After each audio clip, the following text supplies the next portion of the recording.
walking, sometimes I think about, does love still exist? Yeah, I have my doubts. On the street, I check out how brothers be living. Yo, let's just say, kid, it ain't no Thanksgiving. We got people shooting dope, ain't never heard of hope. We got others with the gat and the brothers with the fucking scope. As I enter the project center rec rooms, some brothers might see the doom.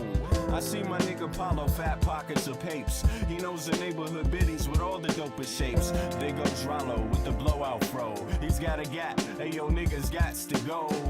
No show is live with narrating, fuck Memorex. My nigga Rollo's got a gat at Paulo's chest. One slug blasted out, down boy died. Now show me some love, kid, it sounds like a fucking lie. The struggle goes on, people try to survive, hold on. But we know it's been so long, pain without a limit, so wrong. Sometimes I think how the world come to this, a place where every man and woman needs a therapist. Mass confusion, people living in delusion, justify all the bullshit through the Constitution. Meanwhile, the masses struggle to survive. I think we're too busy to hear our people's cries. Singles mothers struggle to raise families, genocide committed through famine and disease. I wonder if these things will ever cease to exist. I know it could if we cease and desist, giving all the power to the industrialists, giving all our power to the damn commercialists. They see us just as being sheep in this world. They want us to do what we're told, like boys and girls. Oh God, I wanna live another day so I can help provide equality and this day. You know, the struggle goes on, people trying to survive, hold on. Though we know it's been so long, pain without a limit, so wrong. Everybody around the globe, open up your earlobe, your third eye, and then decipher the code. Through knowledge, understanding, then bring love into the concept instead of bling bling. Truth instead of biased educational methods, twisting, contorting God's message of love for every human being. Listen, motherfucker, don't you hear the screams? It's time to do much more than talk, debate, and spread hate. We need to think and at the same time investigate, understand what our actions may create. Before continuing the cycle we procreate, we can clone humans, but at the same time we can't feed humans. The future of man is actually looming. It's really depressing, it's true. And yes, you know the struggle goes on, people trying to survive, hold on. But we know it's been so long, pain without a limit, so wrong.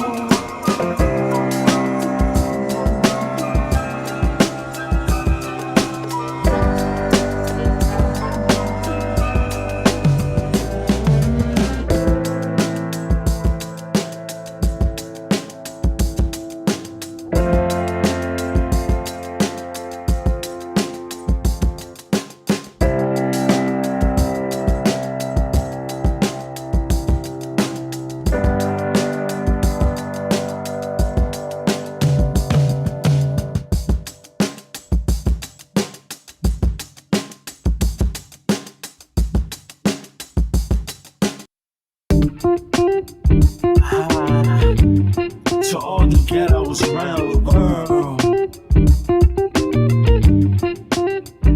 And yes, you know the struggle goes on, people trying to survive, hold on. But we know it's been so long, pain without a limit, so wrong.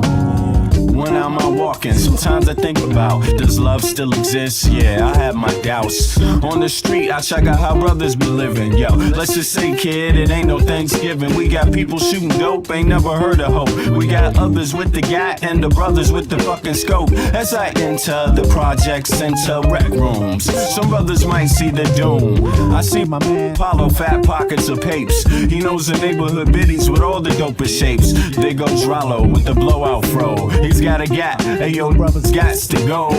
No show is live with narrating, fuck Memorex. My man Rollo's got a gat at Paulo's chest. One slug blasted out, down boy died. Now show me some love, kid, it sounds like a fucking lie. The struggle goes on, people trying to survive, hold on. But we know it's been so long, pain without a limit, so wrong.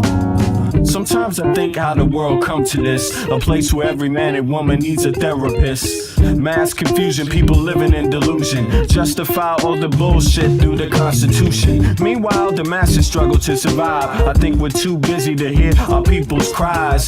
Single mothers struggle to raise families, genocide committed through famine and disease. I wonder if these things will ever cease to exist. I know it could if we cease and desist. Giving all the power to the industrialists, giving all our power to the damn commercialists that see us just as being sheep in this world, that want us to do what we're told like boys and girls. Oh God, I wanna live another day so I can help provide equality this day. The struggle goes on, people trying to survive, hold on. Though we know it's been so long, pain without a limit, so wrong. Everybody round the globe, open up your earlobe, your third eye, and then decipher the code. Through knowledge, understanding, then bring love into the concept instead of bling bling. Truth instead of bias, educational methods, twisting, contorting God's message of love for every human being. Listen, motherfucker, don't you hear the screams? It's time to do much more than talk, debate, and spread hate. We need to think and at the same time investigate, understand what our actions may create. Before continuing the cycle we procreate, we can clone humans, but at the same time we can't feed humans. The future of man is actually looming. It's really depressing, it's true, man. Yes, you know the struggle goes on, people trying to survive, hold on. Though we know it's been so long, pain without a limit, so wrong. Yes, you know the struggle goes on, people trying to survive, hold on. Though we know it's been so long, pain without a limit, so wrong. It is April the 20th, 08:19 Central European Time. That would make it 2:19 in the AM America time. What's up to everybody? The East Coast, what is it? I mean, no, the Middle East would be about 11, something like that, 11, 12 noon, something like that. Big up to the Middle East. Asia, it would be in the afternoon. Appreciate everybody tuning in from over there. I've been lucky enough to have some viewers from a lot of different parts of the world. You know, most of my viewers come out of the U.S. By the way, for those of you that are interested in knowing, like, I think maybe 70%, between 60 and 70% of my viewers are actually out of the U.S. You know, I'm still trying to build up my EU base, but you know, I can't complain, you know, and I've also been blessed to actually have some Europeans come up on the channel and speak, if you want to call them Europeans. You know, it's just one intersection, one term, but a few Danish people come up and speak. I'm going to have some more Danish folks come up and speak, by the way, but also folks out of other countries in the EU, and I want to encourage that. You know, of course, the conversation that I've been having over here on my channel for the last year or so has really just been about the dynamic going on with Trump and and everything that he attacks, everything that he leeches off of, everything that he wants to destroy or harm. I've been following, basically, including mainly my own country, because he has been wreaking havoc in the U.S. And I just want to tell you, for those of you that are outside of the U.S. and you're like, fuck Trump, well, let me tell you, Americans inside of the U.S. are getting ravaged by Trump in every single way. Like, don't forget that. Nobody should lose sight of anybody else's intersection here, you know. And it's a good time to learn about intersections, because this is what helps you navigate the world we live in, you know, together. Whether it's society, whether it's societal when we go out in public and we deal with different people, or whether, you know, how we communicate over the internet, or how we vote, our own politics and things like that, national, international, whatever it is. Knowing other people's intersections and how we connect is very important. And we connect through Trump, whether you like it or not, because Trump is the president of a superpower. And so that means all people on earth intersect with Trump in one way or the other. Just like China, all people on earth intersect with China in one way or the other. Russia. All people, is that my phone? Oh yeah, sorry. All people intersect with Russia, whether they like it or not. Now, the economy, trade may not be really what you get. I don't know what trade is coming out of Russia that people are buying. You should tell me. I think oil is one of the things. A lot of people buy a lot of United States oil. Obviously, they're oil competitors. That's another intersection. United States and Russia are oil competitors, and yeah. And they have carved up the world. That's pretty interesting. The Cold War. And a lot of people still follow these Cold War lines, whether they recognize it or not. The thinking, how they approach politics. I'm a student myself. Eric, Rafika, Purple, what's up to? Good morning to you all. April. Yeah, sorry about that. I'm aware you all are here too. And everybody else coming into the chat. The world has been carved up, and people do tend to think of the world in Cold War terms. A lot of the things that we hear, that we recite, a lot of times come from just the parallels there between in the Cold War between the East and the West. And so a lot of people see Western powers, some people see Western powers, not all, but some people see Western powers as bad. Some people see Eastern powers as bad. Some people see them both as bad. Some people see how they internet and maybe how they're good at some things or bad at other things. So, but one thing that you cannot forget is that you are definitely touched by all of them in one way or the other, whether you like it or not. That's just the world of superpowers. That's what it's like growing up on an earth, living on a planet that has superpowers, that has some that have more power than others. Some have economic power, others have military power, right? You've never really seen the United States invade Russia. You see what I mean? So they must have some sort of military prowess, right? And you've never seen Russia try to invade the United States, although I would say supporting Trump, having relationships, personal relationships and political relationships and behind the scene relationships, economic relationships too with Trump is some sort of invasion.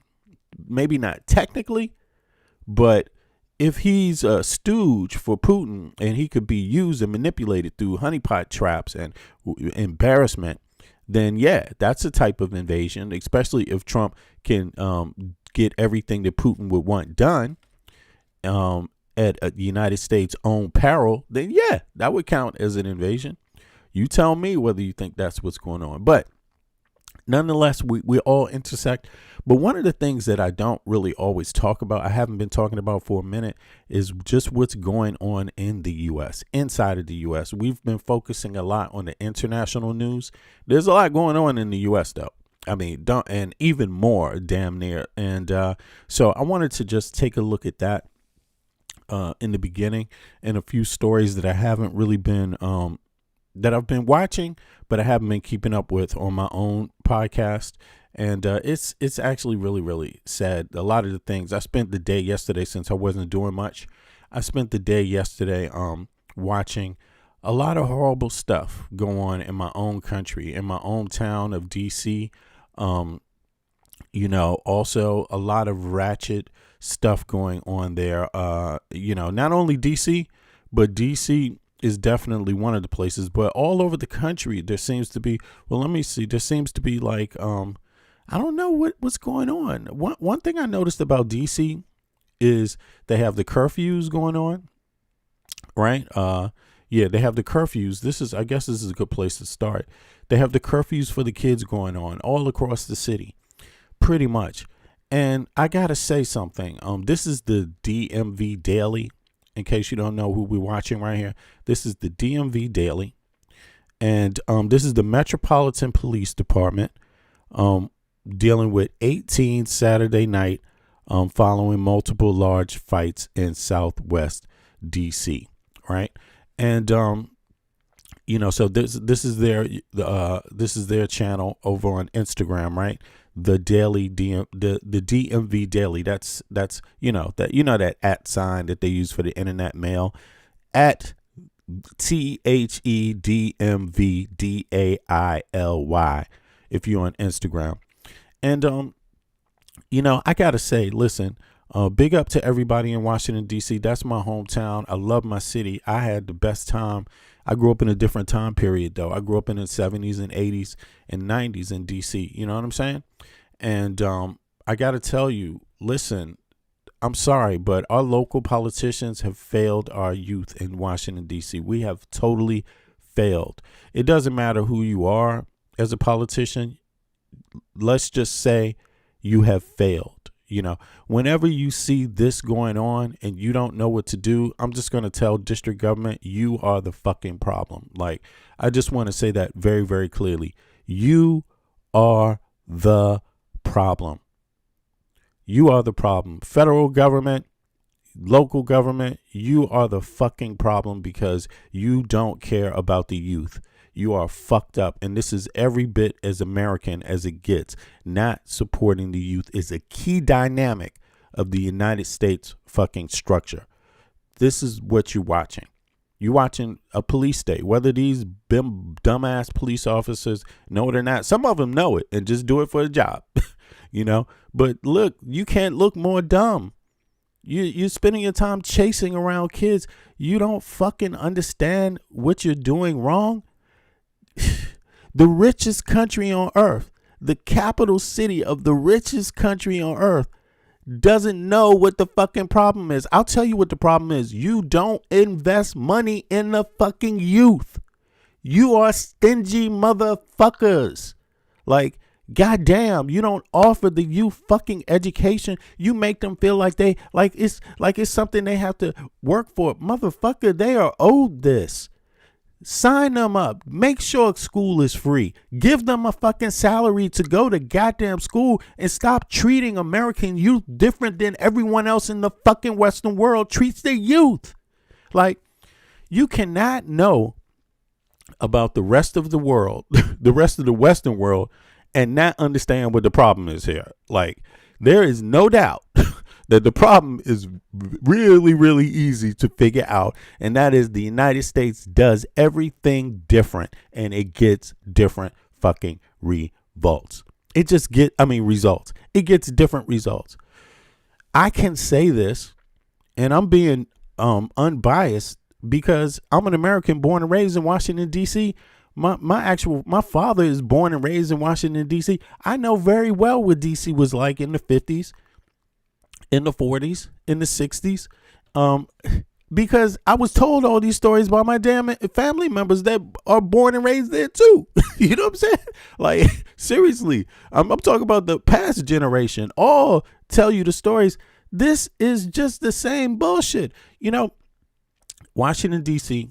was a city that was extremely impoverished, in the turn of the century. It was poor. It was a poor goddamn city.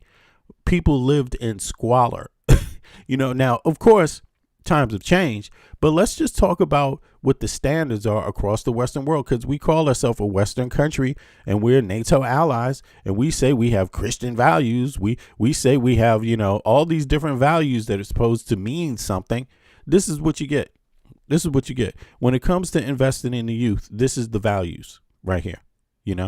I'm sorry. They make it way too hard for a kid to get into a trade school. They make it way too hard for a kid to just stay in fucking school, man. They make it way too hard for families, in DC, and they have been for generations. This is you could almost say people have predicted this outcome. I was born, I grew up, I was a teenager in the 80s and in the 90s. And I guess in the 90s I wasn't a teenager anymore. I was a young man in the 90s, but in the 80s I was a teenager. Right. And, the parks were open. You could go anywhere in the city. You could go anytime. But the thing is that kids, at least the focus on local services, there was a little bit more focus on what was going on with the population, how the local population was dealing, how the families were dealing, this is just across the country. You see frustration from kids, basically saying they don't have enough to do and being met because the politicians can't pay for them to have enough to do, right? What happens is that the police meet them this way, in that conversation. This is a conversation we're seeing. And this is what it's like when the police have the conversation. No, rec centers. Exactly. Rec centers. We had rec centers, we had things to do. I mean, it wasn't perfect. I'm not even trying to insinuate or even say in any way, shape, or form was it perfect. But we had at least the right idea. You see what I'm saying? And yeah, good morning, Nevada. Never Under Pressure. Good morning. Yeah, and at least they had the idea, but today, it's just gone out of. It's not. I won't say it's out of control. It's just that our politicians are inadequate and just really don't have any understanding of what kids need when they're growing up, and enough resources towards people that can reach the youth. And that's always been a challenge. But today you could see it's just an utter collapse. It's just an utter collapse. There's some people with, there's some people that are looking at this right now and using this as an example of how the U.S. has failed, straight up. This is what they're looking at right now, because this is what people told the United States of America regarding welfare. This is what they were talking about. This is why welfare is not actually bad. You see what I mean? I mean, this is why you need populations supported in education, while families need support so that people can be constructive and have a constructive outlet to their lives. But when things are made too expensive, and it's too expensive for kids to get access to, this basically becomes the result, in my view. And they're blaming the kids. And this is not just what's going on. Like, the kids are not just they're reacting to a lot of things. But in my hometown, I'll give you another example. Let me flip out. In my hometown, there's more stories. But let me see. That right there was the Metropolitan Police arrested 18 Saturday night following multiple large fights in the Southwest Waterfront neighborhood in Washington, D.C. between 8:30 p.m. and 10 p.m., according to the DMV Daily on Instagram, right? Now, the first incident occurred around 8:30 p.m. on Canal Street Southwest, where three girls at the ages of 12, 15, and 17 were arrested for affray. Affray, just basically acting up. They were acting up. They were arrested for acting up in public. Okay. 10 minutes later, I mean, what is acting up? Affray. Anyway, 10 minutes later, a 15-year-old boy from Northeast D.C. was arrested for assaulting an officer and ignoring commands to disperse near 15th Street and Southwest, right? Yeah, I mean, the kids, they don't see anybody trying to help their ass. And of course, I'm not saying that the reaction is the best reaction in it, but what I'm also saying is that they're meeting someone else. They're meeting something else that's happened in their own city. This United States government spent millions and millions and millions of dollars, right, using these what is this, ICE, and using the goddamn National Guard, right, when they didn't even bother to ask DC residents what they wanted, what they could use, what kind of services they could use. How can the federal government be of aid to states? After all, the federal government is actually supposed to help states. And how that's normally done in the United States is that you get a consensus on the ground. That consensus is collected, and they tell the federal government how you can help. But that's not what's happening with this government. This government is saying, fuck your consensus. We're going to tell you what you're going to do. And you're watching the reaction. Around 9 p.m., another large fight broke out in the same area. These are juveniles fighting. Anybody getting hurt? I don't know. Maybe I'm not saying the police shouldn't break it up, and I'm not saying the police shouldn't do their duty. But what I am saying is that, what about what are you doing, before the problem starts? Like, what are you doing to aid the youth before, these type of interactions go on? How are we? It's the same thing with our healthcare program in the United States.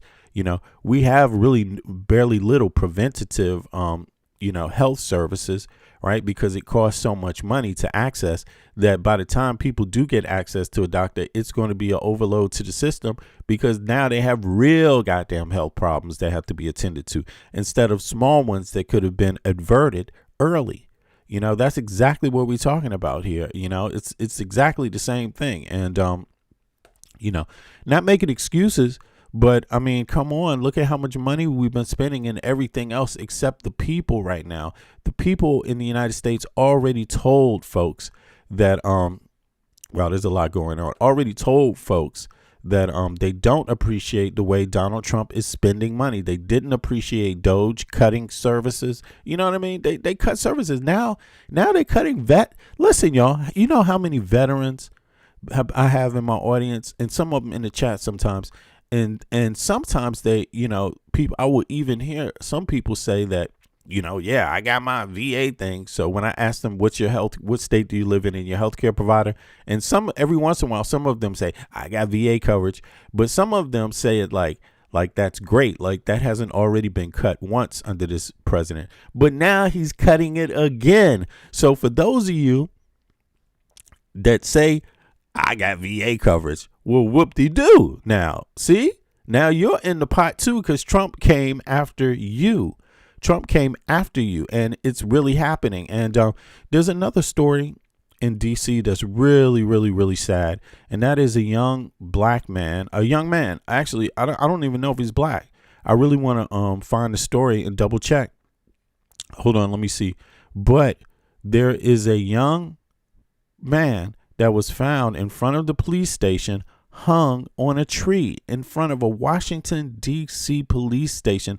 I believe it was the 4th district. I'm going to find the story real quick before I pull it up. Matter of fact, this is D.C. Emancipation Day right here.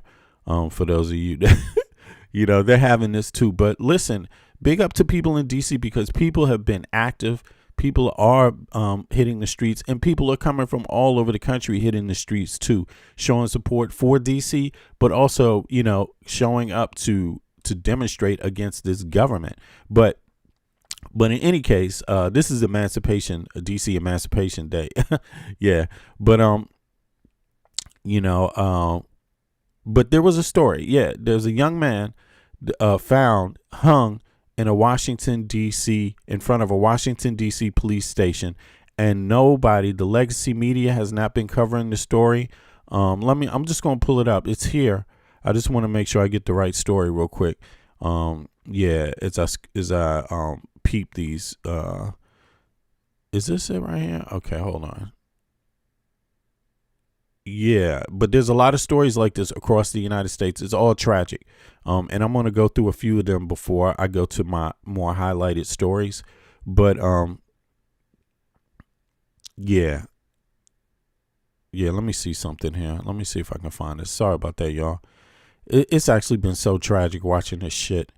It's actually been so tragic. This is some more breaking news out of DC. I don't know what this is. Let me see. It's social shutdown. Right. This is a social shutdown. This is the same thing. Social shutdown, Washington, D.C. shut down after response involving. Okay. This is Bureau of Alcohol and Explosive. Okay. Drug Enforcement Administration, Homeland Security, Metropolitan Police Department, Federal Law Enforcement. Okay. What are they doing? Authorized moved in earlier in the event as part of a response to moments later separate incident involving multiple stabbings was reported in the surrounding area. Raised. Okay. Damn. Okay. So this also went on. I don't know if this is connected with what they said about the youth earlier today. But in any case, this is a normal everyday thing in DC. As far as the youth, and the city's response to the youth, and local people have been saying the government has been failing just the kids in general, and they've been saying that for years. They said that when Trump came in, they said, now you're going to send this out here. What about the money for youth activities? What about the money to keep kids in school? And people just ignored them. people just ignored them, you know. But I'm sorry it's taking me such a minute because this is such a big ass story. You see a lot of stuff covered. Let me just go. I'm gonna do something else. Let me just go over to let me just look it up on Gemini real quick. Sorry about this because this is such a you can see I didn't take much time to prepare everything, but I did prepare some stuff, but not this part. Let me see here. Please bear with me. Click the like button also if you haven't clicked the like button. Let me see here. All right.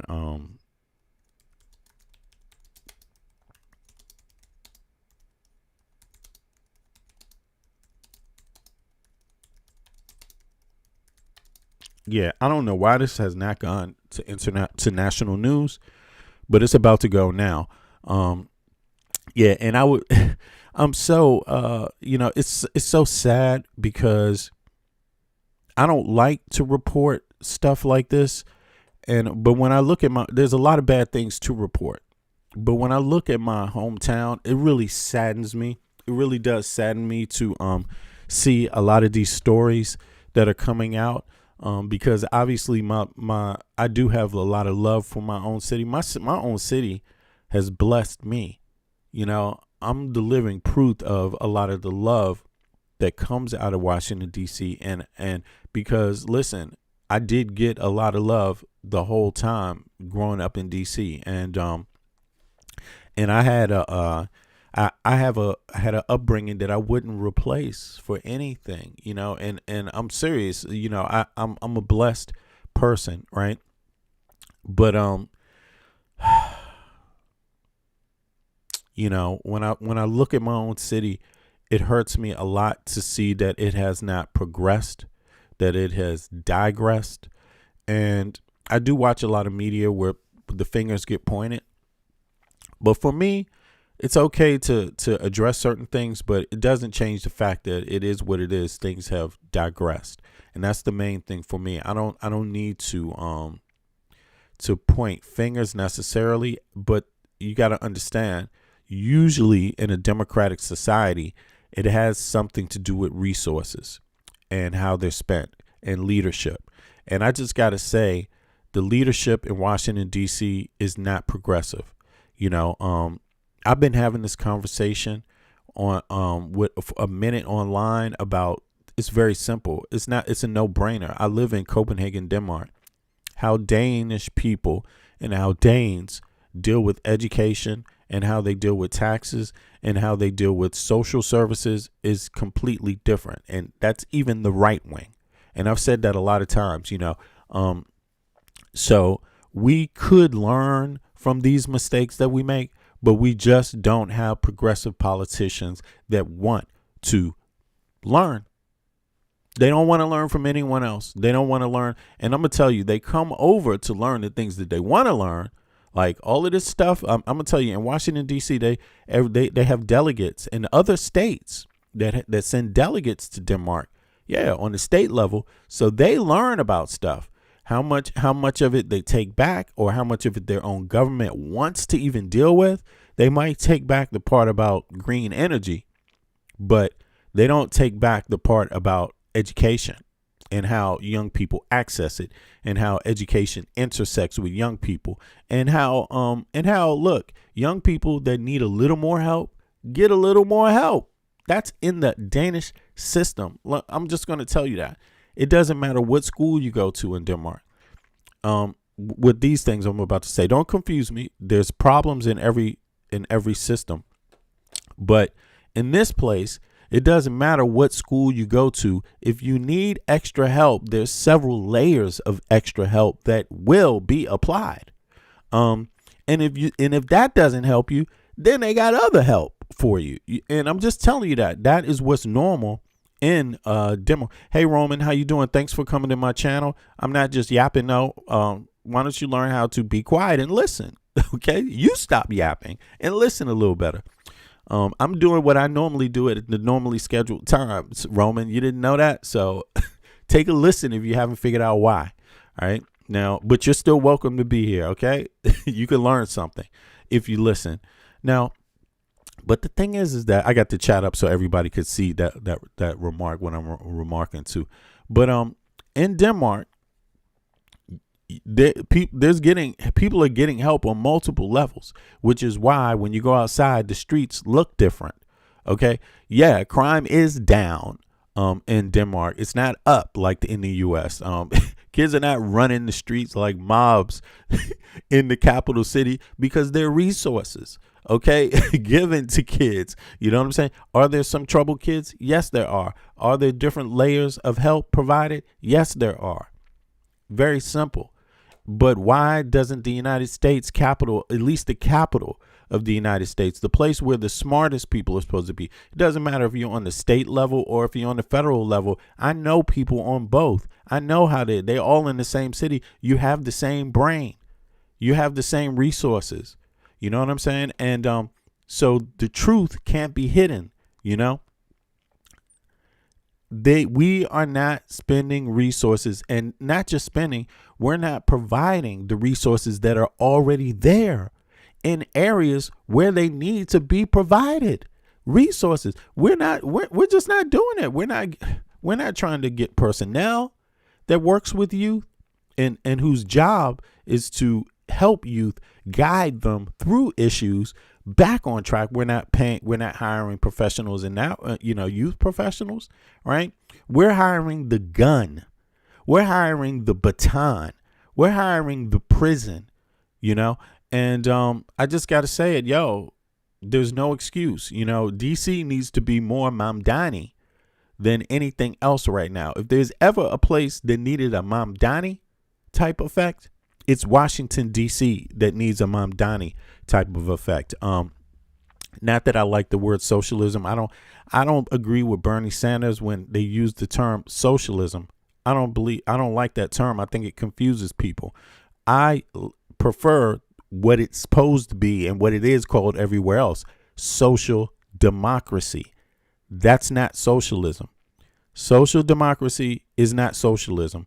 And using the word socialism in the United States is spooking people and making people not understand what it is. So outside of that, I do agree with a lot of the things he's doing. The terminology I don't get, because the countries they're calling socialists aren't even socialists.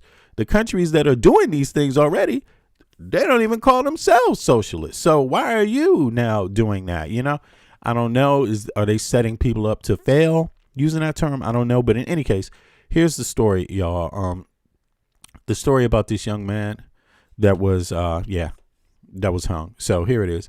In Washington, D.C., I'm going to take my time today because I'm off, and I had 24 hours. I had 2 days back-to-back shift. I didn't have 24 hours. I had a 16-hour shift, so I couldn't do the live yesterday. But so I'm going to take my time today now that I'm on.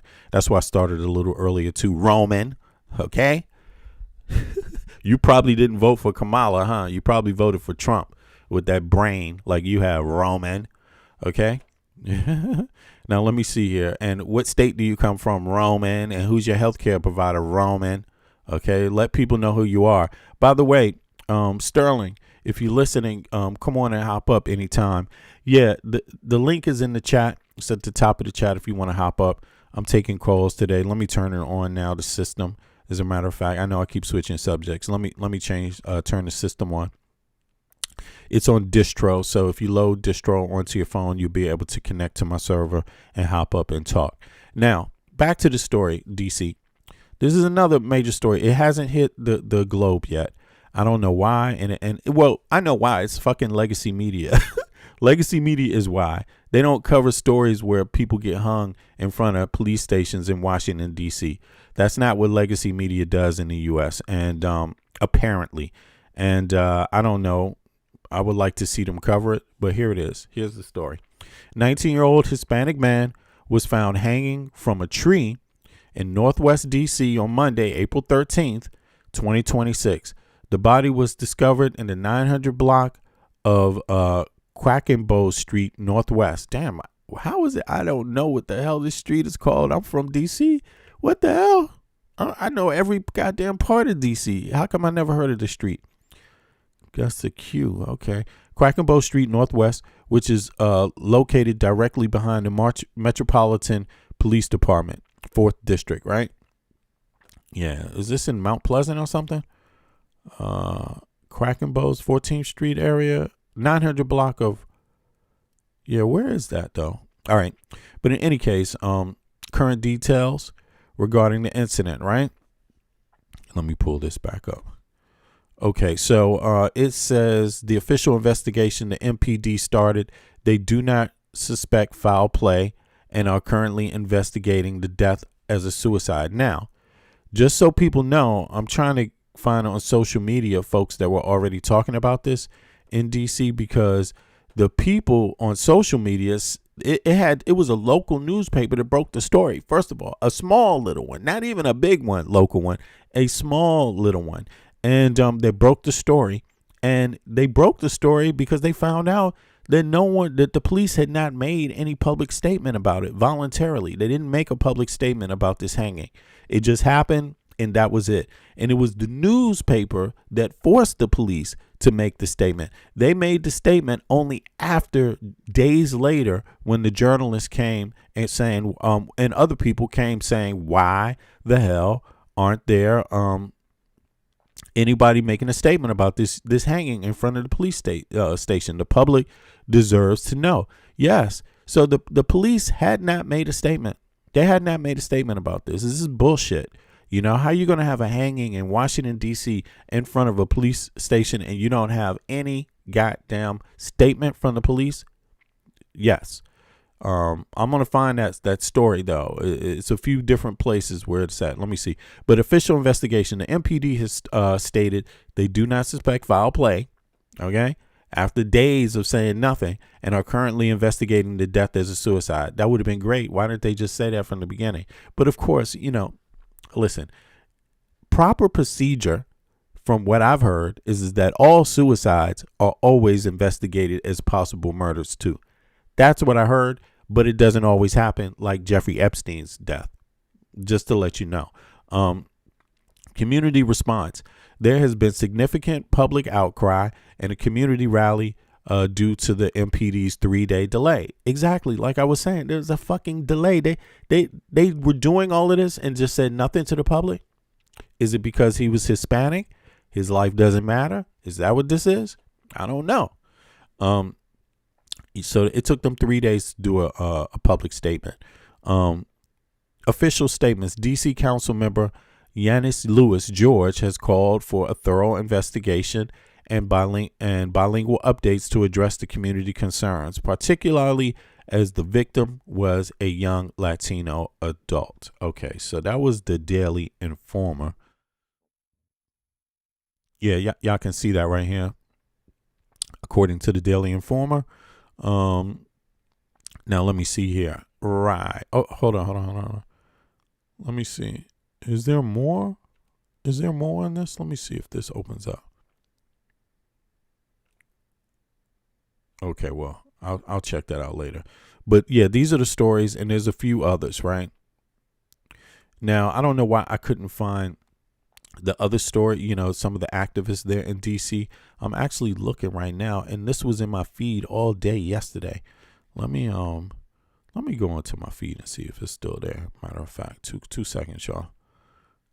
Boom. I just want to try to get this story up. I hope everybody had a good couple of days since I wasn't around. Let me see here. Is there more? Okay. And now we're going to get back. Thank God some of these things are still up in my feed. Yeah, but I had so many damn things in it. Maybe it's gone now. Shit. All right, so let's get. Yeah, it's gone now. It didn't make it. So I gotta find another way to get a hold of it. Now here's some other stories, right? That I wanted to cover that are pretty interesting here. This is about Washington D.C. I mean, not Washington D.C. This is the U.S. right now. This saddens me. This really, really saddens me, but it is the United States of America. This is what's going on. So let me hear the volume. Stop! We already called the cops. This is a Native American's home, right? Native American home. Oops. Being, They came into the home. They're not supposed to come in, actually. I called the sheriff's already. Ma'am, I'm the chief of police. I don't care. You're not entitled over me. What are you doing? Stop. We already called the cops. I am the cop. Call Grandma. I am the cop. And you better get out of the way now. Stop. Don't do that to my daughter. Stop. You better get away from me, young lady. You have no jurisdiction on her land. Hey! This is the allotted land. You have no right here. Don't arrest Just me. let go My of this daughter now. is not enrolled, so let your Let hands go off of me. mine. It is not now. Yes, it does. You can't take her. She's not enrolled. What Stop. is wrong with you? You can't. Let me call the sheriff. I asked him for his help. Stop. Stop him. Hey! Stop. You can't take her. You can't take my daughter. You can't just barge in our house like this. Germany's reason for Yeah. So, yeah, that's another little story edit. And let me go back because this feed is so crazy. I mean, there's nothing but crazy ass stories coming out of the U.S. You know, although there's a few good ones, but there's too many others to follow. Let me see here. Let me go back 2 seconds. Sorry about that. Oh, I went to the wrong one. Let me go back here. Here we go. Daggone, what's going on with my Instagram? Oh, it's down here? Okay, I don't even know where it's at. Sometimes I forget how to do this. All right, so let me see here. Now, here's let's see this one. This is about Charlie Kirk. Here we go. Now, this is what I wanted to touch on today. This guy is not worthy of a national holiday. He is not worthy of godlike. So you see, Charlie Kirk, he's talking about Martin Luther King, right? And he's done this before. This has been like how Charlie Kirk got famous. He got famous saying disrespectful things about African Americans, you know, and other groups of people. I don't even want to say it's minorities because that's not only the most important thing to understand. You know, it's other Americans. This guy is literally made a living talking down about other Americans that had less rights than others. And he's saying he's picking these people as his target. So that's obviously not speaking truth to power, right? But I wanted to remind people because these are some of the things that Charlie Kirk was saying. But it turns out that Candace Owens, right, suspects that Charlie Kirk was killed by some other hand. And it's not the, the black folk, obviously. But Candace Owens is saying this, and she's a right winger, right? She's a right winger that was a supporter of this lunacy shit that Charlie Kirk is saying. Like, listen to the things. That's what I'm saying. People have to really look into American politics to understand how weird it is. But here, let's hear some more. In fact, I think it's really harmful. I used to ignore Charlie Kirk. I just assumed black people weren't listening. Then I called him out in a sermon at Okay, this is the Christian Smith podcast. a pro-black church, and people got defensive. That's when I realized, oh, this is working. Kirk said that the civil rights movement was a mistake, suggested that it discriminated against white people, and it made black people addicted to government assistance. Definitely the Great Society has impoverished black America and addicted them to government benefits. I need to make this crystal clear. Black people were not full citizens of the United States before the Civil Rights Act. Right. So we didn't even have voting rights before the Civil Rights Act. So this guy's acting like like you could be taxed. You could be taxed. You can live in the United States, but you can't vote. And somehow that's a good situation. That's not a disadvantage. That was Charlie Kirk's whole argument, you know, that black people are using the system because they're claiming that they had disadvantages that other people that everyone shares in, you know. So that was the Charlie Kirk that got famous. But that was the Charlie Kirk that got famous, right? He got easily famous from doing that. He got Trump support. Most Trump supporters agreed with that Charlie Kirk, right? This is what happened in America just in the last months. This is part of the current political dynamic in the United States. It's quite unique, right? It's bizarre. How bizarre? How bizarre. But This shit is crazy. But now they figured out, since Charlie Kirk has been shot dead, Candace Owens, one of his best friends, is basically saying, did Trump have something to do with it? You know, did Israel have something to do with it? Is there something else afoot? And even Charlie Kirk, listen, Charlie Kirk himself, he stopped going after certain groups of people, right? He changed. And even think about this. This is what's happening in the United States right now. Even people like Nick Fuentes are starting to change on some things. I don't know how much. Marjorie Green Taylor, they were all starting to change. Marjorie Green Taylor thinks that it's something weird with Charlie Kirk also, right? So this is the current American dynamic, but I'm going to get into this in a minute, but I just wanted to skim through some of these stories. But that was the Charlie Kirk. He got away with lies, and still there's some Americans that still believe the bullshit. They just don't know basic United States history. If they knew basic United States history, they would know how stupid some of the statements Charlie Kirk was making, but they don't. But that was like 56 years ago. 56 years ago, we got full voting rights. 56 years ago. 56 years ago. 56 years ago, just for the record, is when African Americans got full voting rights in the United States of America. So whatever else you want to think, you better remember that, because African Americans remember it, and so do any other intelligent American. You know what I'm saying? You know, you can be American all you want, but being intelligent and aware is different. My mom is going to be 70 this. Yeah, exactly. You know, that's what our parents actually had to fight for. Full voting rights. That's full citizen rights. You know, do you know that there's people, Puerto Rico, they still don't even have full citizen rights. U.S. Virgin Islands, they still don't have full citizen rights. So, yeah, that makes a difference when you're getting taxed and you don't have a vote. But let's continue. I'm going to skim through some of these real quick. Black people couldn't even vote. Martin. We have some major news right now. The consequences of the Trump administration cuts to the National And this is Daily Rumble. Weather Service are taking real lives and real effects. So Kansas City apparently had up to 4 or 5 tornadoes last night. And here's the problem.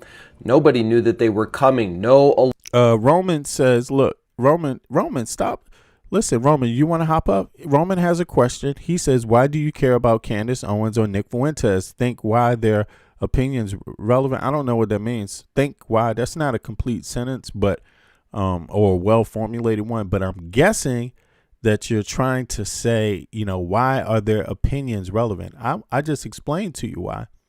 You didn't know that? Roman, where are you from? What country are you from? What state do you live in? And now here's the reason why, Roman. These people supported Trump. Trump is the president right now. Okay, so Nick Fuentes, Charlie Kirk, Candace Owens, they all staunch Trump supporters. They are the podcasters that got Trump elected. Okay, him with Joe Rogan. Also, we're going to talk about Joe Rogan. They have changed their minds, though. Nick Fuentes, Charlie Kirk, okay, even some of the other ones, Tucker Carlson, they have all come out publicly against Trump. You see what I'm saying? Now, some of them, Candace Owens says that someone in the right wing or someone in Trump's sphere, right, it was down with it, was down with Charlie Kirk's assassination. So this is why we're talking about it, because this is what's going on in the United States of America. I'm an American citizen born and raised in Washington, D.C. My family goes back both sides to the colonial period. But as a grown ass man, I live in Copenhagen, Denmark. If you watch my podcast, you would know that this is what's behind everything I'm saying. That's what's behind it. The why that you're looking for. So let's continue. Alarms were sounded. The National Weather Service did not track or foresee them, and no alarm bells were sent out to warn the population. Yep. More disasters, no more natural disasters in the United States of America that could have been avoided, but right wingers didn't want to. And this is a direct result of the cuts in both funding and staff at the National Weather Service. And this is extremely dangerous because if this can happen in Kansas, this can happen anywhere in the United States. Think about the rest of the tornado belt as the tornado season is just getting ramped up. How many lives are going to be lost because the Trump administration cut one of the most vital organizations in America's security, and that is the National Weather Service. Right. Now, yesterday, right, I watched Germany's Danish TV. Let me put this on mute. I was watching Danish TV, and they were having a debate there about cars, about, gas or L cars, right? And energy. Overall, it was about energy, right? And they were using cars as one of the main topics to discuss it through, right? And but here's the thing.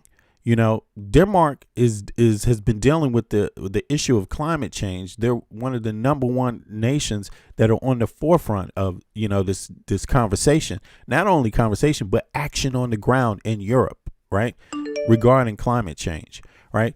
And when I listen to the conversation, it's completely different. You hear different groups, even on the right, talking about climate change, admitting that climate change is real to some degree, right? When they talk about energy, they might sound a little different than when they talk about tornadoes. But everybody agrees with flooding in the Denmark.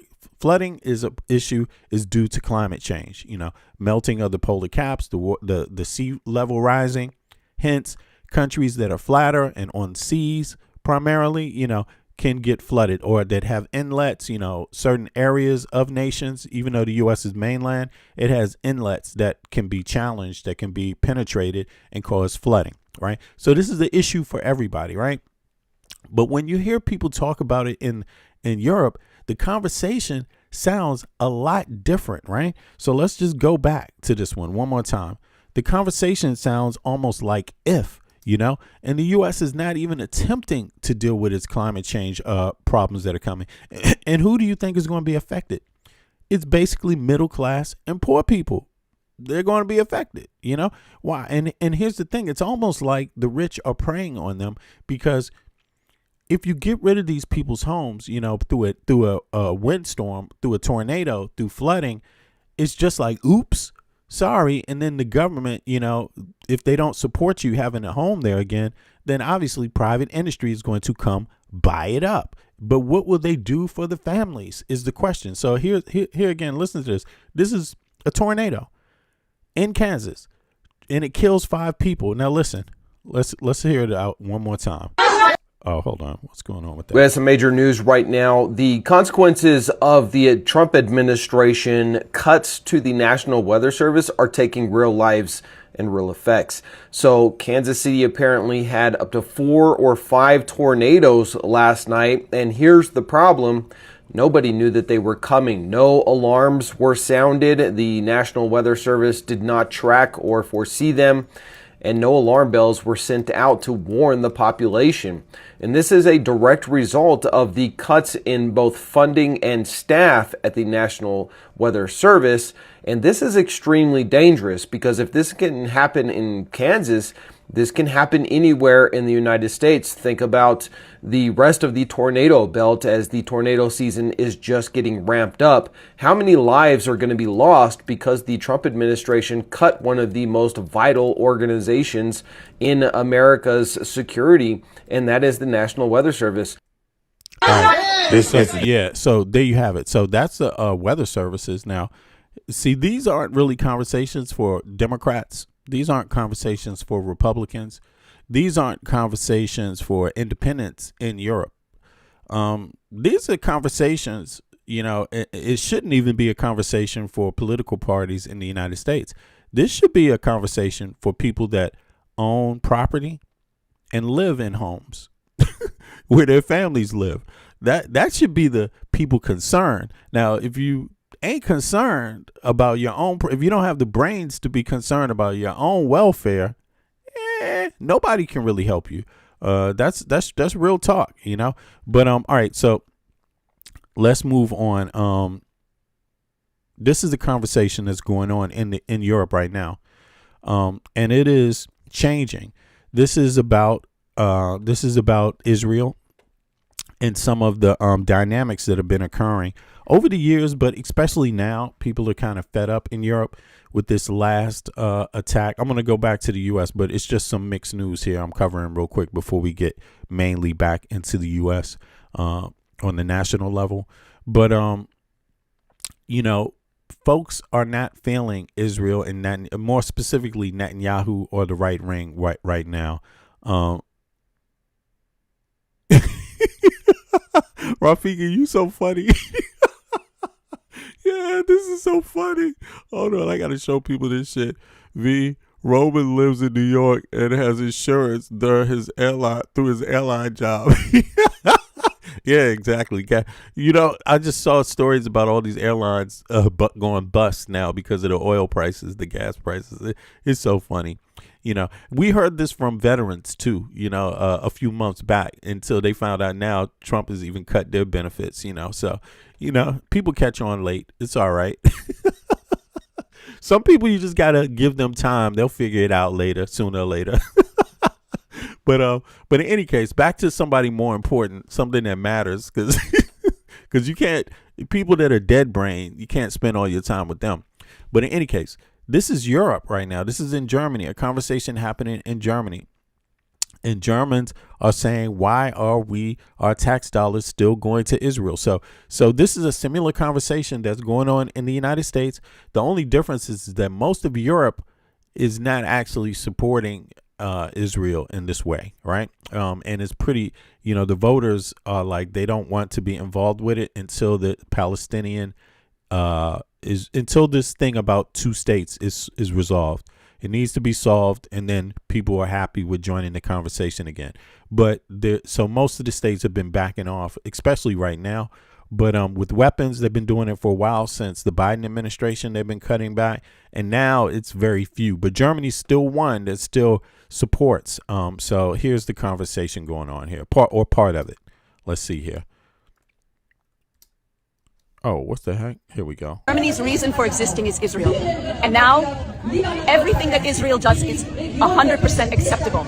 And 99.7%. This is how much Germany gives. And now, what do we have here? Sozialstaat. We don't have enough money. We don't have enough money, right? But guess what? On the same day, we have all of this. This is what's going to break Germany now. This is like America right now. The empire is dying on its last breath. The same with Israel. Israel is literally drowning. They don't have enough recruits. They don't have enough soldiers. They're begging Germans and Americans and French people to come to Israel and fight and kill babies and decapitate babies and blow up journalists who are telling the truth. They want to erase the truth. Then I hear that there's now this plan to put the Palestinians in these concentration camps. And the Israel Heritage Minister said killing them is not enough. Member states can request protection, and Palestine has. This bombshell article just so exactly. And that's a serious story going on, and it's a serious story happening. There's French, like she said, she was correct too. France. Oh, is this still playing? Let me pause this here. 2 seconds. All right, France is one of the nations that begging. Israel's begging essentially the United States, Germany, and France to come help it with what it has started, and they may not say that they're begging, but let's be honest. Everyone should know, in case Israel and maybe Israeli leadership doesn't know, but without other people supporting it, it cannot win against Iran. Very simple. It doesn't have a chance. And so they know that. And they've had the support of a lot of people, but they've had the support of the United States. And because the United States has supported Israel for a long time, other countries have also, because they didn't want to go against the United States either. They're like, why should we do that? But plus, the United States has been an ally since World War II. So why should we do that? Well, now Israel has pretty much given people an opportunity to say, well, let's think about this again, because since they're not concerned about what we think and what's going on, with Ukraine think about this. How much have you heard Netanyahu speak about Ukraine? But let's take Ukraine off the table. How much did you hear Netanyahu come out and speak about Trump attacking Greenland, Canada? Did you hear Netanyahu talk about these issues of sovereignty, right? Because these are issues of sovereignty. So people are beginning to say, what the hell is going on? Now, then the strikes happened. They attacked Iran, and the United States attacked, and everyone is like, what the fuck is going on? Like, is the world upside down? Are people not hearing us? Are people not listening to us? There's wars going on in Ukraine. Trump is claiming to say that he wants to attack Greenland.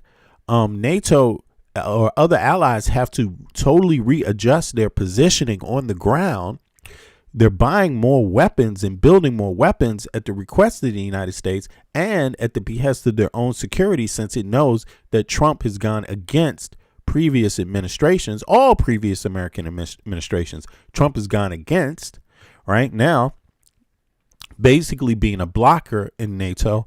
And so when people saw Israel and the United States attack Iran, they're thinking, man, what the fuck is going on here? You all aren't seeing any, you all aren't listening to us.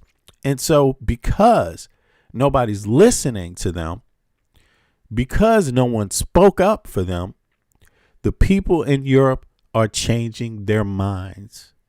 Just like a lot of people in the United States are changing their minds about this. The first thing a lot of Europeans think about is this: who's going to take the refugees when a war happens? So here, let me just hear from the chat. Who should take the refugees? I mean, when someone else starts a war, because I don't know if you noticed this, but across Europe, there's already been a conversation going on about refugees from the past wars, from the last war the U.S. basically engaged in. Danovich, what's up? I see you, man. So a lot of Americans don't know this, but because a lot of Americans don't watch international news, right? They don't have any clue what Europeans are talking about. If CNN doesn't tell them or Fox News doesn't tell them, they don't know. So they didn't realize that Europeans have been having a conversation every day about refugees and asylum and immigration. Okay. And one of the main issues that's been discussed is immigration among Middle Eastern people, right? Simple and plain. So my question is, who's going to take the refugees from this current crisis? Jazzy, what's up? There you go. Danovich, yeah, man. It would make me, hold on. Danovich said, it would make me feel better if you guys start acting like normal people and not thinking you are superior. We are sick and tired of, I hear you, man. I hear you. Yeah, Danovich is speaking about the arrogance of the U.S. administration. Boom. But the real question is, who's going to take the refugees from this crisis? Who should take the refugees? Because somebody's going to have to take them. And in my opinion, it should be the people that are doing the blowing up. The people that are blowing up shit should take in the people. The people that are not blowing up shit, should be the last people to take in folks. Of course, you do it because that's what people signed up for in the UN. But look, if you have Russia, China, who have backed Iran and allow Iran to continue, and you have the United States who backs Israel and allows Israel to continue, right? Then basically the UN is defunct. The UN cannot operate when one superpower on the Security Council does not follow the rules. That's what's the problem is. So a lot of nations are going to start by, we don't know, who knows, but it's very possible that a lot of the nations are going to start pulling back from their obligations. Why? Because if no one can check China's power, if no one can check Russia's power, and no one can check the United States power, then they basically have broken the UN. They basically have broken it. you know, in terms of it working, right? They're supposed to be, as superpowers, they have a huge responsibility in upholding the human rights charters. But now you have 3 that's not doing it. You see, they are blaming each other, which is an easy game in Cold War politics. That's already happened. We've seen that, how people blame each other and then they get rich off the damage, right? But you know, but it's too little, too late for the refugees. It's too little, too late for the lives that ever had to move. It's too little, too late for the dead. It's too little, too late for the people that lose their homes, lose their lives, the land that is lost. You see what I'm saying? So, yeah, it's just a thought. Like, me personally, I just hold them all responsible. You know, I hold the Trump administration. These are the people I hold responsible for everything we're seeing right now. And they are all personally involved and all have blood on their hands. Trump, Netanyahu, Putin, and Xi. These 3 presidents, they're not good when it comes to human rights. It's just very simple. They are not good at human rights. Like, they're out for empire, in my opinion, and not out for the advancement of humanity. You know, I'm just saying that's my opinion, right? You know, so, you know what I'm saying? And, hold on. Someone said in the chat, exactly, we don't need Europe, fuck them. Okay, let me just go to Romans. Let me show you who Roman is so people have a chance of seeing that. Don't react to it because Roman likely doesn't have anything on his own page showing who he is. So you don't know who Roman is. Roman may not even be American, right? I'm just saying that. So be cautious. Here's Roman's page. Right, let me take my screen off so you can see it too. Right, and I often do this so people don't get confused about what's going on. Disinformation is big. You see this? So this is a new account. It's just Roman, and we're supposed to believe this little itty bitty picture about Roman who has nothing on his page. That's easy to fake, just so people know. That's really easy to fake. All right, so. Just so you don't take him too seriously in the chat, right? That could be a Russian saying we don't need them, fuck Europe, pretending to be an American. You see what I'm saying? So you have to keep that in mind when you look at the chat. Now, if you really about it, you'll do like I do, and I put up shit about who I really am on my page. Okay, so I don't expect people to believe me, but at least you really know you can hold me to an opinion. Myself. You see what I'm saying? You can't hold Roman to an opinion. Roman just gonna talk shit to you and hide. You know what I'm saying? So it's easy to say, yeah, fuck Europe, man. Fuck Europe. We don't need them. Yeah, I wonder who that is. Who is that? Is that is that Putin's little bitch talking? Probably. Putin got a lot of bitches out there. So, and Trump has a lot of bitches too. Look at all the people that abandoned him. Everybody around Trump is a bitch. I mean, really, he spit them up and threw them out like nothing. Candace Owens, he was like, fuck Candace Owens. Nick Fuentes, white supremacist, I allegedly, I don't know. He was like, man, who is he? Fuck him. Goddamn Tucker Carlson, Trump gave him the middle finger. Charlie Kirk, Trump just used and abused and just threw him out and was like, oh, well, now that it's a new day, no need to talk about Charlie Kirk anymore. And when he been to America, he didn't mean shit, It's sad. And next is going to be Roman's bitch ass, and Roman still ain't going to learn. He's going to toss out Roman's mama, Roman's daddy, Roman's little baby, his brother and sister's babies, and Roman's still gonna be on Trump's titty like, can I have some more milk, Roman? My name is Roman. Where? Trump.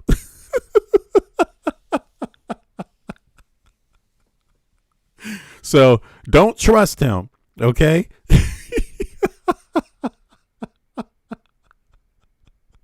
Damn. Yeah, Roman's gonna be like, gaga goo goo. Me Trump. Gaga goo goo Trump. Gaga goo goo Putin. Gaga goo goo. You know what I'm saying? Man, that's what I mean. The internet is wild like that, but you ain't gonna get me that way, man. For me, you got to at least come on the level I'm coming on. Show yourself. Stop hiding. Have a real opinion for a change. You know what I'm saying? Be a man, God damn it. You know what I'm saying? At least we could respect each other on that level. You know what I'm saying? Oh my God. Oh, Kev Dog Sauce. Oh man, come on, man. Anybody can check this page. And I want to get on with the news, man, because this shit is all alike. I would really like to find out Kev Dog is real, but Kev Dog's probably not. The data says he ain't. You see what I mean? So here it is. Here's Kev Dog. Got a lot to say. Nothing there. Nothing there. I mean, he's been around since 2012. 7 subscribers, 1 video. Okay. Thanks for not showing yourself. Kev Dog got pink. Look, Kev Dog got purple. What the fuck is this? He got pink drapes. Kev Dog, something. I'm sorry, but no one ever told you that's a rarity. You rarely see a man with pink drapes. I'm not saying you can't do it. It's freedom of speech, freedom of expression. Go right ahead, Kev Dog. But I'm just saying the shit is not matching. You know what I'm saying? It's not matching the dog vibe. I thought you was going to have some DMX pictures, posters and shit up. All right. But in any case, like I was saying, these people are trivial. It's don't even pay attention to them in the chat. You know, it's like I'm talking about the ones that are overly like, you know, fuck this and fuck that. And don't believe it.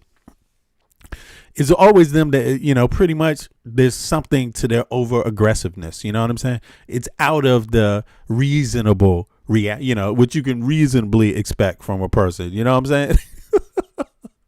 So, but in any case, out of this, let's get back into the main news. And the main news is really it's not any better. First, let's just go into this with Kash Patel, because his drunkard ass, people have found out that Kash Padunkadunk, I call him Kash Punk, but he can't hold a drink. And it's not even surprising. It's embarrassing, but again, Trump likes stooges around him, and people that cap for Trump are stooges, you know, and even independents that claim they don't support Trump, but are too busy dissing Kamala Harris and Joe Biden, they also fall in this category. So let's see here.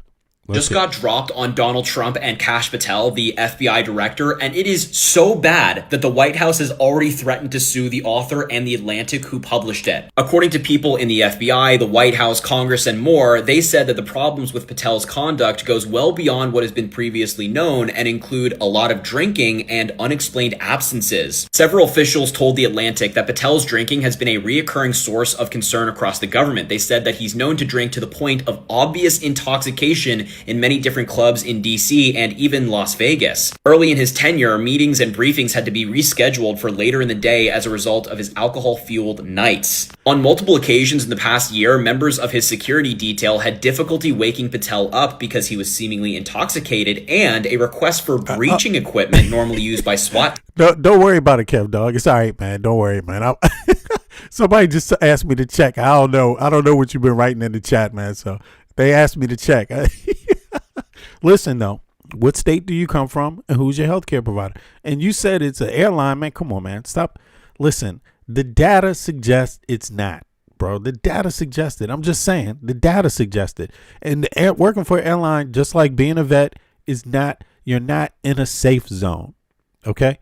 You are not in a safe zone. All of you are getting fucked right now. So, especially with your healthcare. So, you know, I don't mean your company takes care of it. When we say who, we mean who. Give a name of the actual provider, not your company. Who? We can figure out the rest for ourselves. Okay? Even if you did, no matter who you voted for, just answer the question. Be real about it. We're not stupid here. Okay? No, it's not your company. Because when something happens to your ass, You have to actually fucking go to a real company that offers the service, dude. That's what we're talking about. Okay, then we'll know how well you're doing. All right, in America. That's what we're saying. But in any case, this is Harry talking about drunk ass Kash Patel. Let's continue. All right, you know what? Let's stop here. There's more of this. L.A. police all over the U.S. L.A. police shoot a man in the back. Fuck this. Let's play this one. Here, let's play it. This is America. So if you live in Europe right now, pay attention. Americans, right? In terms of policing, in terms of healthcare, in terms of education, right? In terms of security, because education and healthcare is security. If your own national security in terms of education and healthcare is so and a fair earning a fair wage is security too. If you're weak on those things, you can't talk about security in the rest of the world. Everybody knows that. That's about values. And at least Europe talks about those issues. Security at home. They're talking about it in real ways. Goddamn climate change, flooding, weather patterns changing, healthcare, access to school for kids, to education and adults, a fair wage when you're working, even damn welfare when you don't have a job and you need some help. People are getting these things, and people are getting healthcare and access to education. That's being concerned about security. The United States of America, my country, the one I come from, cannot preach to anyone about security regarding anything. It should not be doing what it is doing right now. Period. Let's go. Here we go. Let's continue. Yeah, this is so sad. This is so sad. Is it playing? Oh, I see something went wrong here. Let me go back. They shot him from the back, and they kept on shooting him after he was down. Grief-stricken family members of 45-year-old Elias Rial are now releasing new cell phone video to Eyewitness News. Video, they say, captures the moment two LAPD officers opened fire as Rial's back was turned and he appeared to be walking away. It was an execution. That's what it was. The officer-involved shooting unfolding just after 1 a.m. April 3rd near 111th Street and Van Buren Avenue in the Westmont area of South Los Angeles. Yeah, so South Los Angeles, American city, American town, police just found it okay to shoot a man in the fucking back. So that's justice for you. That's justice for you. That should be considered wrong any place. But right now, that's not considered wrong in the United States, basically. Not automatically. This is going to take years of litigation to figure it out. The person won't be guaranteed to not find another law enforcement job if suspended or if fired. They're going to be protected, which has led to this type of behavior in the police force anyway. Somebody said back to Kash Patel. Yeah, true. Fuck it. Let's go back to Kash Patel because he's that's really one of my main targets today. But I did want to talk about some things in my own country. In the general sense, my Instagram feed, I get a lot of activism that goes through it. And I don't always get a chance to talk about some of the things in there because a lot of my Instagram is local and it's in Washington. It's about things going on in Washington, D.C. And but I'm going to start using it more often. But I really was saddened by what I saw going on in the U.S. yesterday. So my hats goes off to people in the country that are experiencing all types of hardship. Like I just feel really bad for those people. But I'm also I don't feel bad for the people that were stupid enough to vote for Trump. And I don't feel bad about the people that pretended like they weren't Trump supporters when they voted for someone else that had no fucking chance of winning, like some independent somewhere. Like you could have saved your family's life by applying some sense one day. in an election. You know what I'm saying? Like, because you just canceled yourself out. Like, that's not a victory. You know, just because you don't like everything about Kamala Harris doesn't mean you were supposed to cancel your own life out by saying, if Trump wins, he wins. Hey, okay. Yeah, if Trump wins, he wins. Now look at you, you know? And I don't really care. You got to think about this. It's not cool to be a person that doesn't think about other people in their own communities.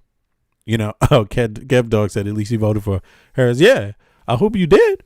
Shit, if you had any sense, you know, because Harris would not have done anything to you like Trump is doing, you know? So, and she definitely would not have done anything worse, you know what I'm saying, than Biden already did regarding Palestine. But if you like me, I'm one of the people that think she wanted to do more for Palestinians.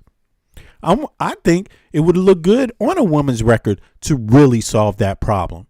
You see what I'm saying? I don't have any faith in men solving that problem. Men have had a chance.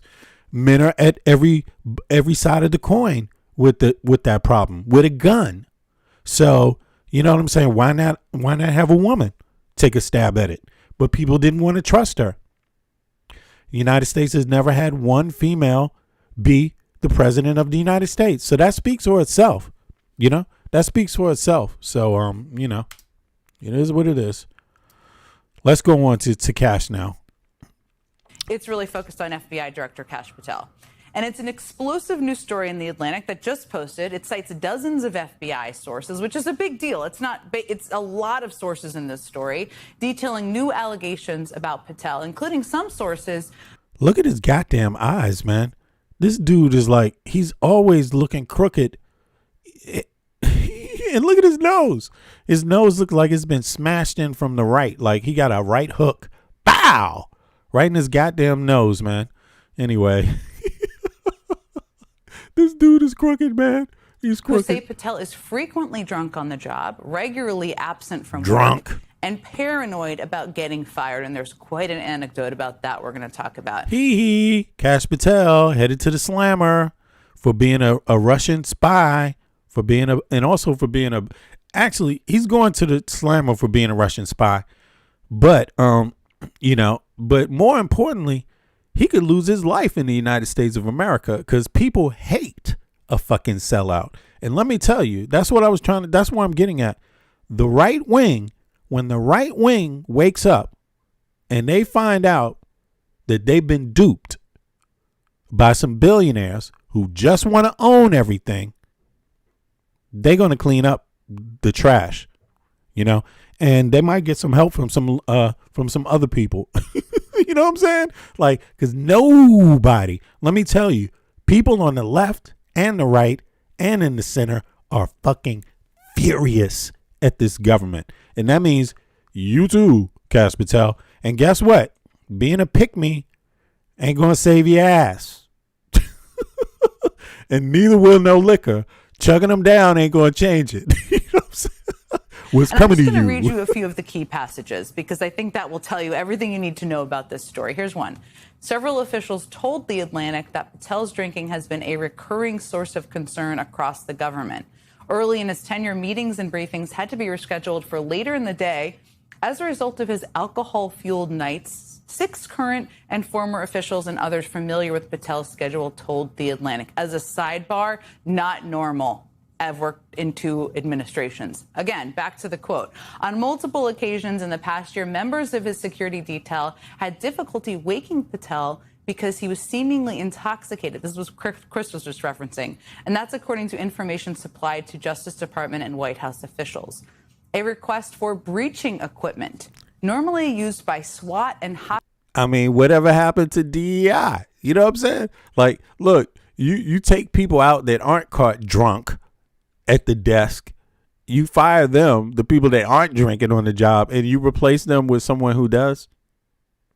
And you know, they really like the fact that he was a brown man, you know, because that can kind of give them, you know, a little space to get away with their bigotry. They can say, see, we're not bigots, we're brown. Or we're not, you know, don't get it twisted. They can be bigoted but more elitist than bigoted. You know, because keep in mind, classism still matters, and the have and the have-nots still matter. And the narrative that they had to run on was a narrative of bigotry. They needed that narrative to get people like Nick Fuentes, to get people like what's the guy, the goddamn old Fox dude that's now broken off from him I mentioned earlier, to get all the right-wing podcasters. They needed to be bigoted to get even Joe Rogan's ass, even though people claim that he's not a bigot. Yeah, but he's in the manosphere. You know, bigoted could also be misogynistic. Yeah, it doesn't have to be only about color or something. It doesn't even have to be about color. It could be bigoted in some other way, you know? And so they used all those bigot elements, those different ones, you know, the Islamophobia, the misogyny with women, identifying women, going after them for just wanting control and equal rights. Then the whole black thing, we're tired of it. We're tired of talking about slavery, even though we won't engage any reparations. The fact that they were lied to, 40 acres and a mule never happened. You know, the country broke. You know, Tucker Carlson. We're tired of talking about it. The black people. We're tired of having that moral held over our heads. You know, and they definitely tired about Native Americans. In fact, they ain't even going to talk about it. You know what I'm saying? It's totally out the window because the Native Americans are only 1%. 1% of the country. They don't have the power to make their issue relevant. They don't have the backing. Trans people, yeah, they don't have the backing either. That's another 1%. You see what I mean? Like, so they picked and used bigotry, but the truth is that they're more classist than anything. They don't care about poor white people. Like, Donald Trump hates poor white people. And these people like Tucker Carlson, Nick Fuentes, the rest of them, they actually thought they were going to be the voice for those people, right? But the truth is, Tucker Carlson's more of a elitist than anything, too. But they claim to be about helping white Americans, Christian Americans. Man, these people sold them a joke. Trump is not a fucking Christian. Trump spit on Christ every day of the week. What are you talking about? He hates anything. Religion, at least you see even the Pope. He even hates the Pope. What kind of motherfucking president call himself the Christian and he's got a problem with what the Pope says and all the Pope is saying is all sides are killing, stop killing. And this motherfucker's like, nope, we gonna kill. We gonna bomb now. The Pope didn't say Iran's government was good. He said nobody who uses a weapon that used it in the past and uses it today can be doing good. Basically, that's what he said. And Pope was like, nope. I mean, Trump was like, nope. Trump got a problem. And he's even going to troll the Pope. See, so that shows you, you know, what he thinks. And these right wingers, the poor ones, right? And I would say Nick Fuentes represents that group, right? I think Nick Fuentes, there's a part of him that is starting to wake up and he's saying, damn, man, you know, I thought I was doing the right thing for America when I was voting for Trump, but he used Nick Fuentes. They know they used his bigotry against him. They used that bigotry against the average American. That's what they did. And those people voted against their best interests. And so, you know, you got Kash Patel. See, he played that game too, you know, the good immigrant. He even said it himself, you know, work hard like my family. We came to this country and blah, blah, blah. You know, except now it's in brown face. You know what I'm saying? Now he's the brown face good immigrant. And look at him. Look at how he's doing. Drunk on the fucking job. I mean,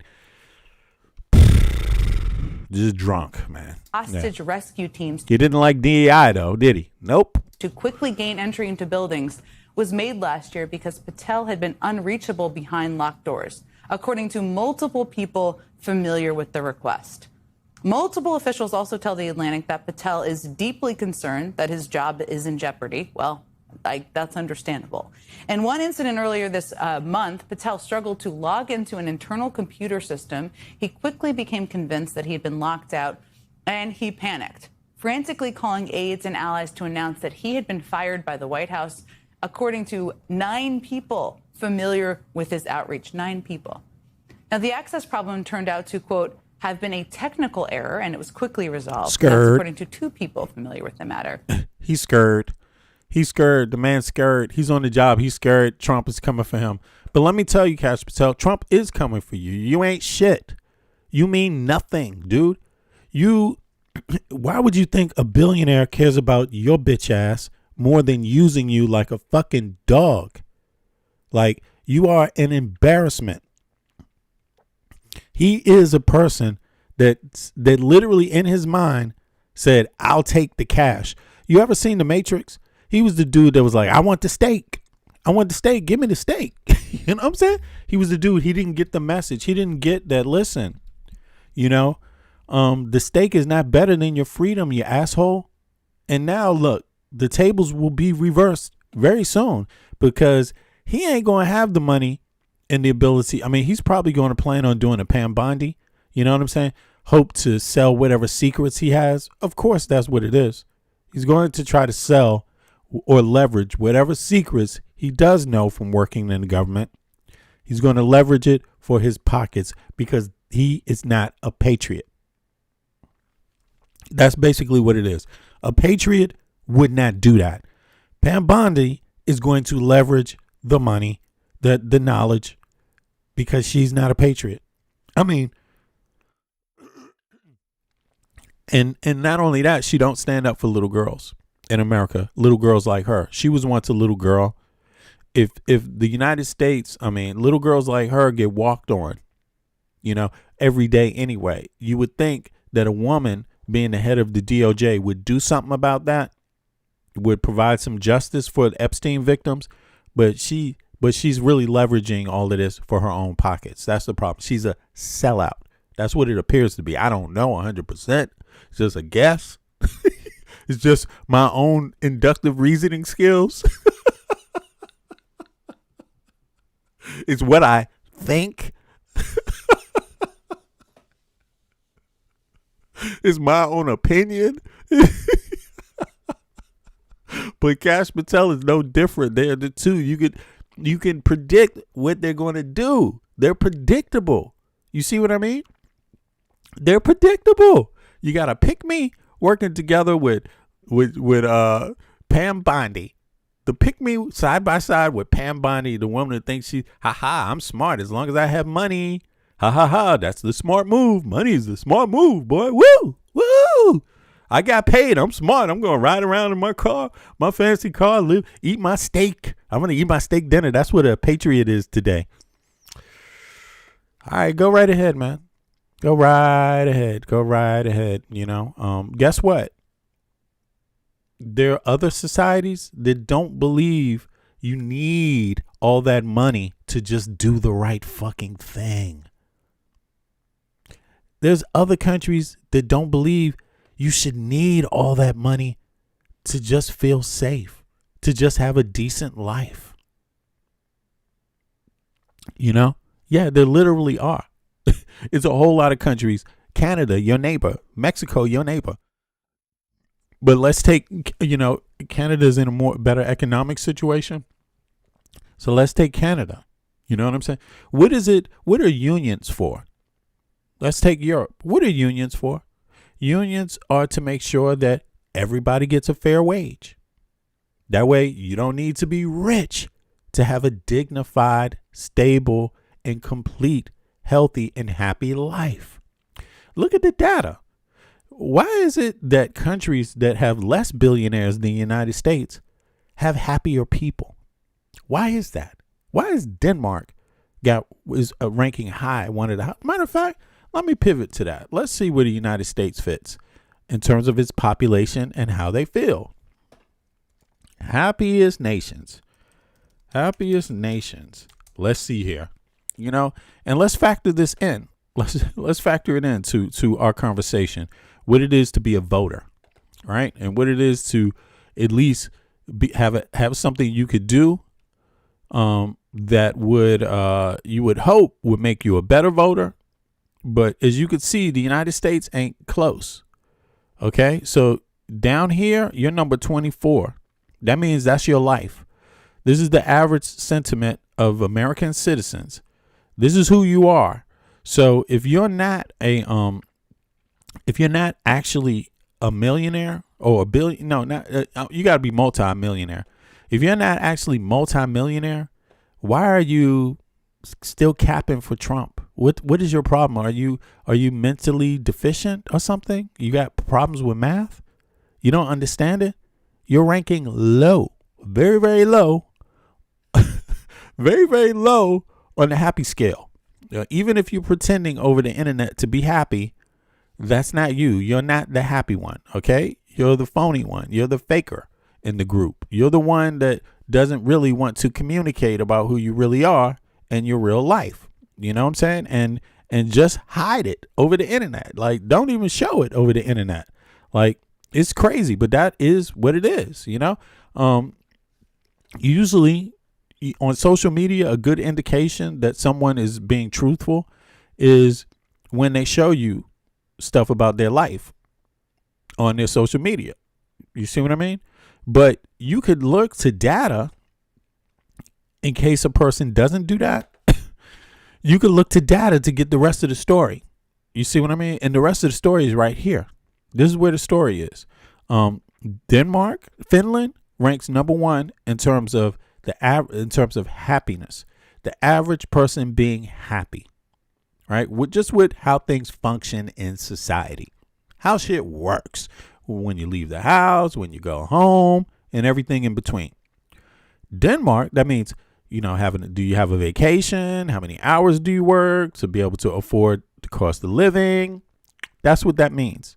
You see, but the further you get down on the list here, Denmark's number 2, Iceland's number 3. Okay. Sweden's number 4, Netherlands number 5, Costa Rica's number 6, Norway's number 7, Israel number 8. Damn, even Israel's ranking higher than the United States of America. And they basically live in a war zone. But the U.S., look at the U.S. Is the U.S. a war zone? I mean, it looks like one.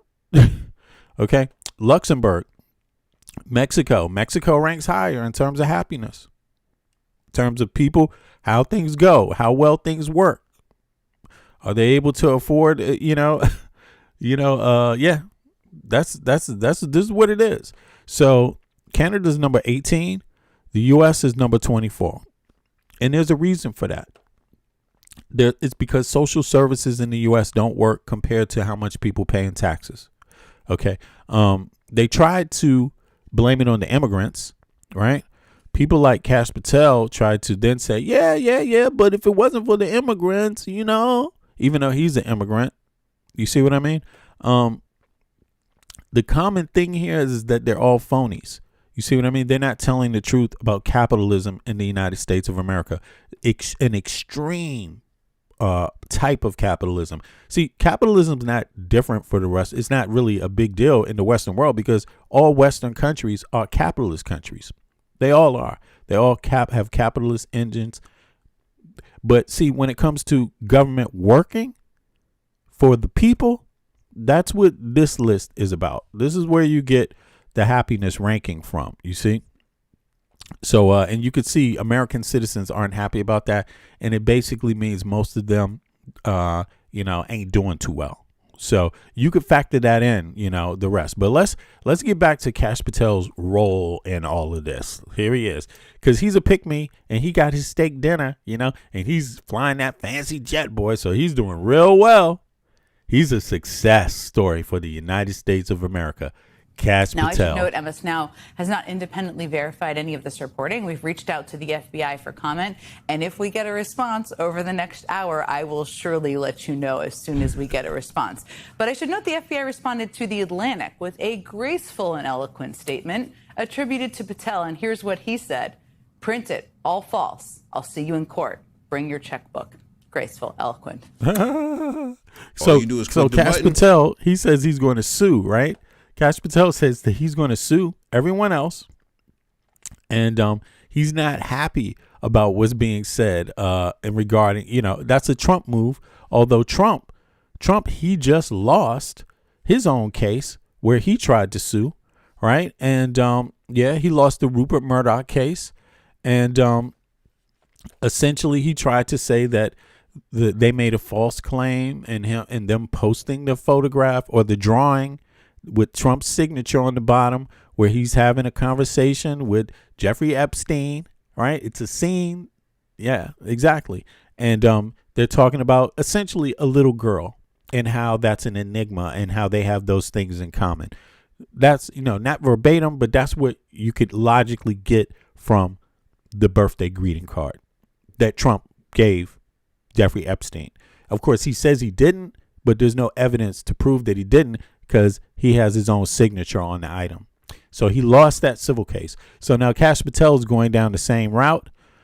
He's hoping to leverage his federal government job.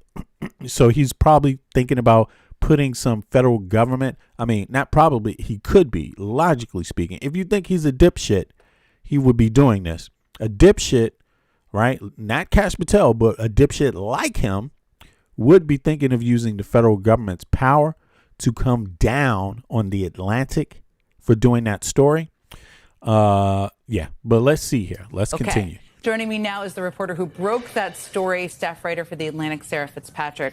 First of all, Sarah, I'm so grateful you could be here because we saw this story and we reached out and we were like, can you come talk to us about it? And here you are. I want to talk to you about all the details of this bombshell report. I just skimmed the story, the surface there, I should say. But first, I just want to give you an opportunity to respond to this reaction to your piece, because Patel's advisor, Erica Knight, called your piece fabricated stories. She said that every serious D.C. reporter passed on. Sarah Fitzpatrick and Jeffrey Goldberg printed it anyway. Lawsuit is being filed. What do you say to that?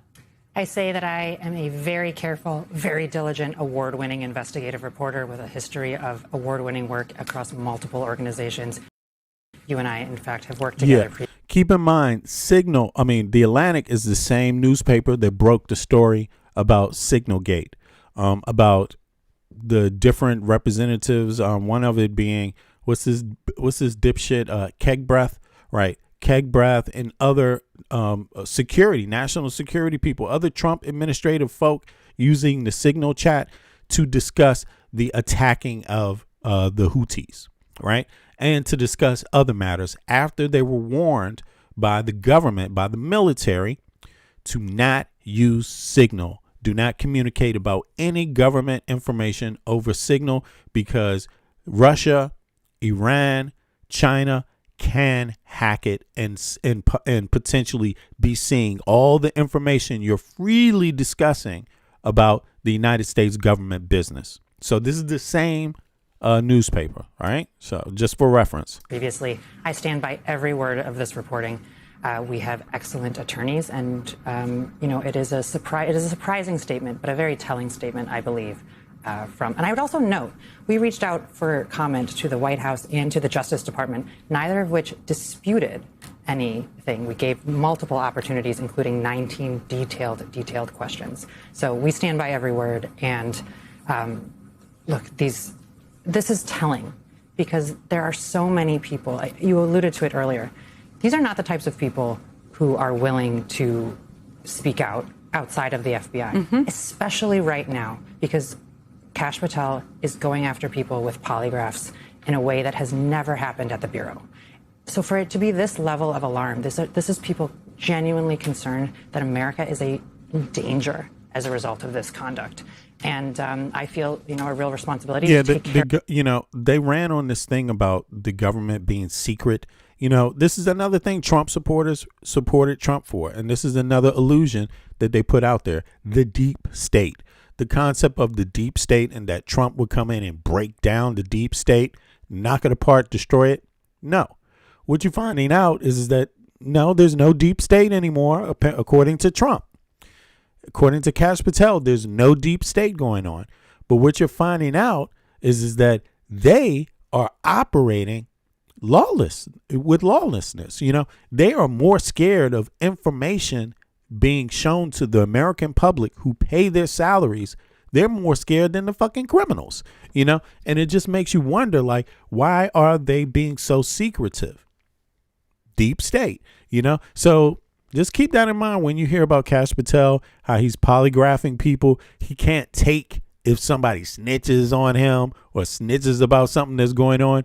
And the snitching is not about top secret shit. The snitching is about corruption of employees. You would think that the people that ran on DEI would want to be against corruption, but they're not. It's totally opposite of what their goal is. They're pro-corruption. They just want to scapegoat minorities. People with polygraphs. And Kash Patel is a minority, which makes him on that term a sellout. You know what I'm saying? To other minorities, Not that we all agree and we all are one group or we get along or coalesce together in all aspects of life, but I just mean on the typical one of being a minority. That's all damn, dude. Like, what the fuck? And he's a brown man. I just have to say that. He's a brown sellout. The dude's a brown noser. That's what he is, man. Not to confuse him with other brown noses, but yeah, he's fucked up, man. Way that has never happened at the Bureau. So for it to be this level of alarm, this is people genuinely concerned that America is a danger as a result of this conduct. And I feel, a real responsibility to take care of that reporting incredibly carefully. And The Atlantic is nothing but diligent, and we have amazing lawyers and amazing editors, and I stand by every word. I'm not surprised in any way by their response. I will say, and you, as you said, you note, and I noted 9 sources for the opening anecdote of the story as well. Let's get into some of the details about this, because Patel's excessive drinking seems to be what is alarming a lot of the sources in here. There are multiple anecdotes that refer to that. That's I appreciate everybody for tuning in. Do me a favor, click the like button if you haven't clicked the like button. Understandable. I'm going to be here for a couple of hours now. I got the day off, so I appreciate everybody for hanging in there for me. Well, they're moving meetings. People couldn't wake him. What more have you heard about the extent of his drinking habits and how it seems to be affecting his ability to serve as FBI director? I think the key point is that this is happening in places in which it is public. There are lots and lots of people around who are seeing it, who are hearing about it, who are learning about it. For example, we have video of Patel chugging a beer to excess on video. We've all seen it. Everybody's seen it. Yes. And I think it speaks to, he was on official travel at that time. There were ongoing threats in the United States at that time. So, it is a very, very clear pattern that has occurred in multiple locations over a long period of time. And it's that pattern which is giving everyone pause. These are not one-off events. One of this, I just read this story, but we have to come back to it because the excerpt I just read, just to remind people, a request for breaching equipment normally used by SWAT and hostage rescue teams to quickly gain entry into buildings was made last year because Patel had been unreachable behind locked doors, according to multiple people familiar with this request. I find that, I've traveled with 2 presidents. I've worked in the government. I've worked in the State Department. Winter's asking about the forest schools. Denmark has a lot of you have private schools in Denmark too. A lot of people don't know this, which is why I was saying this idea about socialism, what they're claiming in the US, it's not even the appropriate term. And I support Bernie Sanders and I support Mayor Mamdani 100%, but I question them about the term because I think they're missing something. And again, it goes back to CNN, it goes back to Fox News, but it also goes back to this Cold War thinking. There's other terms that have emerged since the Cold War, and a different term is social democracies. That's what capitalist countries pretty much have been saying, social democracy. That's different. That's not socialism.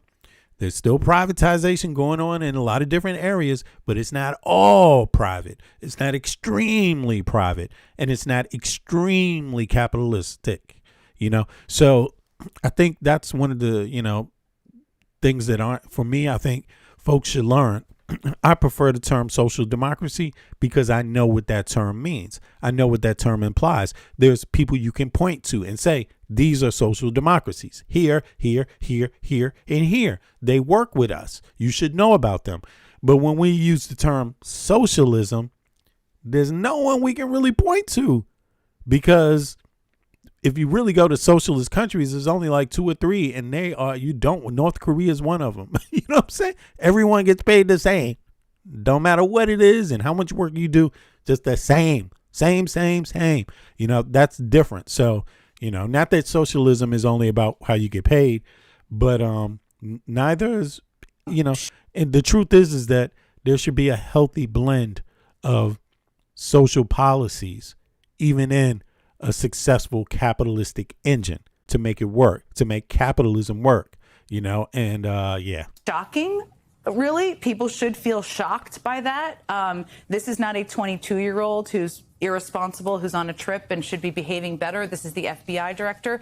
Can you tell us more just about that scene, or paint it for people who have not yet read your story? I think the really most important thing here is that most Rachel, national what's up? security officials at this caliber, and even several layers below, those types of people sleep with their phones on their chest. They are so concerned because they need to be reachable immediately, because there are life or death decisions that have to be made quickly. There may be threats in which they need to be moved quickly.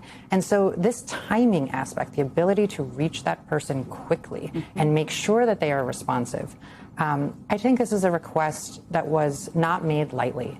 And I think that's the fact that it was made and that it was well known, I think because of that level of concern, really tells you about, the kind of larger picture here. And look, you have the FBI is, you and I both know so many people that have given their lives to this organization. This is a place protecting. Are still giving their lives, are to be still clear. giving their Still lives. in there. Yes, and the threats have never been higher. The risks have never been higher. And so you have a group of people that have totally, the biggest fear would be that something could happen to this person. And I think they take that responsibility incredibly seriously. But that goes beyond the entire organization. You have an organization that is dependent on this person being available, being cogent, and being able to quickly respond to multiple things all at the same time. The opening. All right, so let me just flip out of that. Yeah, this is the whole scale right here. And Finland was it might change who's at the top of the scale, the happiness scale or the satisfaction scale, in terms of how life is, the quality of life, who's more satisfied. And you can see Finland is here at the top, Denmark's number 2, but it changes. Denmark used to be number 1 at one time too, but it can shift, and but it's important to understand that Americans are down here at 24. And why is it down there at 24? So no matter how much money you got in your pocket, and no matter how well you think you're doing as an individual, you still live in a society where less people are happy around you. That means the people that you're dealing with every day that you should be concerned with, even if you have a armored car when you go outside, you should still, and having an armored car probably means you're concerned about the average person. But you need to understand, as an American, this is before Trump even, Americans were down here at the number 25 mark in terms of happiness. What do you think they're at now? They're probably going to be at number 50, seriously, that's how fucked up things have changed. Things have gotten worse since this. Look, let me tell you when this was posted. Not to stay too long on this, but let me just peep when this was posted so people can see. I mean, in case people don't want to tell you about their real lives, who they are on social media, it's okay. At least you have a chance to know what the data says. The data is just as important as the individual story. Now, top 25 happiest countries in 2025. Look, this was the beginning of fucking Trump's term. Look, this is March. Look, the stock market hadn't even started dipping at that time. This is right around the time, right in March. Trump had been in office just under 2 months, just 2 months exactly at this time, just at 2 months, you see? And so back then, a year ago, Americans were down here. They were at 25. That's where they were at, right there. Number 25. And, or number 24, I'm sorry. Number 24. Yeah, that's where Americans were. Now, Canada, let's see here. Now, Canada is 18. Canada's ranked 18 last year. They're more happier. They're our neighbor. Canada's our neighbor to the north, for people that don't know. Donald Trump voters may not know that. Okay. No, it's not Mexico in the north. It's Canada. Okay. But look, even Mexico is ranked higher. your neighbor, look, your neighbor to the south is ranked even higher. That means the cost of living versus what services you get, the everyday thing, the average. I'm not talking about in the inner city, maybe where a town where a cartel runs everything. And I'm not hawking on them either. I'm just saying generally across all of the country. You see what I'm saying? This is what it is. UK and the United States may be the countries that pride themselves on their exceptionalism, but they are not exceptionally satisfied with life, barely making the top 25. And that's what you need to know. If you need help, there's evidence about what's going on with the average American and how the average American feels, because these are actual polls that are taken, And so this is also goes for 22, 23, and 24. Damn. I mean, it hasn't really changed for the U.S. in those years. Let's see here. Note, this is our own figures based on data presented in 2025. The happiness levels and the average of the years, right? So this is they averaged out from the year 2022, 2023, and 2024. Error bars and 99% confidence intervals. So, yeah, and here we go. Damn. That's what the data looks like on another. Let me I'm going to go ahead and post this in the chat for people just as a light note, just for people that want to review this. Let me see. Boom. There we go. All right, now let's get back to the rest of the news and Trump and what he's been participating in regarding Kash Patel. Kash Patel is still out there capping for people.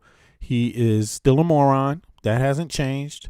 You will be able to continue to see more moron shit until Kash Patel is finished, till he's on his last days. But having said that, there is more news about Kash Patel. So let's peep it here. Let's see what else is there. Oh, let me forward. I'm sorry. Did I show this already? 2 seconds. Here we go. Sorry about that. Boom. Let's go to it. Of American law enforcement, I think, concerns people have about this administration of any having access. There's some very enormously troubling reporting from the Atlantic that just came out. I want to ask you about, I don't know if you got a chance to read it, about Kash Patel's reign at the FBI. And I'm just going to read the reporting here. Several officials told me that Patel's drinking has been a recurring source of concerns across the government. They said he is known to drink to the point of obvious intoxication. On multiple occasions in the past year, members of the security detail have had difficulty waking Patel because he was seemingly intoxicated, according to information supplied to Justice Department and White House officials. Hold on. They said numerous times? This is more than one time? God damn. Hold on. Kash Patel's reign at the FBI. And I'm just going to read the reporting here. Several officials told me that Patel's drinking has been a recurring source of concerns across the government. They said he is known to drink to the point of obvious intoxication. On multiple occasions in the past year, members of the security detail have had difficulty waking Patel.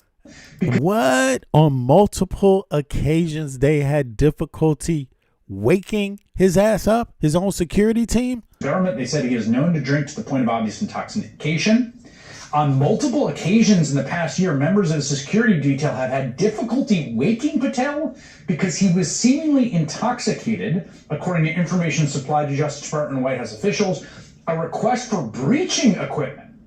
Yo, Rachel, I see you in the chat. I appreciate you. Normally used by SWAT and hostage rescue teams to gain entry into buildings, was made last year because Patel had been unreachable behind locked doors, according to multiple people familiar with the request. Now, sorry, I wanted to dig into something you just specifically mentioned and read for our viewers a part of your report. You say, quote, a request for breaching equipment normally used by SWAT and hostage rescue teams to quickly gain entry into buildings was made last year because Patel had been unreachable behind locked doors. Mm-hmm. Is it your understanding that officials used that sort of SWAT equipment to breach a room that Patel was in? What the fuck? What? Yo, this is insane. The SWAT team allegedly had to use SWAT team shit like to break in to his own office like, because the dude was knocked out. To quickly gain entry into buildings. Hold on, what the fuck?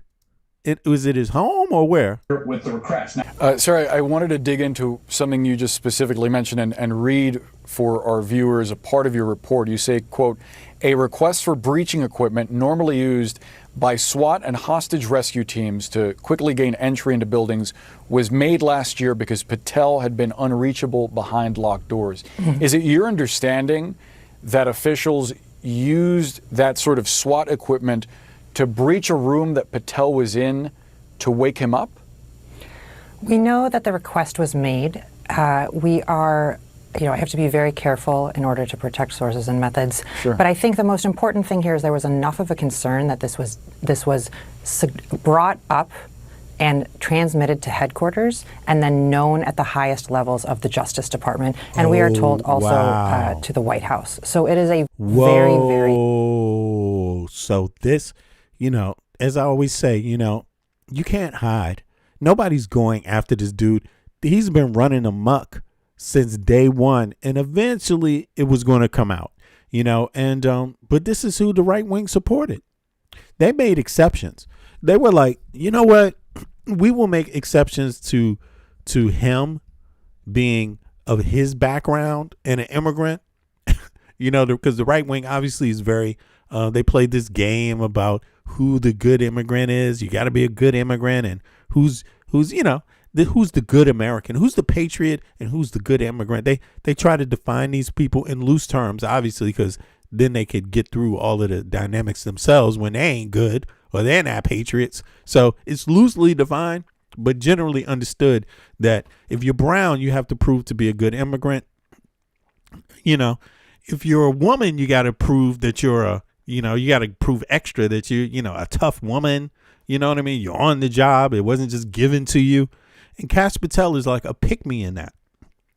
So he was playing this kind of like good immigrant thing. You know what I'm saying? He even talked about it, but really they only allowed it because he was going with the program. The truth of the matter is that he's not a fucking good immigrant. I mean, I'm just saying he's not a good example. Like, he's not. But he's a fucking drunk. And allegedly, according to the people around him.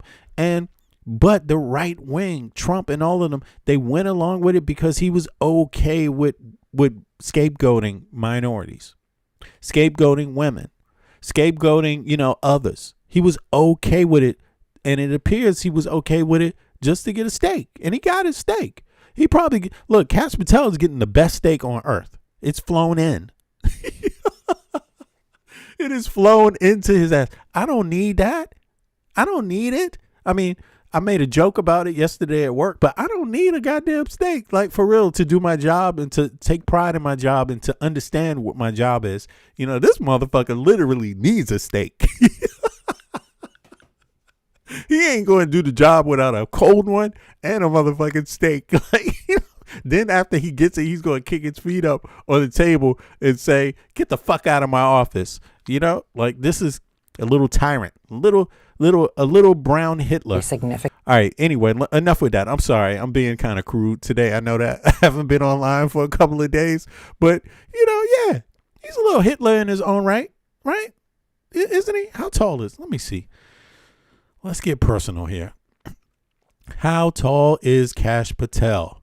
Let's just find that out, because that would be helpful, right? That would be useful in knowing. Let me see here.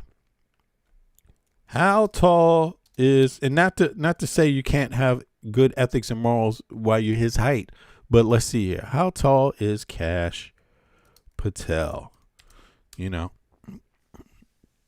Let's see here. There tends to be some kind of I don't know if it's real, but he's 5 feet 9 inches, so he's like 4 feet shorter than me. All right. While some sources, they always lie though. They say he's really 5'7". He looks more 5'7". You got to put him up against other people in a picture to see. They always do this with Trump too, try to say he's taller and weighs less. But viral footage shows his feet dangled above the floor, which led to hyperbolic online claims that he was much shorter. So yeah, he could be also a little ass Hitler. Okay, you know what I'm saying? Not that a tall Hitler would be better, but you know what I'm saying? Like, they have this thing about, I guess people saying being picked on, younger, being shorter makes you, you know, and then the other thing, like having to prove yourself around people to be more manly, you know, you need more bravado, you know, you don't need it, but some people think that, you know, some people overcompensate, you know, just out of insecurity, you know, not that every person his height is insecure or goes that path, you know, but it's a known phenomenon that when some people are insecure about their height or are insecure about other things, you know, they tend to overcompensate. And Kash Patel was like really, really right-wingish. He was really like, you know, hey man, you know, I'm a conservative. You know, you have to really, I'm what a good immigrant is. Stop making excuses for yourself. You know what I'm saying? You know, stop being woke, you know, because that's in his mind, that's what making excuses for yourself is, that i.e. being woke, like acknowledging historic wrongdoing or barriers that exist. That in his mind is being woke and is wrong. It's making excuses in his mind. In his mind is, you know, but look at this motherfucker now. I mean, he's an embarrassment. Any one of us in this chat could have done a better job than Kash Patel with no security background at all. All you had to do was be a decent person and have some intelligence, because apparently he doesn't have that. He don't even have that, man.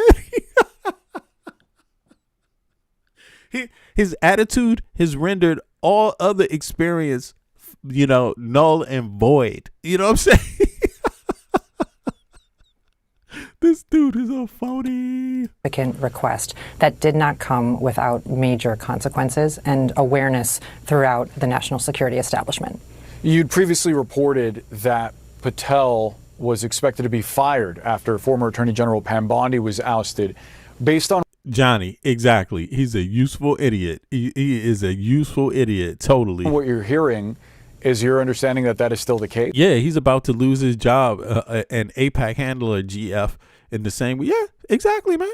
This dude is on. Did you hear his online? I know you guys remember this shit. If you saw it a couple of streams back, we were talking about Kash Patel and his porno user site, alleged. I mean, but he's not suing nobody.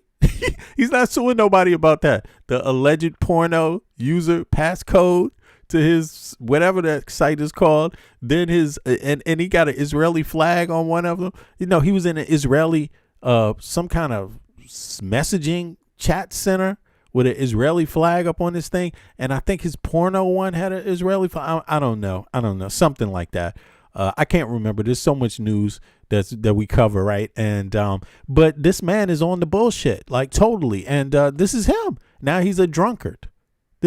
So he's into he's a sleaze. I mean, I'm not trying to judge, but by his own terms, he's the sleaze bag he's supposed to be kicking out of the country. He's the sleaze bag he's supposed to be protecting Americans from. Look, next thing you're gonna find out, just like we're getting there, you know, the allegations about Kirk. Yes, allegations about Kirk being involved in sex trafficking. Soon you might find out that he was involved in sex trafficking himself, like straight up. Continue. So people close to the director have said that he himself has expressed that he believes that he is about to be fired or that is imminent. In fact, we recount an incident last week in which he called and told members of his staff and other people that he had been fired, although it turns out that he was mistaken. So yes, this is widely discussed, I think, within Washington behind closed doors. In fact, there are senior administration officials who are openly discussing who will be the next FBI director. Wow. Sir, oh, that's wonderful. They're about to get rid of his ass. I'm really, really happy about that. Yeah, but let's see here. Now, there's one other. Let me hear Adam Mockler's take on this real quick, and then I'm going to go over to the Kirk story. Let's see here. I think Adam did some reporting on this. If I'm correct, let me see. Did he do it? Let me look at the chat too. What's that? There's a lot of useful idiots, Johnny. Let me see. Rachel says, yeah, I would use whistleblower protections and told people about UFOs and other things he said he would do. Yeah. Man, they all over the place. They are all over the place. I mean, but this is who these people is. Don't get me wrong. I don't have a problem with any American us standing up for our country and standing up for Americans and doing the right thing.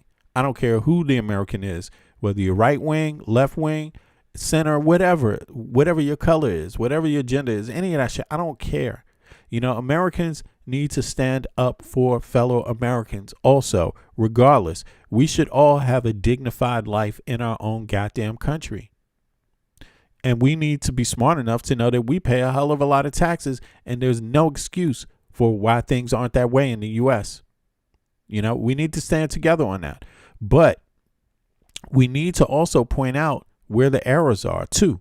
You can't just point the finger at Obama, okay? You need to be able to say, yeah, but you voted for Kash Patel. You voted for Trump. And you voted for these people that claim total opposite things of what they produce. And they produce less of what they said than Obama did. You see what I'm saying? Like, so they're less critical of people with more, with worse behavior.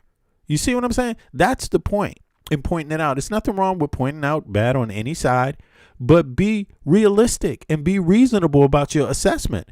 You are more upset about people who did far less harm to you. That's the point. We need to, and those people need to digest that before things get better. Things are not going to get better if they don't dissect why they believed in Kash Patel's punk ass, why they believed in Trump's punk ass. Like, come on, these are serious. Why would you think why would Kash Patel think Trump would release the Epstein files? Why is Kash Patel the head of the FBI when he's the one who said he would release it on day one? You saw he didn't release it on day one. And what did people do? They made excuses about it. Why? Why are you making excuses? What's there? The man didn't keep his word. Isn't that enough? Since when is that not enough? Since when we're judging people? Well, with the right wing, they seem to have a long stick. They seem to have a long capacity to deal with people not keeping their word. And we're talking about words that they promised their own constituents. Lower gas prices, cheap, lower inflation. Now, they're worse at the economy. They're worse at security. They're worse at inflation because they were phonies. And you need to ask yourself why you fell for a complete, utter phony while you called somebody else a phony. Okay, they called Kamala Harris a phony. Well, why did you fall for someone that's even more of a phony than Kamala Harris? If she is, and God damn it, I'll vote for Kamala Harris again if you keep up this negative attitude and this way of being unfair. Yes. So keep being unfair out there. Keep being on Kamala Harris's heels if you want to. You're just going to force me to vote for her ass again, especially after you support this lunatic shit.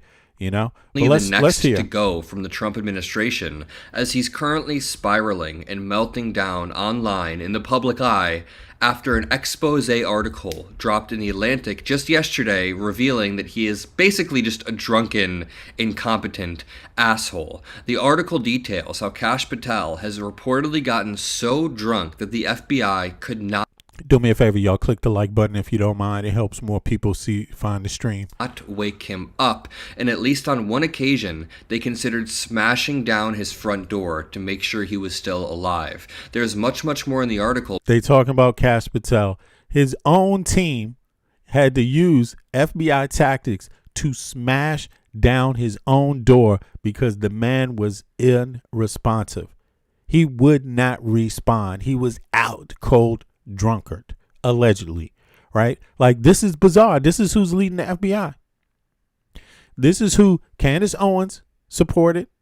Via her loyalty to Trump, looking to, cover her eyes up whenever she saw any of the red flags with Trump, especially the misogyny. She was like, nope, I don't care if he's a misogynist. Women shouldn't be having abortions. That was Candace Owens. Now you realize what your problem was, Candace Owens. I hope you do, because that is just as stupid. Okay. Mind your own business. Mind your own abortion. Okay, stop getting in other women's lives and shit with their own medical needs. Okay, goddamn. You see how ridiculous that is? They got a black woman out there playing what do you call it? Playing righteousness. You know what I'm saying? Self-righteous lady, you know, in black skin.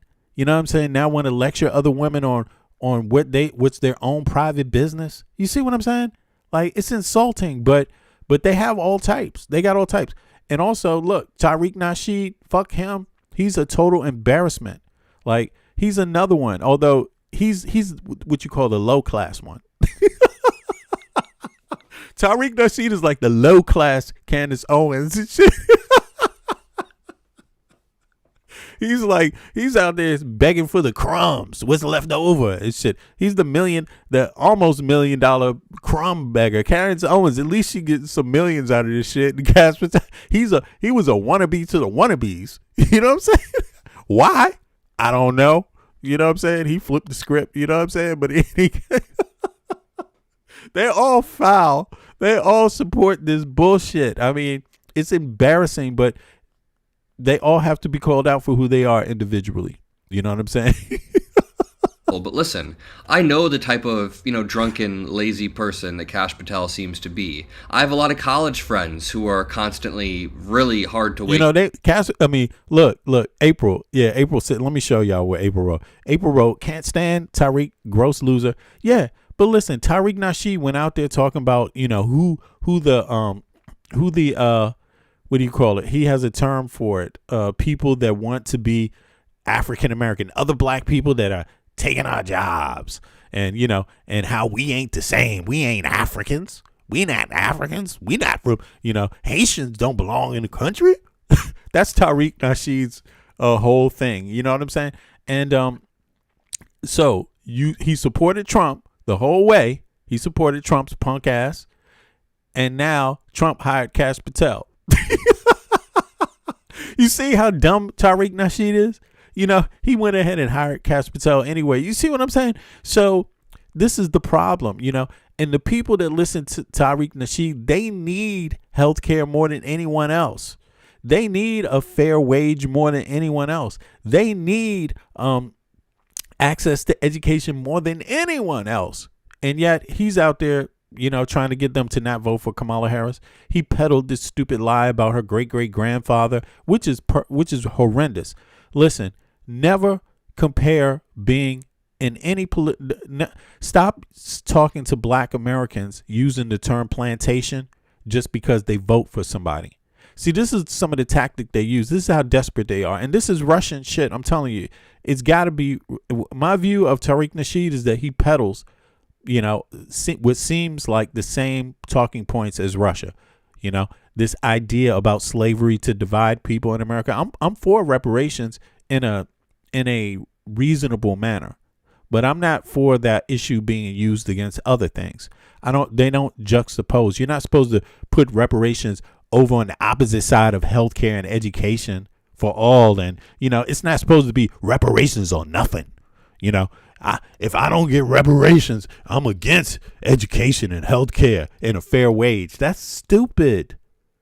That is stupid. How do you put reparations for African Americans against reparations for everyone else in everyday life? What's the point in that? That's failure.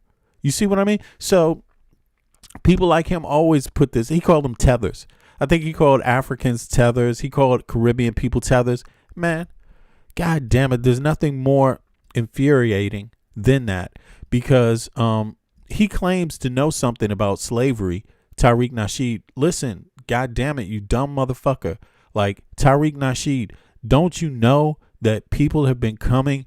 A lot of quote unquote African Americans came from other plantations, were sold from plantations in other countries to Americans. Don't you know that? You didn't know that? Denmark Vesey. You need to look up Denmark Vesey. It's a typical story of people being enslaved in the Caribbean who were bad slaves, and they couldn't figure out what to do with that slave, but they didn't want to lose their money. They sell them to other people. Where? In the United States. and they also become part of what's African American today. That's been going on the whole time. The whole way African Americans have been creating their identity, there's been an influx of black people from South America, Haiti, Caribbean nations, and Africa. An influx infused with us the entire time. Why did it happen that way? Because of the segregation laws. So he's a total bimbo. He's a total bimbo, Tariq Nasheed. And he's a traitor to reparations. He's a traitor to the whole identity, because there's more nuances than that. You see what I mean? He's a total bum. He's a total bum. And at the very least, he used his platform to get people to vote against their best interests. And while he was out there talking about Heathers, he should have been out there talking about healthcare, tethers. While he was out there talking about tethers, Africans and Caribbean people, he should have been talking about a decent wage. He shouldn't have been trying to cap for billionaires owning the whole country. Look, he went out there cap for Elon Musk. Elon Musk is a goddamn naturalized. He's an immigrant. He's an immigrant himself. He's an immigrant himself who don't give a fuck about you, Tariq Nasheed. You see what I'm saying? You know, Peter Thiel doesn't give a fuck about you, Tariq Nasheed. Trump doesn't give a fuck about you or anybody like you. Don't you understand that? Like, what's so hard for these people to understand? But yet he's a black man who's acting like somebody else.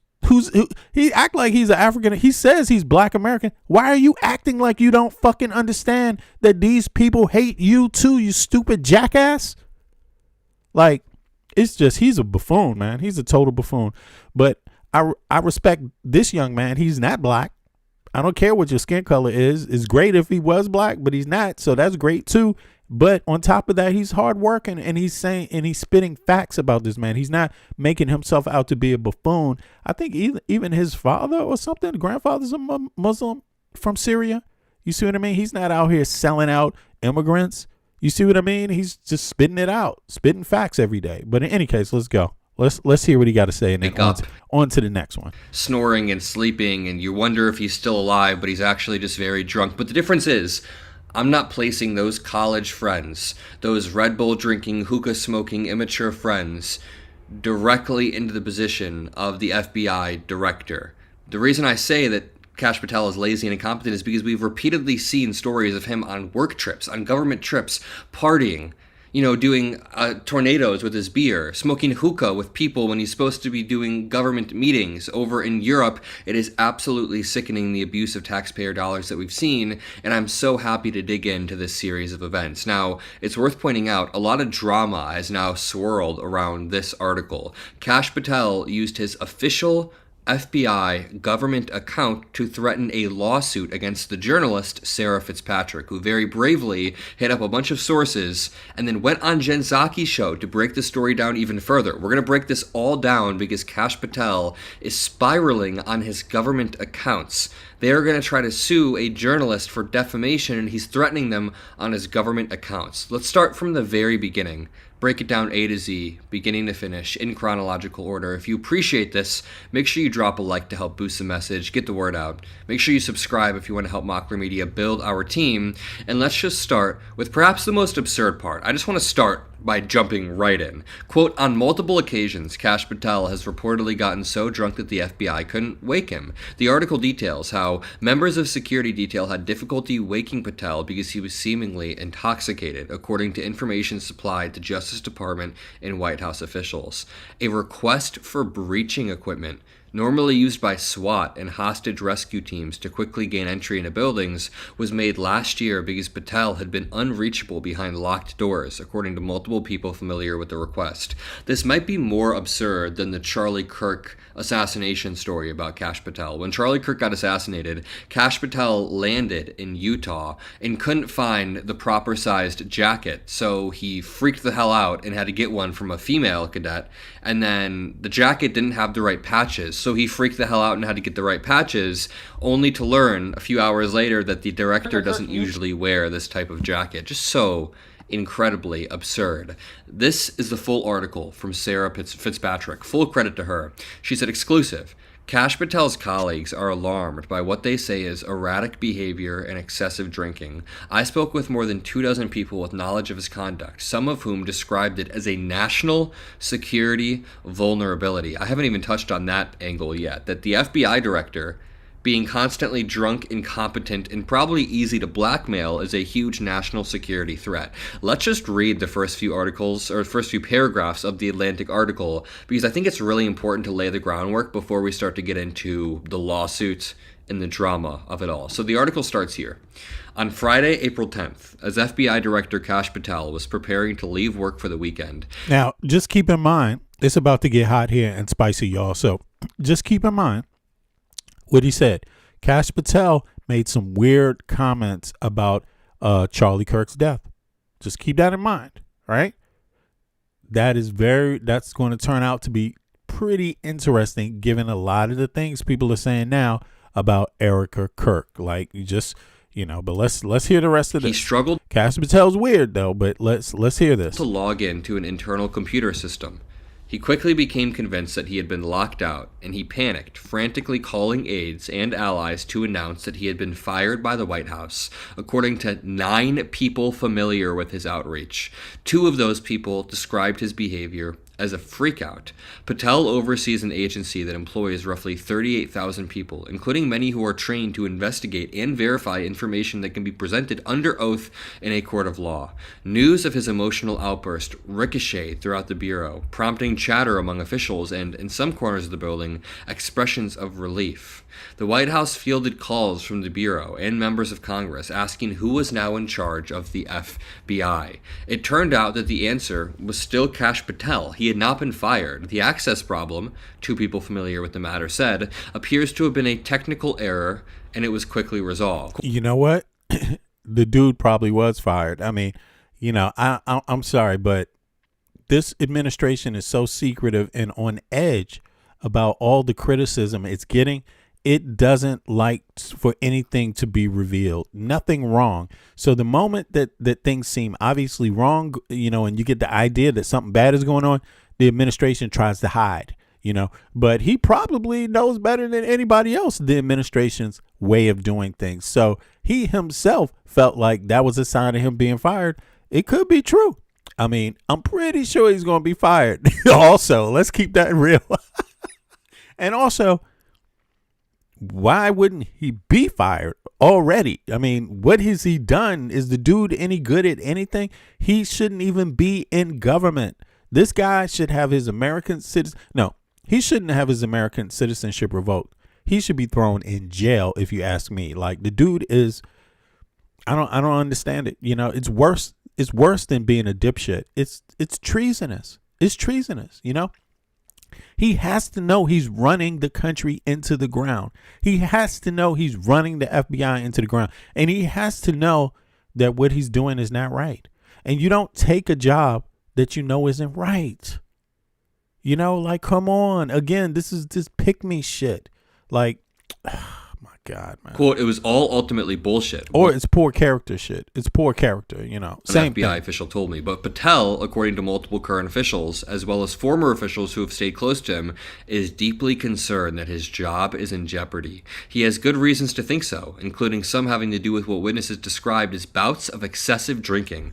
My colleague Ashley Parker and I reported earlier this month that Patel was among the officials expected to be fired after Attorney General Pam Bondi's ouster. Quote, we're just waiting for the word that Patel is officially out of the top job, and Patel seems to be rightly paranoid. It later goes on to state, several officials told me that Patel's drinking has been a recurring source of concern across the government. They said that he is known to drink to the point of obvious intoxication, in many cases at the private club Ned's in Washington, D.C., while in the presence of White House and other admin officials. He's also known to drink to excess in the Poodle Room in Las Vegas, where he frequently... Damn, that's a whole lot of places he got to drink. Yo, wow. And they followed his ass everywhere. He spends parts of his weekends probably flying there on our taxpayer dime. Okay, let's dig into some of the... Don't get me wrong. I like to have a decent beer every once in a while. I like to have a decent cocktail every once in a while. But what is every once in a while? Is a decent cocktail every day? is a decent cocktail every other day. At what age are you? I mean, me, I'm 55, so I don't have the desire to drink alcohol that much. Don't get me wrong, one or two, fine. Every once in a while. What is that? Is that once a month? Yeah, once a month. Once a while. But not at work. You know what I'm saying? Exactly. But not at work. This dude's having cocktails at fucking work, bro. He's chugging them down. Look, but the thing is just, let's be real. Whether he's at work or not. So Winter said, where do you get a decent beer in Denmark? Yeah, that's funny. Yeah, but yeah, post.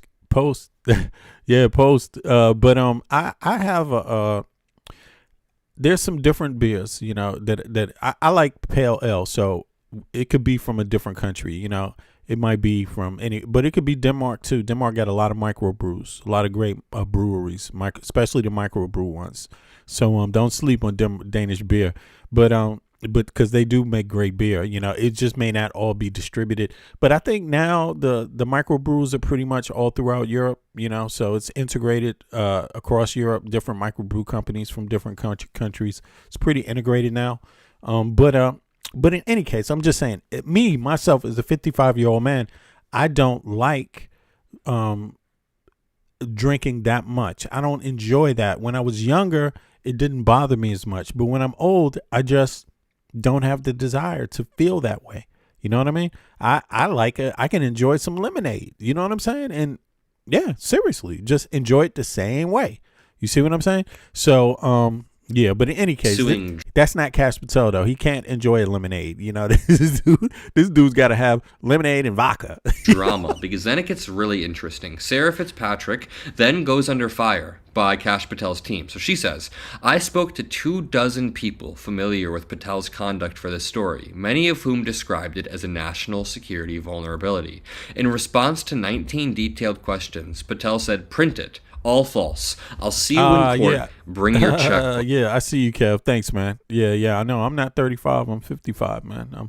But I'm in good shape, though. I'm in good health, so I appreciate it. I'm glad to. That's the one thing I have. My family, my kids, in a decent life. I have a decent life, security and safety, and then I'm pretty free person, man, and my health is also with me, so I'm lucky. You know, I'm lucky, man. So he starts to threaten them. Then, Kash Patel's spokesperson, Erica Knight, comes out and says, The Atlantic published a bombshell on Director Patel that every real DC reporter chased, couldn't verify, and passed on. Here's the reality. Since being sworn in, Director Patel has taken a grand total of 17 days off. Come on. Half as much time as Comey and Wray, and he spends twice as much time in the office as either of them did. Yeah, lecturing people about hard work and shit. The so-called intoxication incidents, the Atlantic... And he has a vacation every goddamn day. Like, straight up, you know? It's crazy. Reports have happened 0... Okay, Rachel, I see you. I appreciate it. Yeah, it's 4 a.m. Okay. Where you located? Hold on, 4 a.m.? Where you located? If it's 4 a.m., oh, that's in the U.S.? That's East Coast. Okay, I got you. Times. Yep. Dude, we've seen him on video. I can literally Google a photo right here of Kash Patel drinking and then pull it over and show you all that Kash Patel went viral for literally drinking on the job while he was supposed to be overseas representing us. So she then goes on to say this entire story is fabricated, but we have the journalist herself, Sarah Fitzpatrick, telling us more about them. Okay, so there you have it. Now, he mentioned something about Kash Patel talking about Erica Kirk. Okay, so let's segue over to Erica Kirk. And this, I found this really, really interesting. Like, it's the one of the, I don't know how many of you are up on this. I'm catching up late. Listen, and I've been trying to catch up with Candace Owens' words about Erica Kirk. I've been trying to catch up with a few different people's. Well, because you know, when you see MAGA having a civil war, they go at each other. So since I'm not MAGA, you know, I don't know what none of them talking about. It takes me a while to understand the differences between them, right? But this is some crazy shit.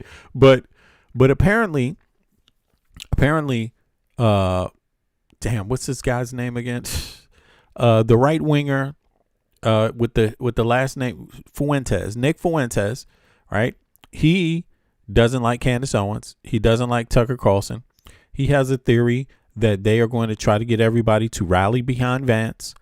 And I'm really starting to get another understanding of Nick Fuentes. Like, yes, he's been badged as a white supremacist. He talks a lot of racist stuff, but it shows me that's not really the thing I'm really on. That's not the primary thing I'm considering, because that's nothing new in the United States. We have some people that think that way. But what I'm getting from him is that he thinks he is totally adamant about all of these people being kicked out of government. Like, he doesn't like Elon Musk. He doesn't like Peter Thiel. He doesn't like the techies controlling the country. And he doesn't seem like it anyway. And he's not understanding why other right wingers are trying to rally behind JD Vance when JD Vance is just a Trump. He's just going to do anything they tell him. He's going to do anything Peter Thiel tells him. Vance is going to do anything Peter Thiel tells him, anything Elon Musk tells him, just like he's doing anything Trump is telling him. That kind of behavior. And it seems like Nick Fuentes can get that. Candace Owens doesn't seem to get it. Tucker Carlson, I don't know, does he get it? But in any case, there's a mismatch. But one of the things that's coming up here is that the thing about Erica Kirk and how Erica Kirk responded. And there's some information I really didn't know. This ties into how Kash Patel handled, the FBI handled the investigation, his murder, right? And it just makes me wonder. So let me play some of this and you tell me what you think about this, all right? Listen up, y'all. This is crazy.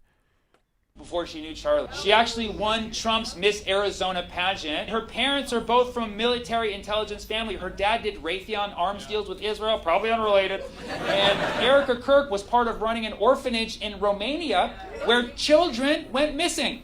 Enough children for Romania to permanently ban the orphanage and permanently ban Erica Kirk.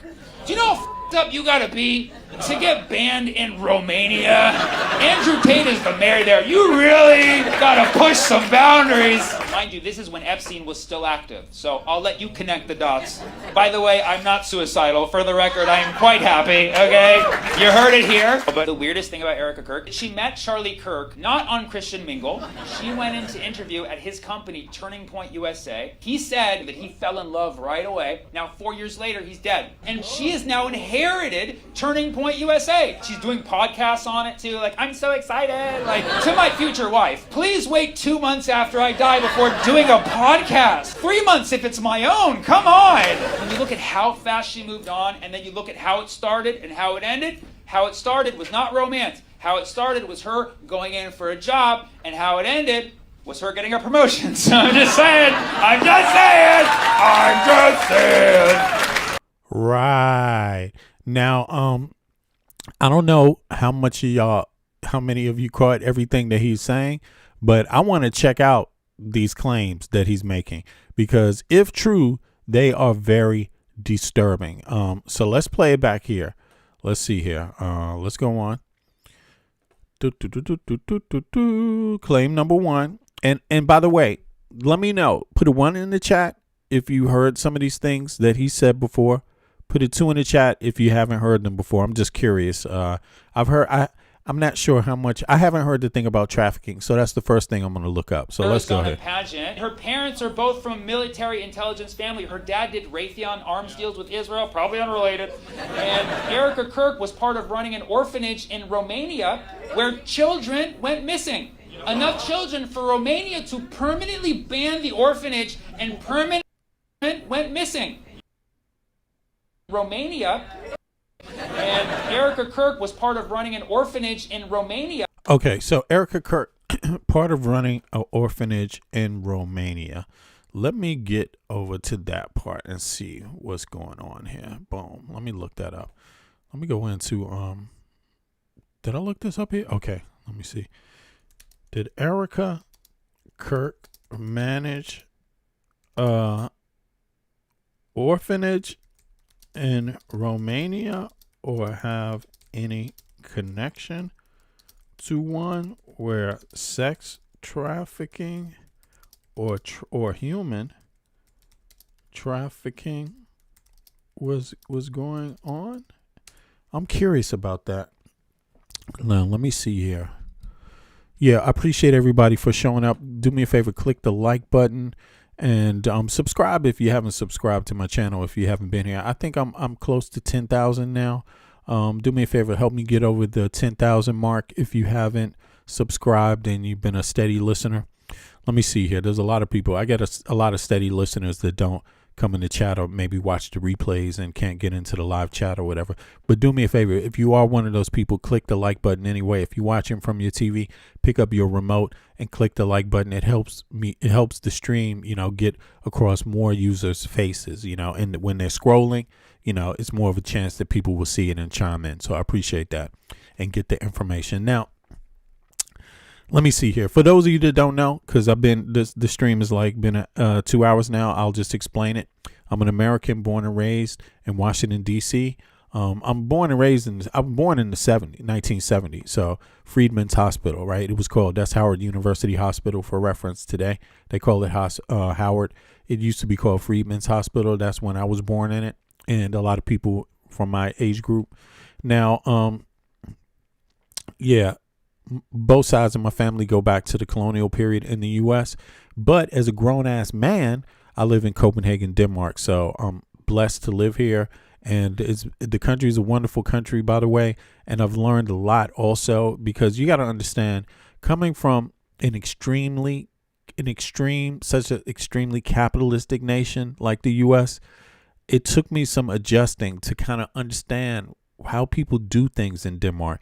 And I realized, it took me a time to realize, but nobody's necessarily in a rush in Denmark because things happen in an orderly fashion. In the U.S., nothing happens in an orderly fashion. I don't even use the goddamn government. I'm not even trying to come in contact with any government agency, period, for anything. But in Denmark, because everything is managed well, it's integrated into all, pretty much all, not all aspects of life, but most of it when it comes to your rights, like your pension, your retirement. The government makes sure that people, companies, and agencies operate fairly. And that's what it's about, So when they say Denmark is people in Denmark are one of the happiest people on earth, that's what they mean. They mean their rights are protected. That's what they mean. And it doesn't matter if it means you're not getting scammed through your taxes. It means because the U.S. people get scammed in their taxes. I'm sorry. They think they pay less, but they pay a whole lot and they get way less than anybody else. So stop thinking about how much. Think about what percentage of your taxes actually go to anything you'll ever see in your lifetime. Then you'll understand the difference. More of the taxes, the percentage of taxes that people pay in Denmark, more of it goes to things they see in their lifetime, on their block, in their life, every single day of the week. That's what you need to think about. It's not how much, it's what mass of it goes back to you. There you have it. Now, going back to this. Let me see here. Erica Kirk, did it come up? Oh, wow. There's a lot here. So let's see here. It says that there's no evidence that Erica Kirk managed an orphanage in Romania or had any connection to human trafficking. It says these claims are rumors that circulated on social media, particularly following the death of her husband, Charlie Kirk. Extensive fact checks by organizations such as Snoops, PolitiFact, and Lead Stories found no criminal record, no records of criminal investigations or bans against her charity, right? So here it is. So summary findings, and that's the good thing about what I'm doing. I don't some people would hide information that they find. They don't want to search it live, because if they happen to be incorrect or there happens to be another spin on it, maybe they don't want to do that. But me, I actually want to know. I mean, it doesn't bother me, because a lot of times what I find out is that maybe some of the things aren't right and maybe some are. So if you don't look it up, you won't know. But let's see this. It says charitable work.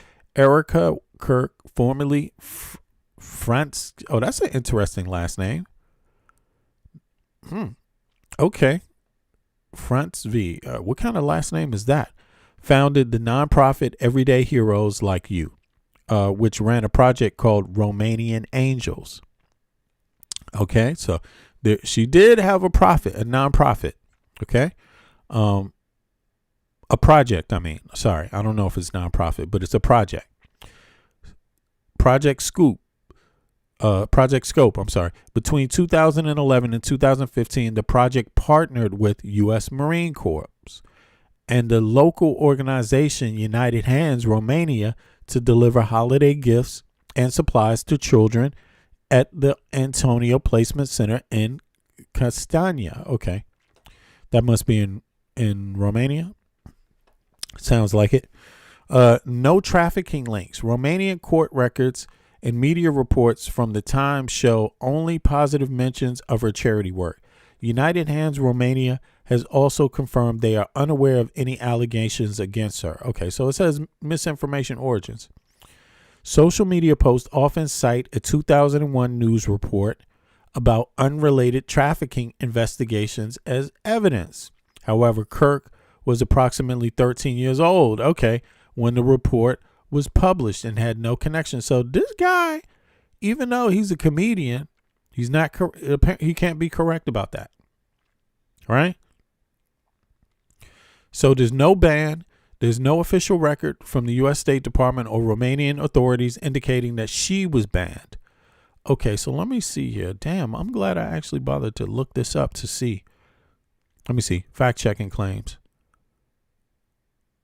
Why is this out here then? Why are they sharing this? Now, let's go to the next one. Now that we've heard that one, apparently, let me see what the chat says. Is this true? What do y'all think about that? Let me see here.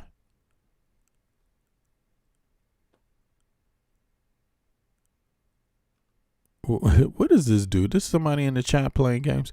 Yo, why don't these people ever show anything about themselves when they come in the chat on their Facebook, on their YouTube pages?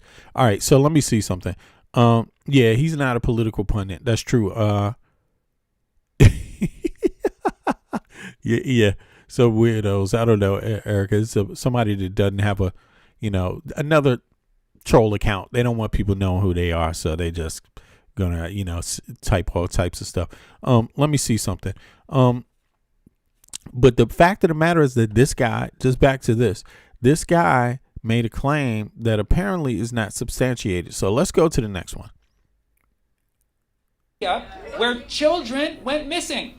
Enough children for Romania to permanently ban the orphanage and permanently ban Erica Kirk. Okay, so did they permanently ban the orphanage? Let me check up on that one real quick. Did they permanently ban the orphanage? Did they permanently? Yeah, that's interesting. Just to make it clear, because sometimes if you don't ask direct questions, you don't get information. So the one associated with with Erica Kirk's charity project was not banned. Okay, right. Key details: the facility and charity. Facility status: the facility Erica Kirk supported, Antonio Placement Center in Castania, was a state-run institution, not a private-owned or managed by her. There are no public records indicating it was permanently banned or closed due to trafficking during our... Okay, so it seems like there's a distinction here. Her organization worked with another entity, and the other entity maybe is the one that's had issues.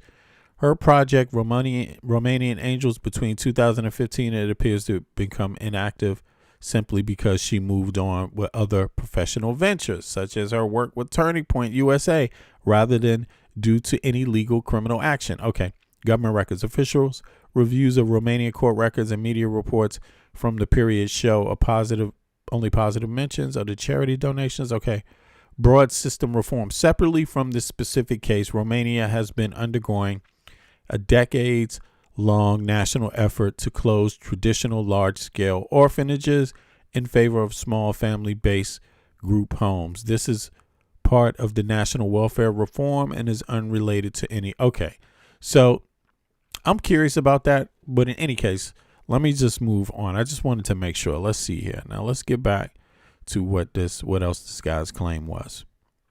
Do you know up you gotta be to get banned in Romania? Andrew Tate is the mayor there. You really gotta push some boundaries. Mind you, this is when Epstein was still active, so I'll let you connect the dots. Okay, this is when Epstein was still active, but she's younger than that, so that kind of exposes it, I guess, right? I'm not how old is Erica Kirk? I'm not sure how old she is, but they said she would have had to been 13. Let me see. This is 2001. Let me see.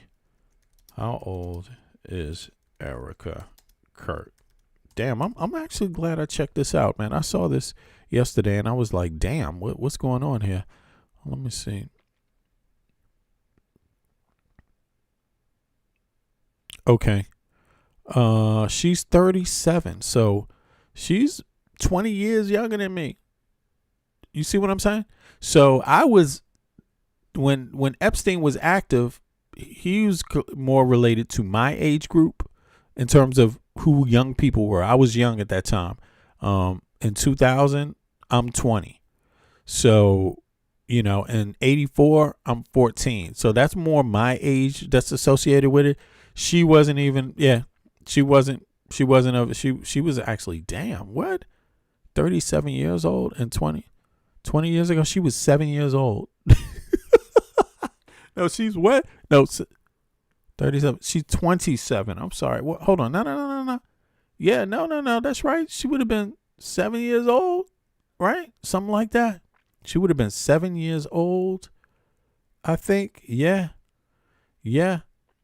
That's correct. She was born in 1988. Epstein was already rolling in 84. So, according to FBI claims, right? Yeah. So, but in any case, let me hear one more thing. Let me just hear what the rest. By the way, I'm not suicidal. For the record, I am quite happy, okay? You heard it here. But the weirdest thing about Erica Kirk, she met Charlie Kirk not on Christian Mingle. She went in to interview at his company, Turning Point USA. He said... Okay, so let's see here. Did she interview at Turning Point USA? Yeah, there's some other stories that's coming out about Erica Kirk and how she met Charlie Kirk. And yeah, it's up to people what they want to view. But it says here, refers to two different. Okay, the term interview refers to two. Let me pull this up. Refers to two very different events in Erica Kirk's history with Turning Point USA, TSUPUSA. Her original job interview in 2018 and her appointment as CEO in 2025. 2018 job interview, how she met Charlie. Erica Kirk's relationship with her late husband, Charlie Kirk, began with a job application and interview process. Initial interview in September 2008. Erica Francvi applied for a position at Turning Point USA and had an initial interview at their Phoenix headquarters. The second interview, shortly after Charlie Kirk messaged her and invited her to dinner at a burger restaurant in New York City.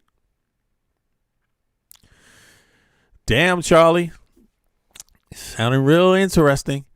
A ruse. Okay, while Charlie Kirk later joked that he was interviewing her to be his wife. Sounds real weird here, dude. It doesn't sound good on Charlie Kirk's part, though.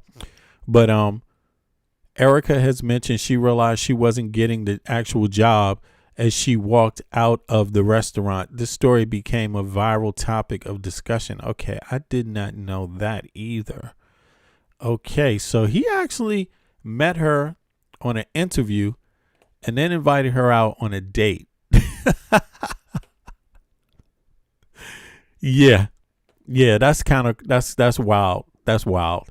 Yeah, there it is. That's what Charlie Kirk was doing, and I don't know what else to say about that. That's kind of weird. But all right, so let me continue here. What else?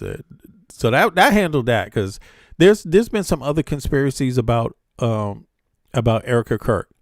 Number one, there's another Erica Kirk that's out there that they say looks a lot like this one, has the very same life trajectory, married a wealthy Republican, boom, then the wealthy Republican ended up dead, and then You get it. So long story short, people aren't trusting Erica Kirk. That's basically what it is. And so there's some things coming out that may be true, like you heard in this one. Look at this dude's eyes. What he said, there was only one claim that was actually true.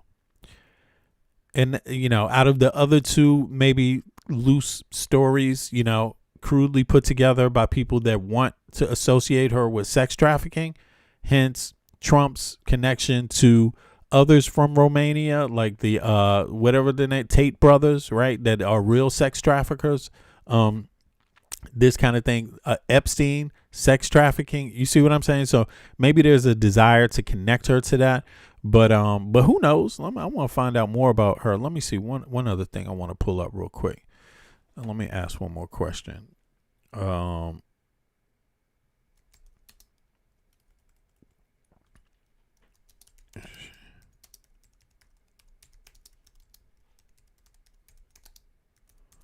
Yeah, I want to find out about her name. The only reason why I'm doing this is because these are MAGA talking points. MAGA really likes to go into who the good and bad immigrant is, obviously. Okay. Listen, I'm so happy that I looked this up. So this is just for the record, for people to know. Erica Kirk is an American-born citizen with a diverse immigrant background. Yes. She was born in Ohio and raised in Arizona. Her heritage includes roots from several different countries. Think about this, y'all. Swedish, her paternal grandfather, Carl Kenneth Fransby. Big up to Sweden.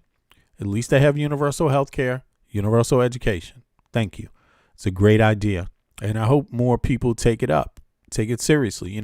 Maybe not everyone can, the adults, but the adults still can if they want to. I believe, right?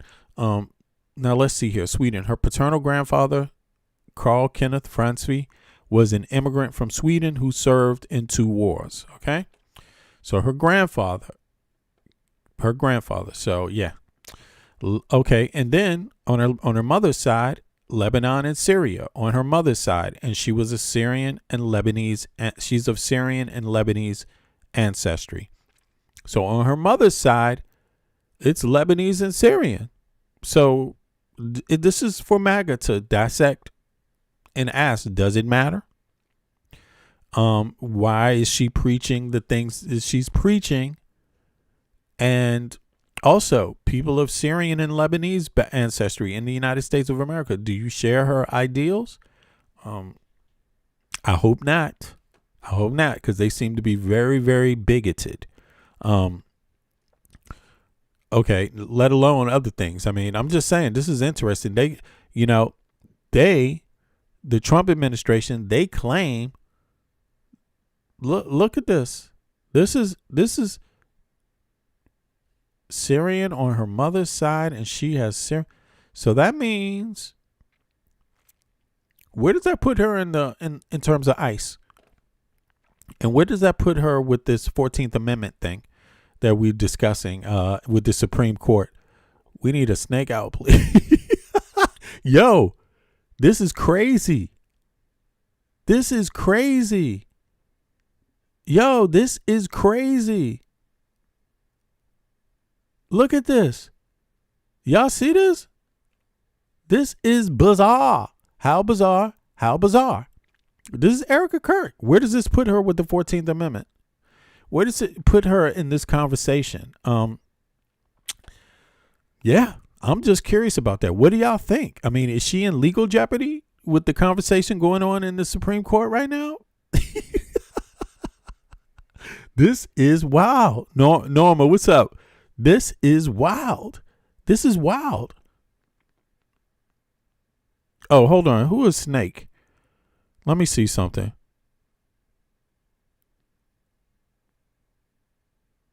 Okay, let me come in here. Yo, man, don't come in here messing up the chat. But I can't find it. Let me know where the comment is. Sorry about that.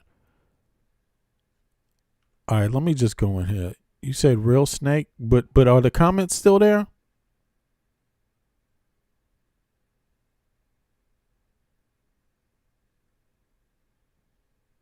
Let me I'm trying to find the comments. Sorry, y'all. Okay. Says April, did you know that you can use I see. So I get it. So this person is just trying to take up space. No problem. Yeah, let me go on. I thought one of the mods would handle this. So just so you know, look, you see, this account was made April 14th, 2026. Right? So everybody can see that this person doesn't want anyone to know who they are, doesn't have anything on their social media, right?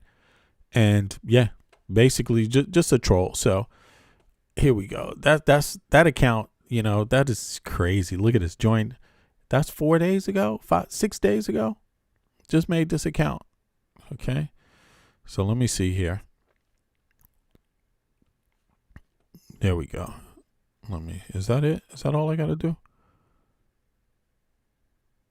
I think that's it, but let me just make sure. Oh, there we go. Boom.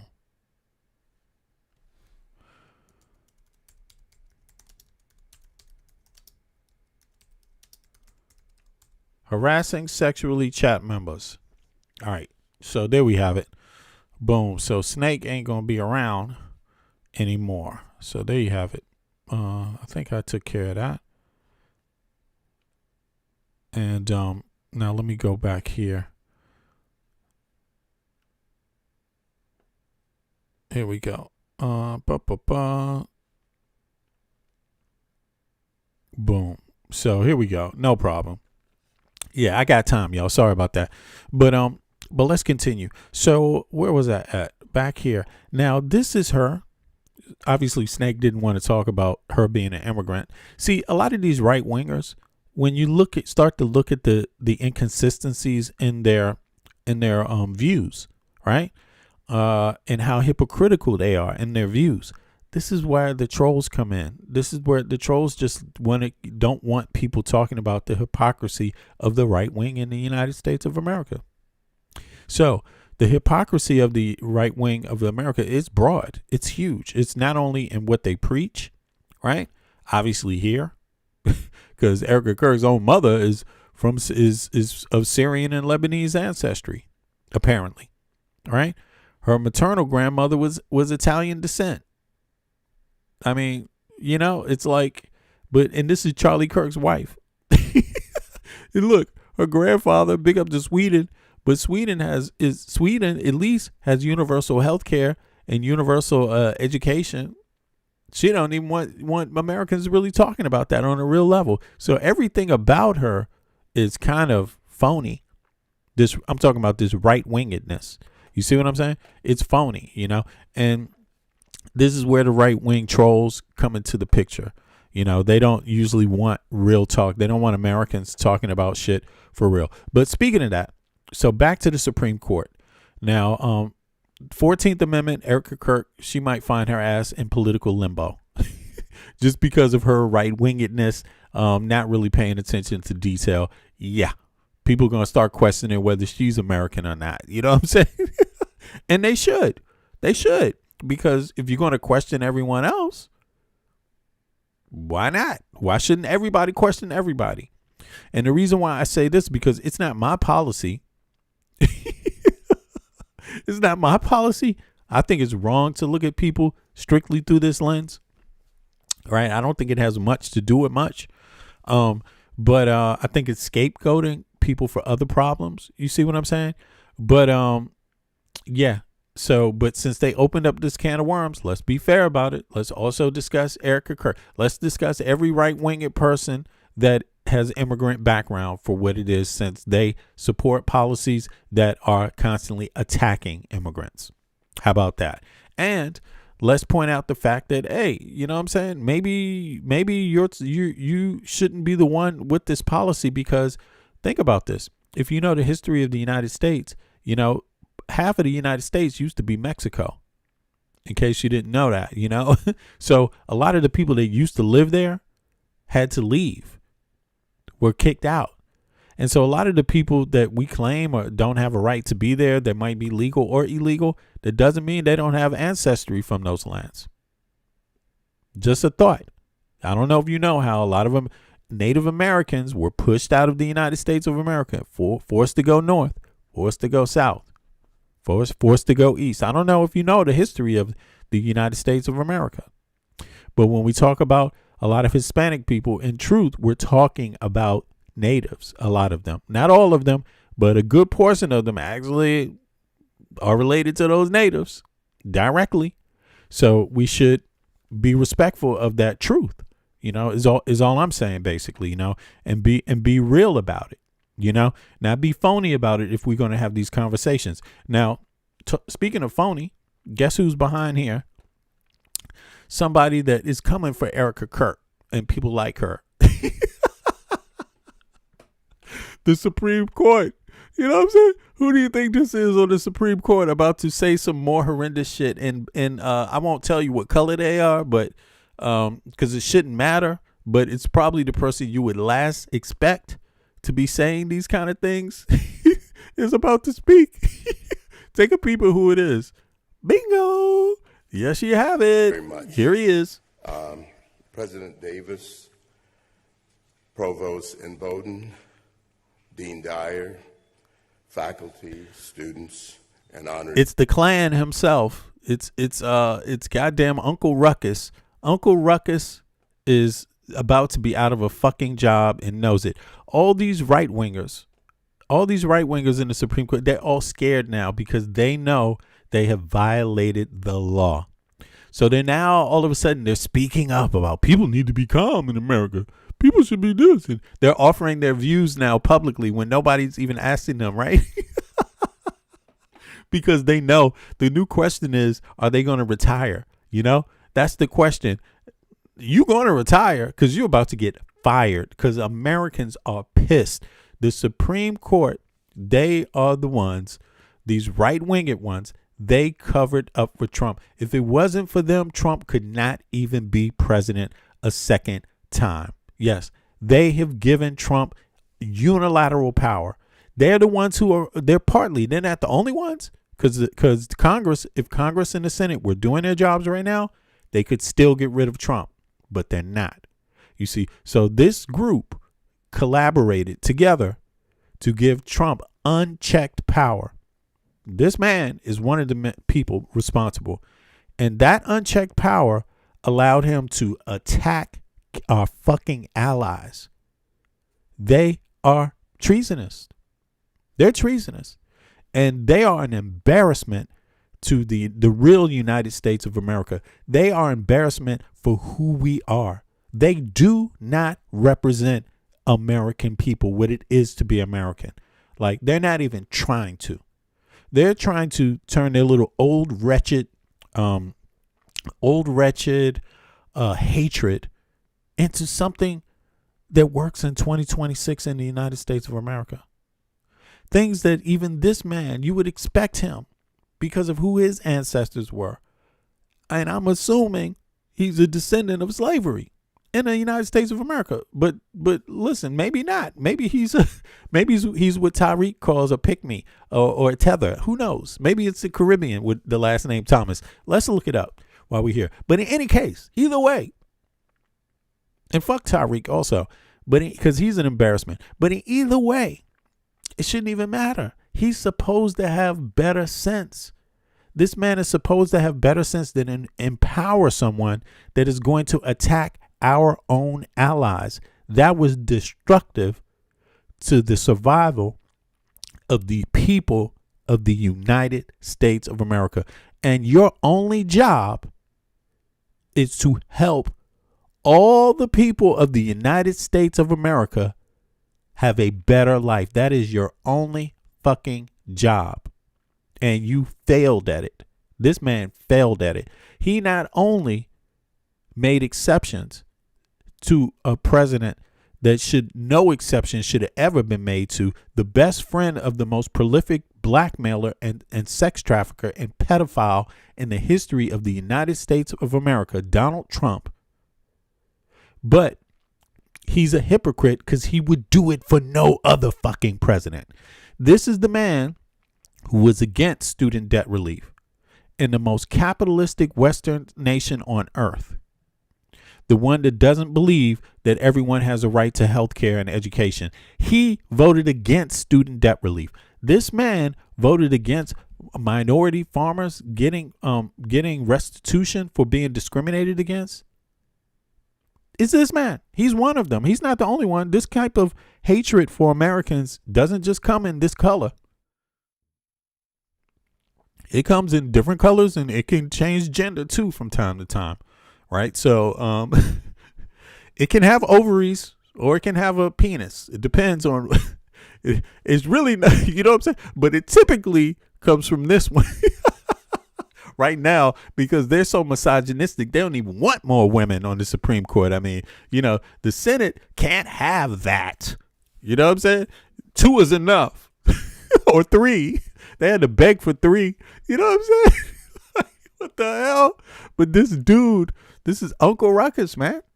He's Uncle Ruckus. Let me look up. Where is this ugly Anita Hill, by the way, is worth it. Anita Hill had this man in front of the United States government, and she said that this man repeatedly sexually harassed her, and no one believed Anita Hill. That shows you how misogynistic the country is. Black woman said this about a black man. Not that it should matter, but in a country like the U.S., it does, right? Because of its historic politic against black people in law. They didn't believe the woman. They believed the man. And they gave him a pass on sexual harassment allegations. Not only that, but the man you're looking at here, let me put his face up again. This man is said to have participated or frequented parties of Jeffrey Epstein, parties where children were being raped. Yes, that is the allegation, a public allegation made by a man named Sasha Burrows. Let me go to Sasha Burrows' site. Anybody who wants to visit his Facebook page can feel free to go and visit him and say hello. That's if you believe him, or if you don't. Maybe you don't believe him. Maybe you're like, I don't want to talk to him, you know, or maybe you're like, let me go find that out. You know, is it Sasha? Hold on. Let me see something. Is it Sasha Riley? Maybe I need to say Riley. I know on Facebook it's called something else. Let me see here. It's probably going to come up. Oh, wait a second. I know what I got to do here. Sorry about that. 2 seconds. I'm going to pull it up. That way anybody interested in the story about Clarence Thomas can refer to him. Right? But let me see here. Now, if I go into this, I'm going to see it. Let me pull this up for y'all real quick. Here we go. So let me go down. And here it is, Sasha Burrows. Here it is right here. So you could see this is the guy. Is this not showing? I can't see it. Okay, let me make this a little smaller than people can see.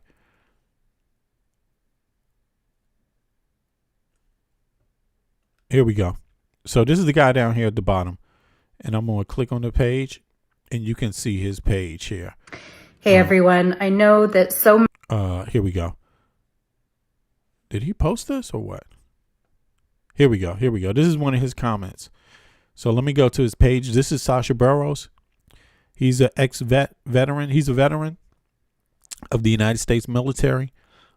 He has a YouTube audio interview, right? And he alleged that this other man, Clarence Thomas here, who we had up earlier, right? This dude right here, this man right here, Sasha Burrows, his name is Sasha Burrows Riley, or Sasha Riley Burrows. His YouTube interview is up, and he's referred to as Sasha Riley, but he explains who he is. You can find him on Facebook, and he said that this man, Clarence Thomas, frequented Jeffrey Epstein parties where children were being raped. And he said this man did that in the 80s. That's what he said. Sasha Burrows said that he was repeatedly sexually assaulted by Donald Trump and Jeffrey Epstein, I believe, or through them. Donald Trump, he claims Donald Trump sexually assaulted him multiple times as a child. He claims to have been sex trafficked by Jeffrey Epstein. He claims that Jeffrey Epstein was the subordinate to Donald Trump and to 3 other billionaires. And he claims that Russian people were around all the time, and they even discussed Putin. He said several times, many of the billionaires there. You see what I'm saying? This is his claims. This is Sasha Burrow's claims. Okay. And now I'm going to do people one other favor, and I'm going to pull up his YouTube page, right, where you can go find it, Sasha, and hear his interviews for himself. And you can go, now you know how to contact him. You can tell him what you think about his stories after you listen to them. Okay, not before, but after. Okay. Yeah, because how would you criticize a man? Listen to Sasha. Oh, listen to this. Riley's video, audio, and you will get a whole nother story. I'm an investigative reporter for MS Now. My beat is politics and conspiracy theories, and Sasha Riley is a name that I've been hearing a lot lately. Riley is an Iraq war veteran who says that he's been diagnosed with PTSD. He's got 500,000 followers on Threads where he shares this story.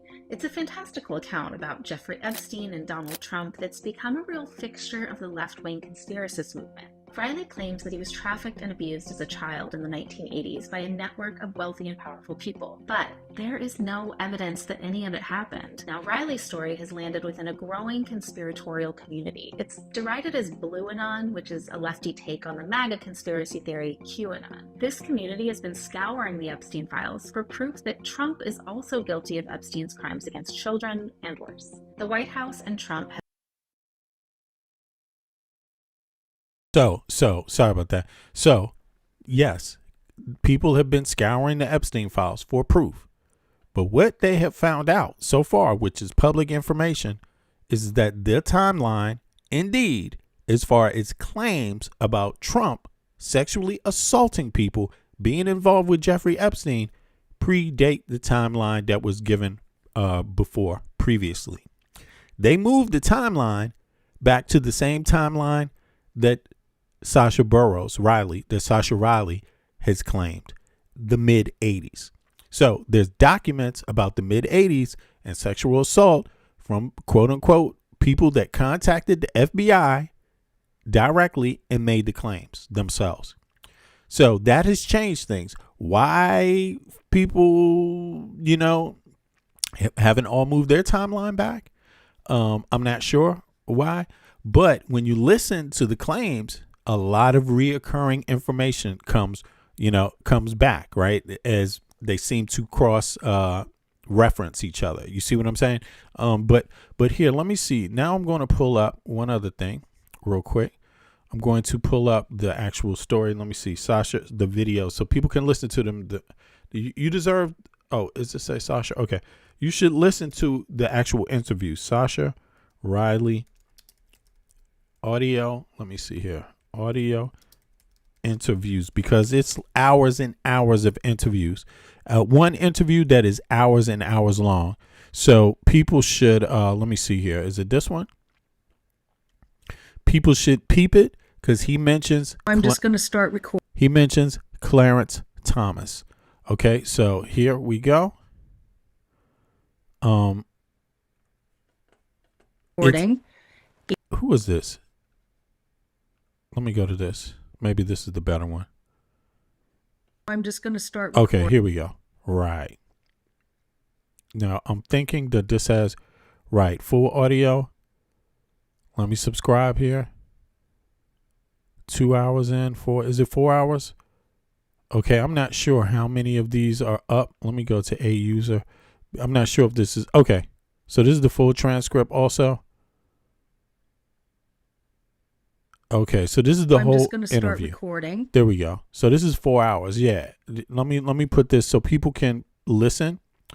And he actually makes the claim that Clarence Thomas came to these parties in the mid 80s and that he remembers him clearly because he was one of the few black people that ever showed up. So so now that that's in the chat, let me see here. Let me type this. Sasha Riley claims Trump assaulted him So I'm going to put this here.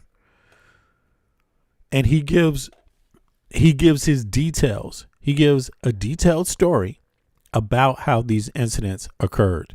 Very detailed. And so if you want to disprove him, you would be able to go out and research his information to just say, oh, he lied about who he was. He lied about this. He lied about who his parents were. He lied about all this stuff, because he gives a whole lot of information up, right, about himself, almost saying, try to disprove me. But so far, Trump has not sued him.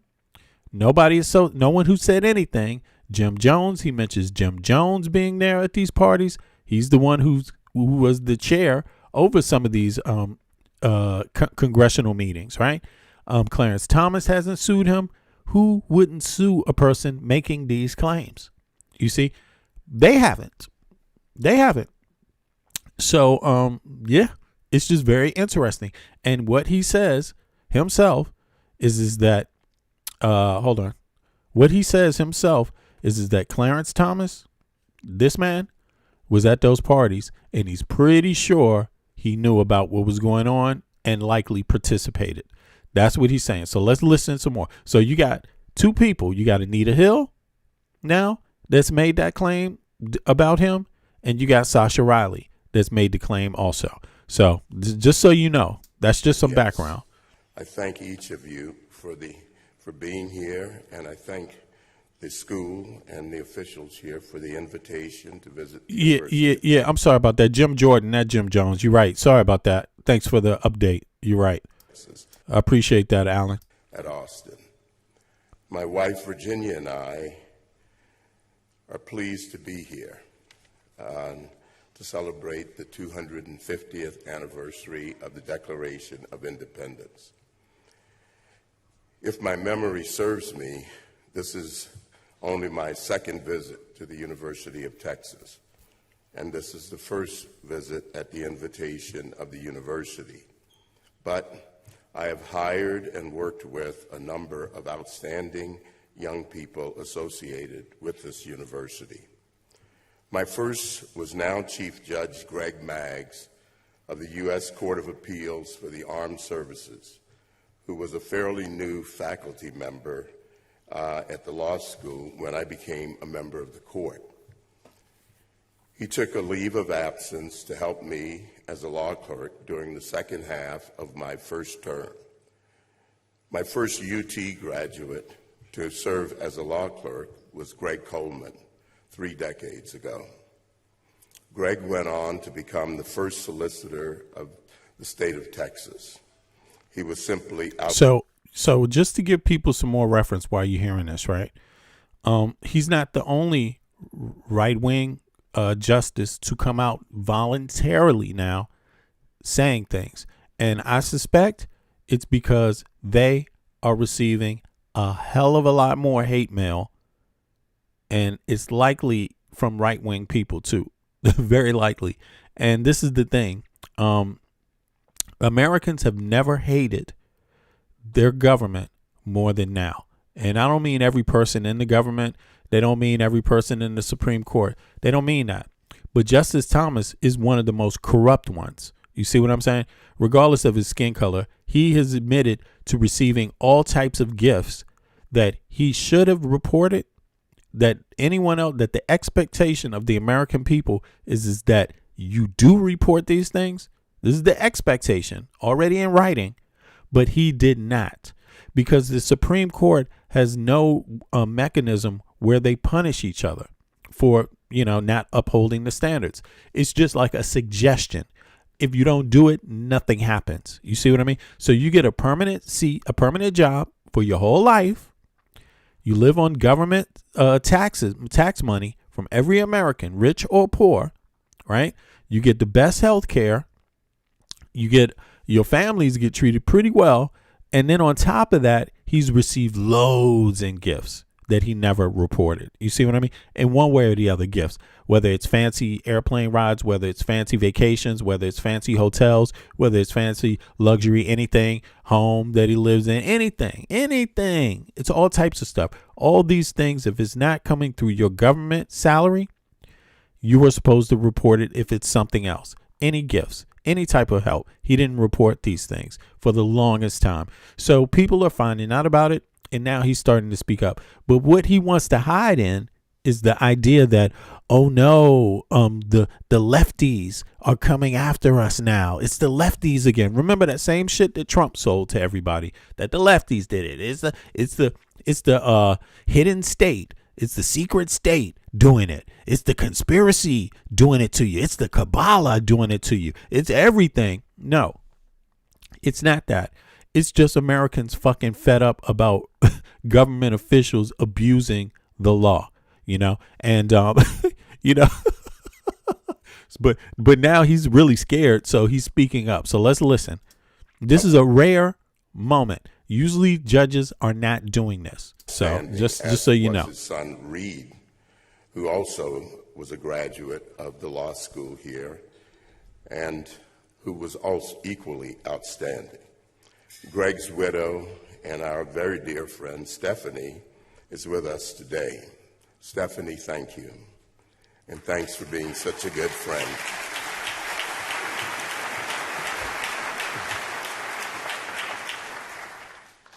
And both Greg and his let me just say something. Whoever this is, like spamming the chat with all this stuff, listen, engage in this conversation here, right here, please.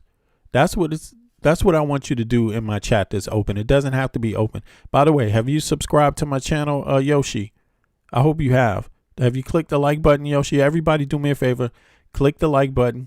Yoshi has a lot of theories about Native Americans that he's sharing in the chat. But today is not really we don't want a whole history lesson on American history, bro. Like, really, I'm doing the show. So engage what I'm saying and engage me directly if there's something you want to say to me directly. But don't spam the chat with anything. Suggest books that people can read about Native Americans. Are you Native American, by the way? Secondly, even if you are, this channel is not dedicated to that topic. I'm only giving brief background to politics today. So everything is in reference to what's going on right now specifically. So if you can't tie it in to something that we're talking about here, save it for another chat. Same thing with people that overly abuse this thing about God and Jesus and all of this stuff. No problem. But please save your religious talk for another place, the proper place for it, because this is politics here. We're talking about government officials and what's going on in the United States, which is relevant and connecting and intersecting with everyone else around the world. So just to remind people, though, but no, otherwise, I got no issue with anybody discussing anything. It's just there's a time and a space to do it properly. So, yeah, that's his son Reed clerked for my dear friend Judge Edith Jones. Let me know what you think about Clarence Thomas. Since you're a libertarian, let me know what you think about Clarence Thomas. That would be cool. All right. A graduate of UT Law School. I greatly admire Judge Jones. She is one of my heroes, and I admire her as a person and as a jurist. And I'm grateful that she can be here today. A number of my former clerks are also here. I can't tell you which ones, so let me ask them to stand to be recognized.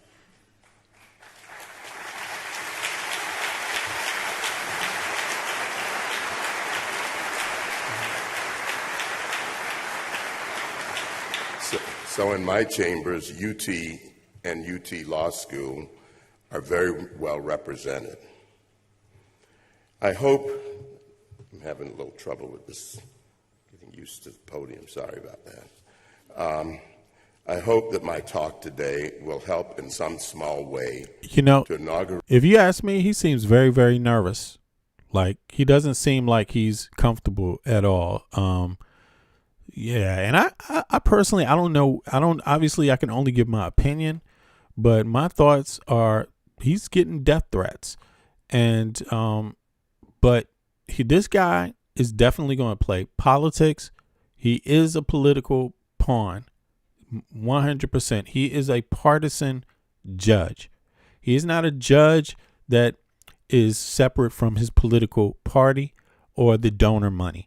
You see what I'm saying? Like, this guy is the most corrupt one on the Supreme Court. So now that he's trying to play, part like he's unbiased, it seems like he's about to reach his end, if you ask me. And I'm happy to see him reach his end. I think he's a coon. I think he's a sellout. I think he's a misogynist. I think he's all of those bad things. And I also think he's anti-American people. Like, straight up, something happened to this guy's brain in terms of my opinion. Like, this guy, something went wrong in there. I don't know what it is. It's kind of like, you could say Uncle Ruckus. You know what I mean? It's a pick me thing. It's like, prove that I'm not the Negro you say I am. Prove that, I didn't do this. I didn't have any help. Nobody needed we don't need DEI. You know what I'm saying? Nobody's entitled to, we all had to do hard work all by ourselves. In other words, he's the guy, the black dude who's going to explain why it's okay to be an extremist capitalist nation in the West. He's the one doing that. Nobody else in Canada, no one's doing that in the rest of the Western world, but it's going to be him that's going to do that. He's going to tell you you don't have a right to health care, you don't have a right to education, and these kind of things, that's not a civil right. He's going to explain to it why it isn't, because it was just fine for him. He didn't have it. He turned out okay. See, look at him. Look at him. You could do it the same way. But this guy is hated. You could do it like him. But if you could do it like him, why'd you have to take all the gifts? Let's look at how many gifts this guy has received. I mean, it's loads of gifts. And he's in hot water because of it. Look, what is Clarence Thomas? What is Clarence Thomas most criticized for, and how many gifts has he been alleged to receive without reporting it? This is what we got to talk about here.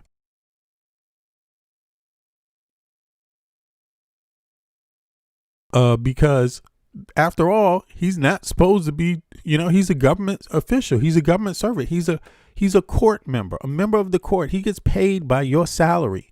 It doesn't matter if you're the guy on the corner. If you paid 1 cent to taxes, right? Income taxes, you help pay this man's salary who's up here talking this bullshit. So people need to know who is doing the talking, because a lot of people aren't aware of this. Like, this is the guy right here. He's about to say the strangest thing right about. He's going to get to why he's here, but he's just warming up. But here's who this guy is. Clarence Thomas is the most criticized for his perceived ethical failures regarding non-disclosure of millions of dollars in luxury gifts and his refusal to recuse himself from cases involving his wife's political activism. This man couldn't even recuse himself from that. And you know what he's talking about? His wife was down with Jan 6. That's why the man is likely hated. One of the reasons, but not only the only reason, is because he's received millions of dollars in luxury gifts. This man is not credible as a judge. Listen, you're not entitled to riches. You're not entitled. The average American citizen who pays your salary isn't entitled to it. You are not entitled to it too. So understand this. At the very least, when you listen to this motherfucker talk, understand you are listening to a fucking full-blown hypocrite.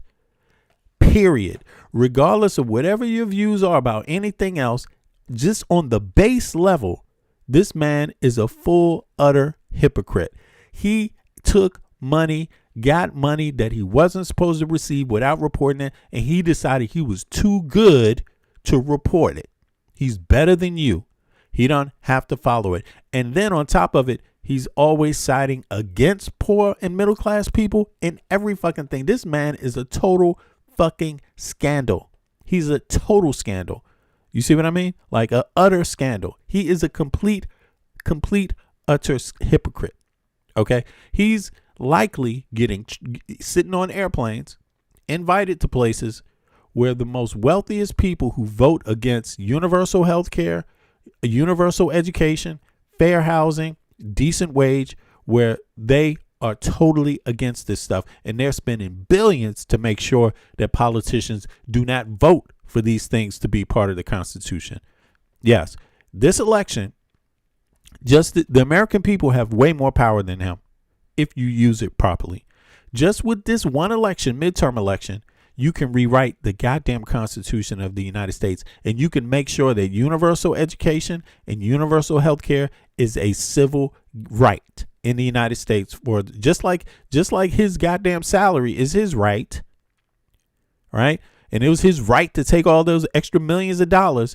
You could write in that same shit for yourself and every other American, regardless if you're right wing or not. You should have equal access to you should have access to education, guaranteed. It shouldn't be about how much money you have. If you're a poor, broke ass white supremacist, you should be allowed to go to college too. If you're a poor, broke ass any other one, you should be allowed to go to college too. Maybe that will fix your problem. If you're not an extremist and you're just poor and broke, you should still be allowed to go to the same bumping ass school as this fucking hypocrite right here. He's a complete, utter hypocrite. And he's going to give you the story about how he did it all by himself, but then he's going to take these little, luxury gifts without reporting it. It's not a small deal. Clarence Thomas, and he's not a perceived ethical failure. He's a fucking failure regarding non-disclosure of millions of dollars in luxury gifts and his refusal to recuse himself from cases involving his wife. What a fucking hypocrite. Okay, that's my opinion now, but in my opinion, Clarence Thomas is a complete, utter fucking fraud, a hypocrite.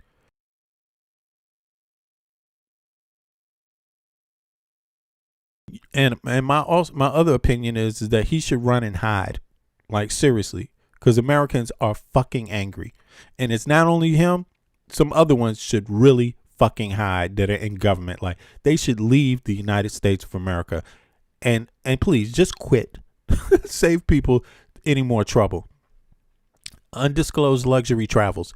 Investigations revealed decades. I don't even know why they say just say decades. It's not one decade, it's multiple decades. This motherfucker goes back to Jeffrey Epstein. I'm telling you. Long-term pattern of accepting, as a matter of fact, of accepting lavish vacations, private jet flights. Okay. Yacht trips for billionaire benefactors, just like I said, most notably Harlan Crow, without reporting them as required by federal law. It's a law. So why isn't this man fucking punished? Where's the law to punish him? Because guess what, American citizens? You don't have a law that does that. You actually have to write it into the Constitution when you vote. Don't elect anybody that does not say they want term limits for Supreme Court justices and they want penalties, jail, for the ones that break the fucking law, just like they want it out of your bitch ass. You see where the classism comes from? Total classism. You don't have the same rules. You don't function under the same rules. You don't get to use the same fucking rule. They have a whole different set of rules. You have criminal rules and they don't. It's pathetic. Now, just to find out who's in the chat, put a 1 in the chat if you support this hypocrite. Put a 1 in the chat. If you want this motherfucker to go to jail like everybody else that breaks the law, put a 2 in the chat. And I expect everybody to chime in on this. Should he be in jail? Put a 1. No, if you support him, put a 1. I'm sorry. If you want him in jail, put a 2. If you support this coon, put a 1 up. If he needs to be in jail because he's broken the law like everybody else, put a 2 in the chat. I mean, god damn. And anyone who doesn't participate, leave the goddamn chat. Okay? This chat is not for free. You have to participate honestly. Okay? Like what the, or I'm going to ban you. Okay? I mean, this dude, man, is a complete utter fraud. He's a fraud, man. And don't be afraid to criticize his ass. No matter what your background is, no matter what your color is. Don't be afraid. Criticize him all you want. Okay? Because he deserves it. All right. Now let's go back and see what else he did. Conflicts of interest. Critics argue he should have recused himself from cases related to 2020 election and the January 6th Capitol riot due to his wife, Jeannie Thomas, active efforts to overturn the election results. She literally did. See, This ain't about right and left. This is about they try to overturn the fucking election. That is not allowed. So why are you trying to be a Supreme Court justice for a country that's a democratic nation and you don't even stand for democracy, your own goddamn wife, motherfucker? Like, please, you don't fucking stand for the basics of the fucking Constitution. Get out of here. Like, leave the fucking country now. It's about being fair. Anyway, financial benefactors. He has faced scrutiny for receiving more than just travel, including the Crow purchasing the home where Thomas's mother lives. Like, she's allowed a better home than you. Okay? And paying for his grandnephew's private school tuition. I told you. But yet you don't want universal education or health care, huh? You don't want it. The dumbass voters of the United States of America don't want that. But it's for him, though. He can get it. They'll pay his shit, even though it's illegal. They'll do it under the table because he got different rules than you, and you accept it. You accept it. So who's worse? Is the Congress worse for accepting it? Is the Senate worse for accepting it? Or are you worse, the voter, for accepting it? Who's worse? Whose responsibility to deal with this is it when the Congress and the Senate don't? It's you. It's you. You're the one. Ultimately, let me see here. Alleged gifts received. I didn't even notice about his ass. He done gave his grandnephew private school tuition. What the fuck, man? Goddamn, dude. You corrupt, man. You corrupt. But his kids are better than yours. His nephews are better than yours, American citizens. Hey, why not? He deserves it. You don't. He did it all by himself. He didn't do it with no billionaires' help, huh? He just pulled his pants up all by himself. Okay. Alleged gifts received. According to the 2024 analysis by the Judicial Reform Group Fix the Court, Justice Thomas has accepted significantly more gifts than any other modern justice. Do you see why this coon is out here talking this shit now?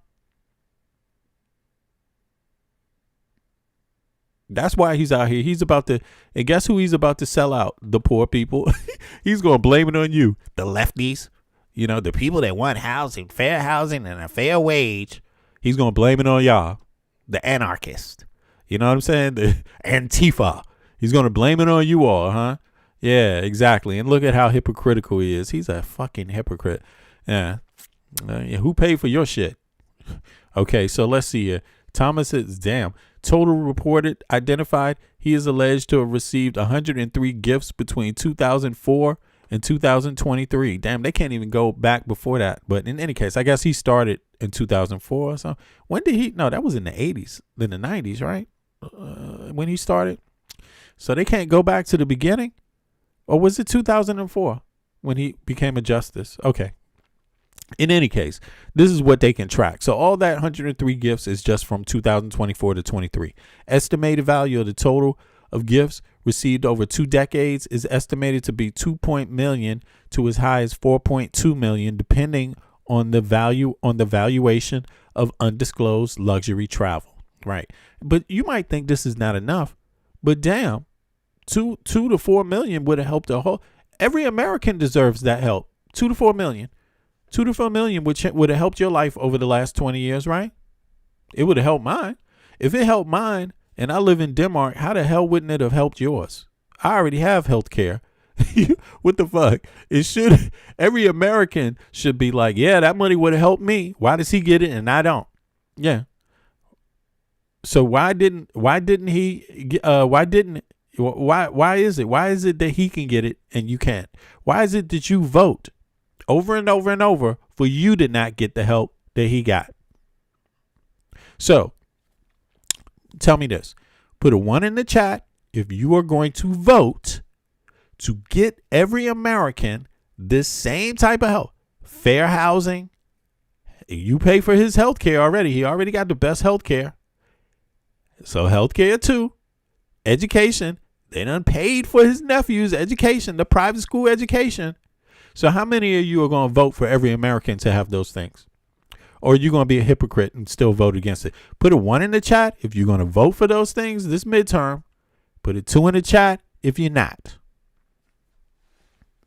I'm going to tell you what I'm doing. I'm voting for every American to have what he got from those billionaires. Okay, now I'm doing that. Now let me see who's in the chat. Let's see here. Charles, I'm going to ban you if you don't reply. F Toft, you better reply too. And anybody else, I'm not looking all through the chat, but everybody in the chat that's been writing a message, you better chime in on this one. Or I want my mods to just start blocking your ass. Okay, from this point on. I've been fair. You know what I'm saying? The chat is open, but like I said, you know, we got rules here, and that means it's not a one-sided conversation. So, haven't missed a vote since I was 18. There you go, Norma. Yeah. There you go. Okay, I got you, Toft. Yeah, appreciate that. Everybody, I appreciate that. Well, where's Charles? We missing Charles, punk ass. Charles, come on now. Come on, man. Come on, Charles. What you gonna do, Charles? Charles is too busy talking about illegals. Yeah, okay, talk about illegals, but what about this? Is he illegal? You ain't got no talk for Clarence Thomas, Mr. Corrupt? You know, like what's going on? You see what I'm saying?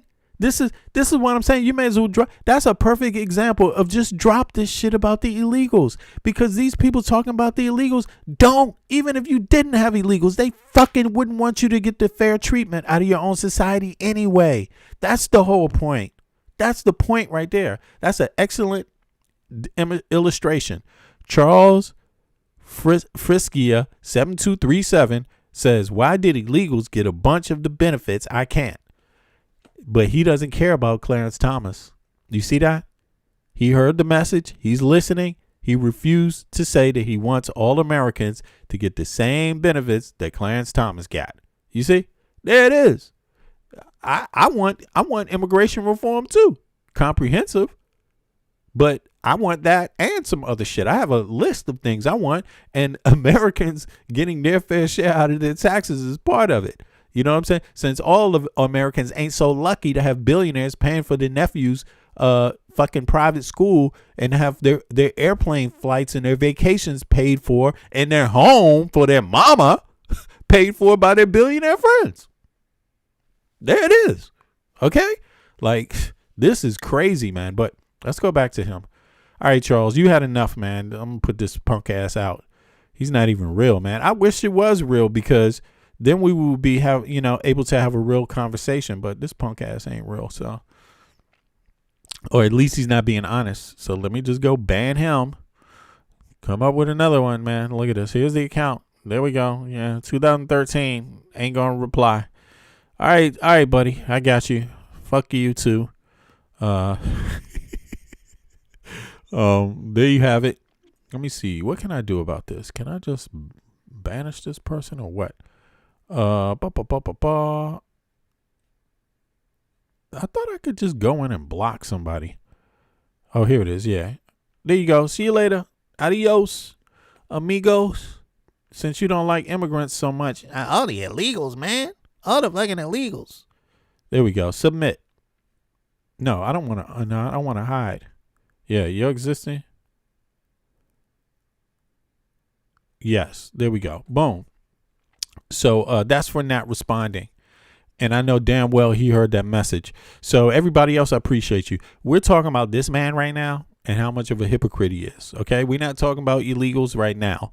Okay. Illegals are another topic, different discussion. Okay. When we talk about comprehensive immigration reform and what we want to get out of it, then we could talk about them. But for now, we're talking about corrupt asses like this that you pay your taxes for. Okay. And he's been doing it for years. I mean, this dude he's been grifting the system, man. Damn, almost $4 to $2 million. And that's just what we know of. Okay. He's getting, and normally this would be called getting bribes. Okay. And he sits on the Supreme Court.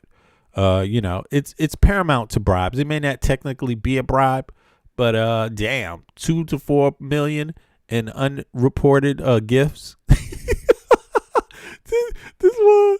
And now he's out here preaching to you about how conservative he is. Man, get the fuck out of here, man. We tired of this bullshit. It's people like you that have killed us, man. Just stop it, you know?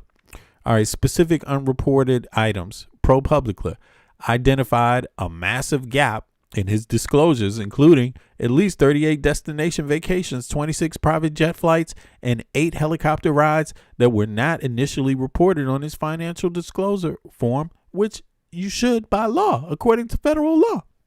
What happened to him? No punishment, though. Thomas has defended these actions by stating he was advised that personal hospitality from close friends did not require disclosure. So these are his close friends. You see? He's Mr. Conservative. Yeah. But are they your close friends? Are they going to do that for you? The average American voter? Are they going to help you out this way? Too bad you don't have friends like he does, huh? Oh, well. Oh, well, that's life, huh? Nothing you can do about it. Don't change your vote. Just keep voting for Trump. Vote for J.D. Vance next time, in case you want to just continue the hypocrisy and stay a broke ass. Okay. Let me see here. Yeah, this guy is really great. Now let me see. That was him. Now let's hear about Anita Hill. What about Anita Hill? I said, give me the dirt. They didn't even bring it up. You know, let's see here. Yeah, I mean Anita Hill also. Okay, don't leave her out of it.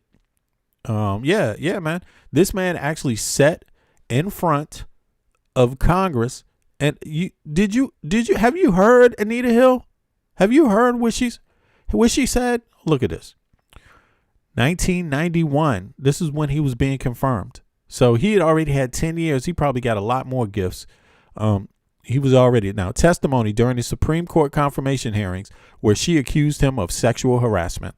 1991. So you got Sasha Riley, who's accused him of being at Epstein parties frequently and allegedly knowing that kids were being trafficked. And he believes that he had to have participated because anyone at the end of these parties, you have the beginning, and then depending on who you are, you're allowed to stay.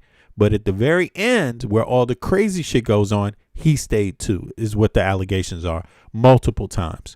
And he even believes that he might have, he doesn't remember everything, Sasha Riley, but he remembers certain people.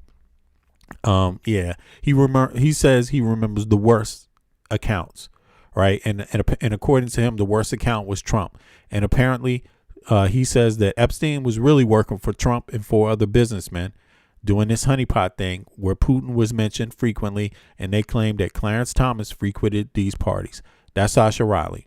He says that, okay? So just for people to know, his name on Facebook is Sasha Burrows. He's a military veteran. Okay, so let's see here. 1991, the allegations, Hill, a law professor who had worked for Thomas at the Department of Education. So you see all those people clapping with him? Well, Anita Hill worked with him. She was a subordinate.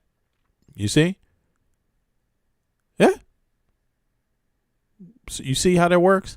Okay, so Equal Employment Opportunity Commission, EEOC, you see they put up one that would be against equal opportunity. They basically padded somebody to be a coon, it sounds like, okay?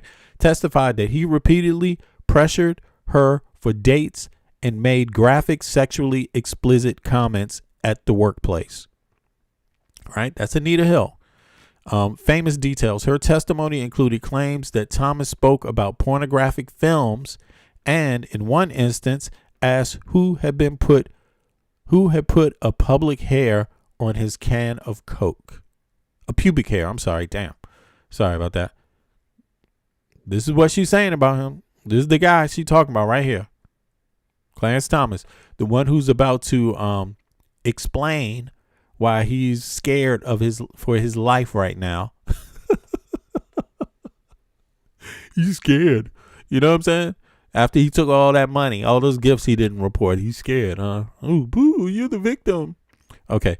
Thomas' defense. Thomas denied all allegations, as they all do, right?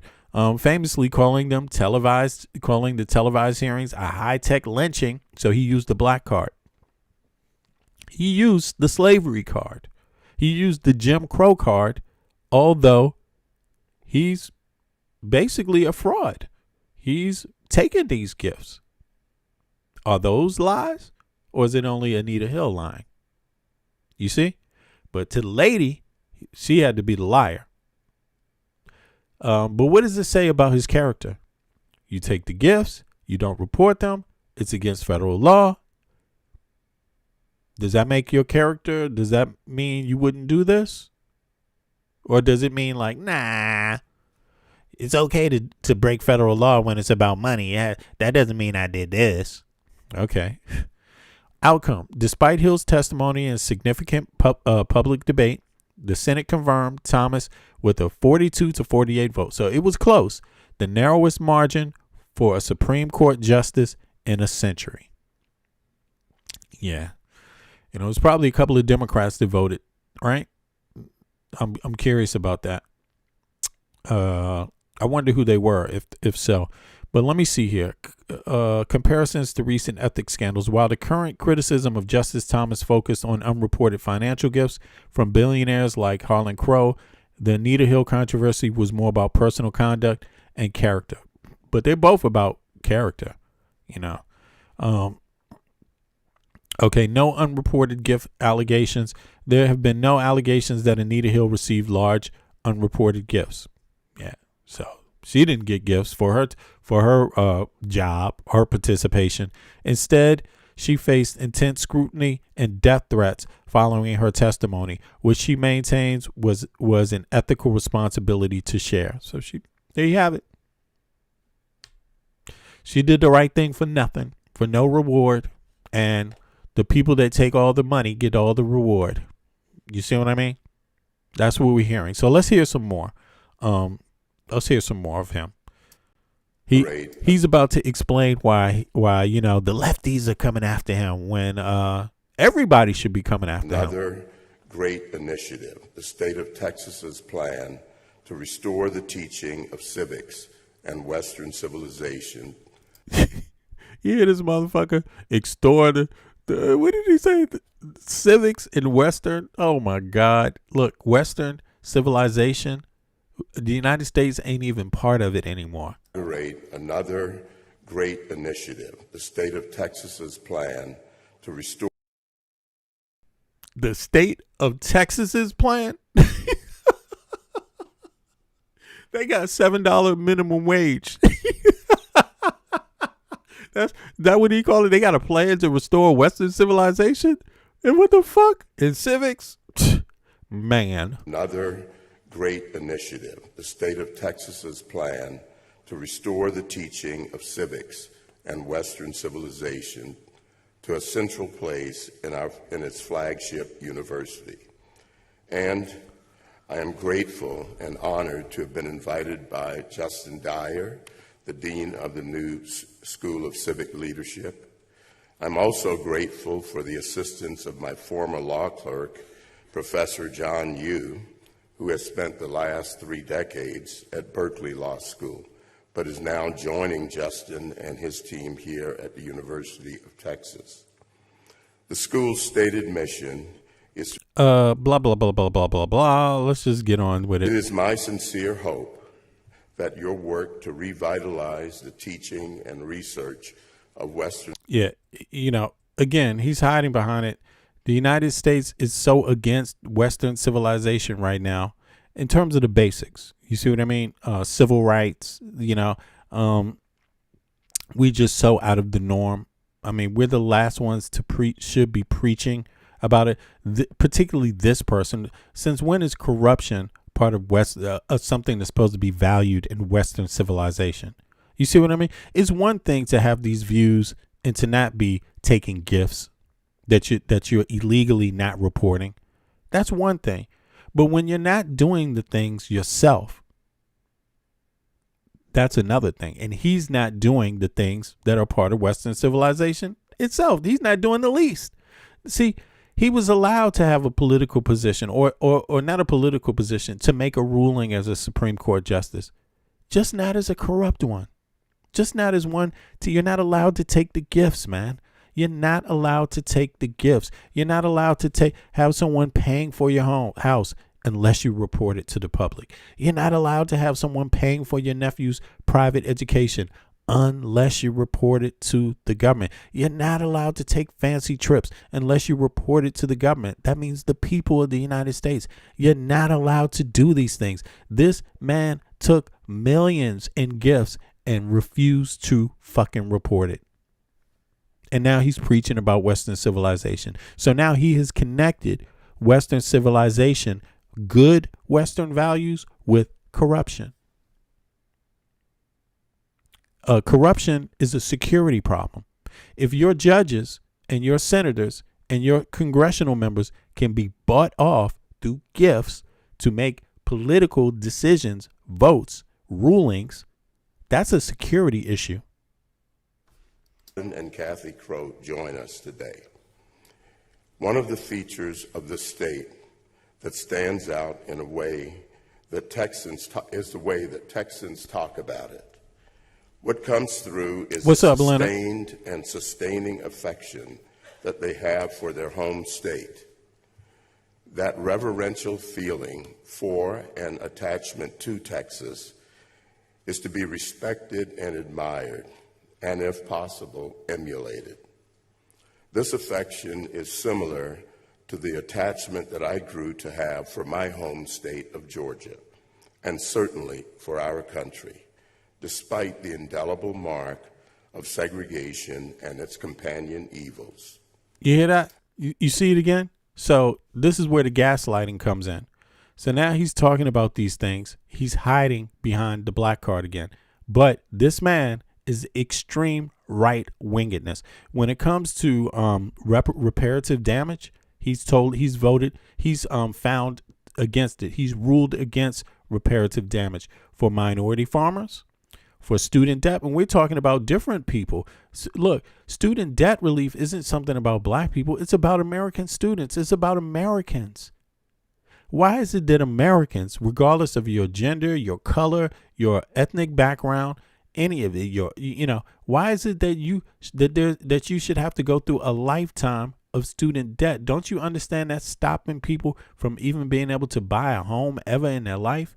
So what access to security do you have? So in America, in the United States of America, that is, not America, but the United States of America, because the rest of America is very different.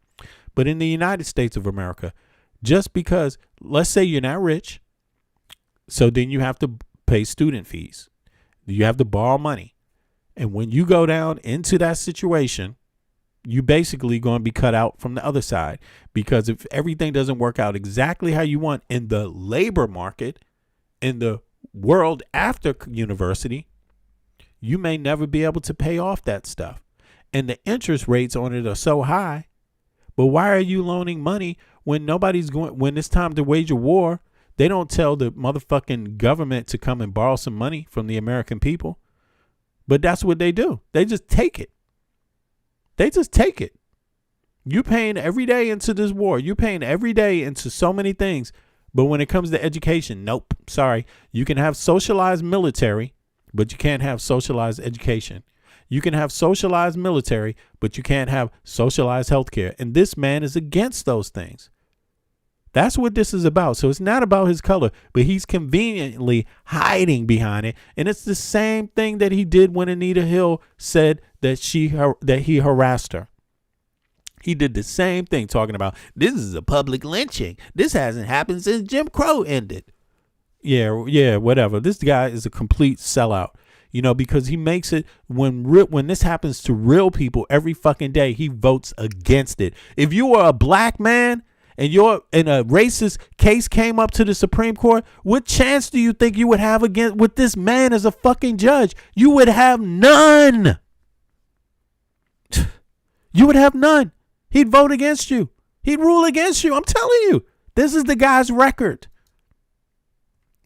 Mark of segregation and its companion evils. I hate when he says that. I mean, this is like hearing Uncle Ruckus all of a sudden just have one day. And as a matter of fact, they should, the Boondocks should do an episode where Uncle Ruckus just one day says all these same goddamn things in his own defense. Because every other day he's harassing black people who say it, you know?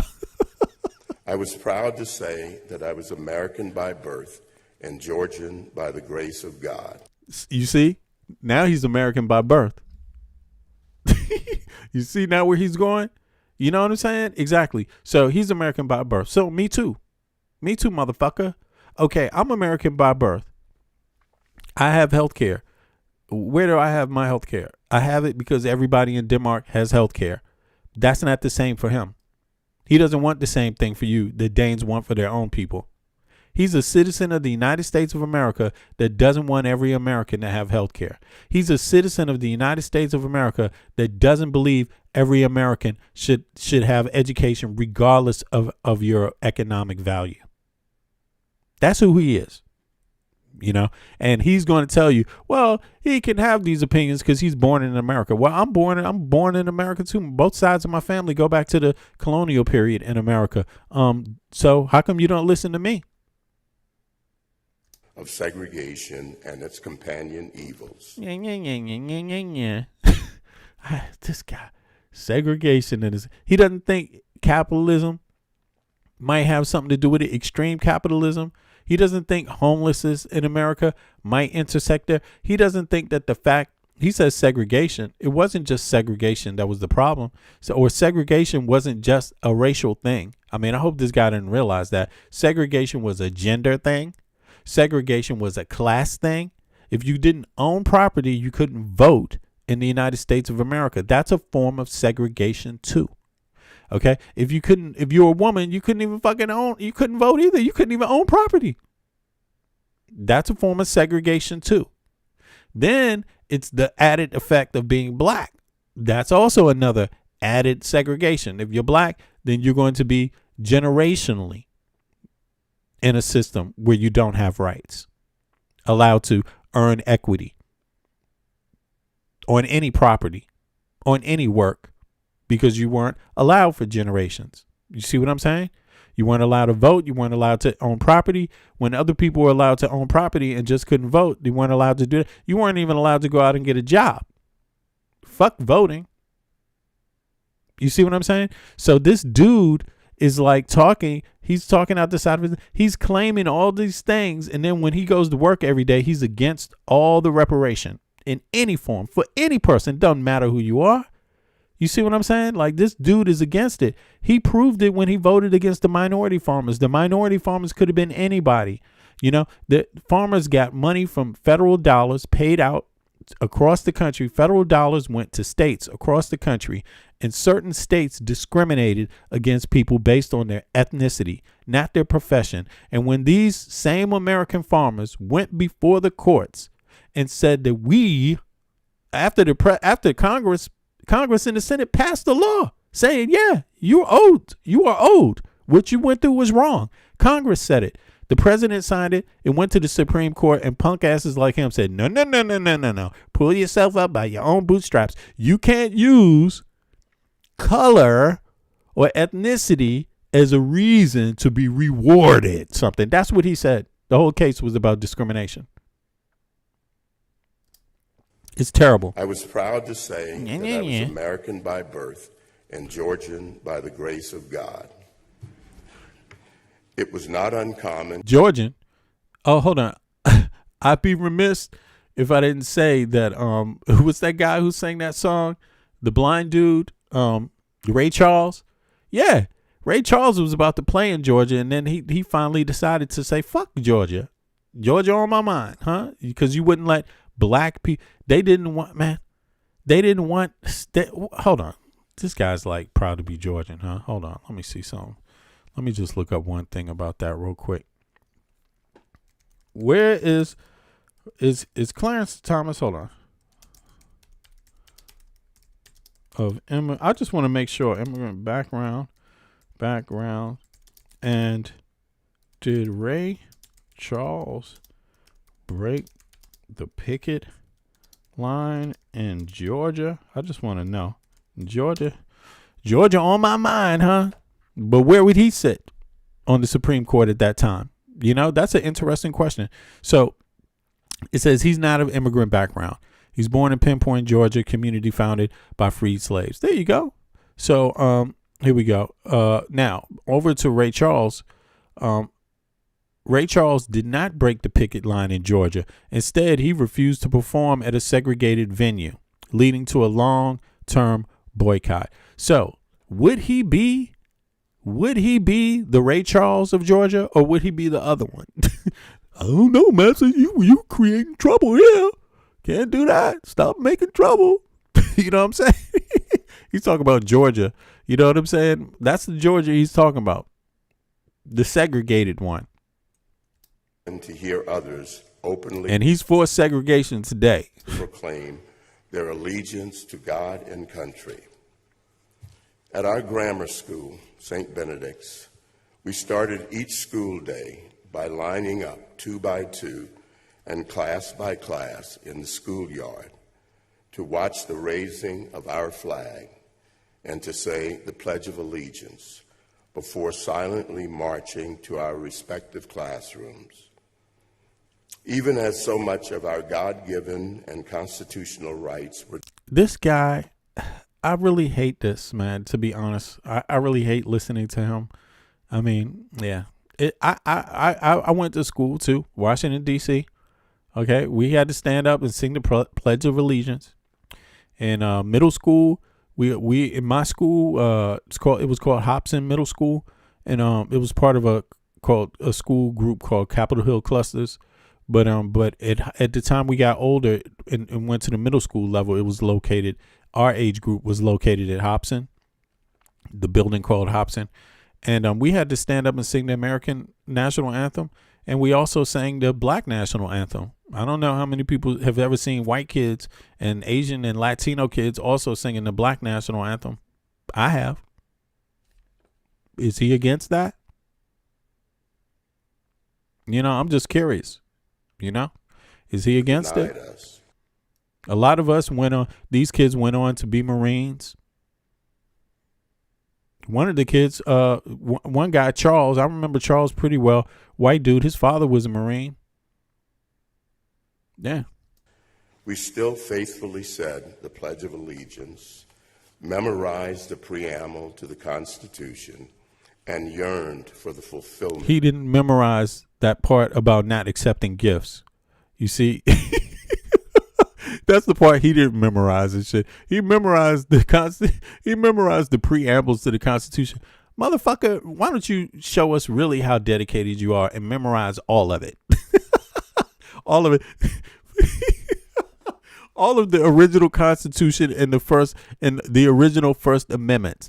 Okay, let's just do that. Memorize all of that and recite that back to us, and then I'll be impressed. Okay, of its promised ideals.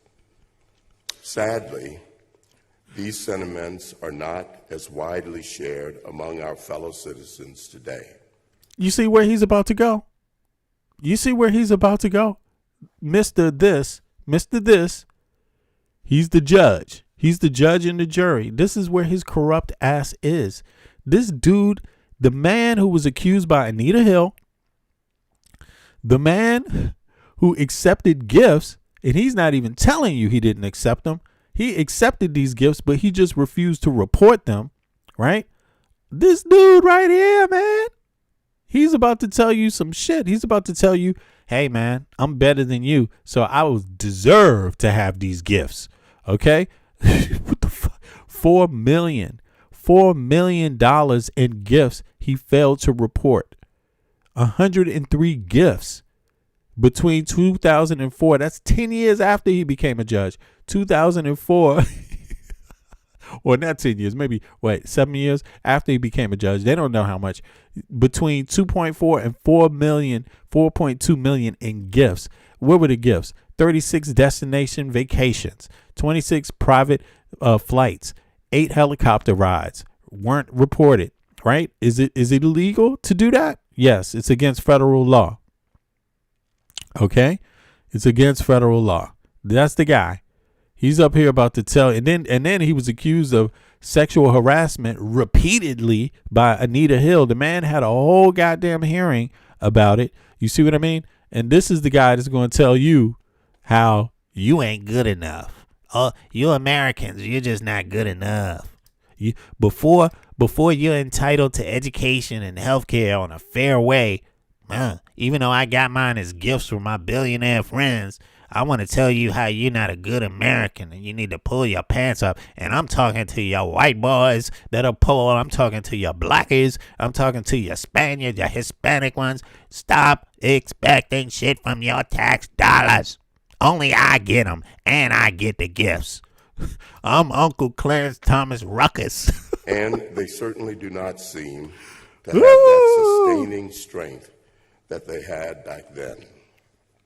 In fact, I wonder why. Because they weren't getting the gifts from the billionaire friends. I mean, wouldn't my life be great if I had 28 helicopter rides? How many? What did they say he took? My life would be much better if I had 103 gifts from billionaires. If those gifts exceeded $4 million, I would be very happy. If they exceeded $2 million, man, I'll take half. Fuck it. You give me half. If I could get 26 private jet flights, my life would be much better. 38 destination vacations. Wouldn't your life be better? I mean, I get 5 weeks vacation in Denmark. Everybody gets 5 weeks vacation in Denmark paid. But that's not American citizens in the U.S. And this motherfucker's vacations were paid. Okay? And how about you? How's your vacation doing in the U.S.?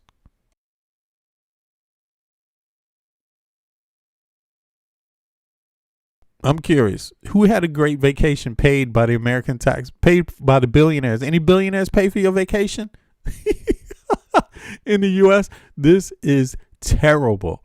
You know, but this man hates you. Listen to what he's about to say. He hates Americans. And look, this is who he's talking about. all too often, the sentiments tend toward cynicism, rejection, hostility, and animus toward our country and its ideals. From who? From who? What ideals? From who? Who?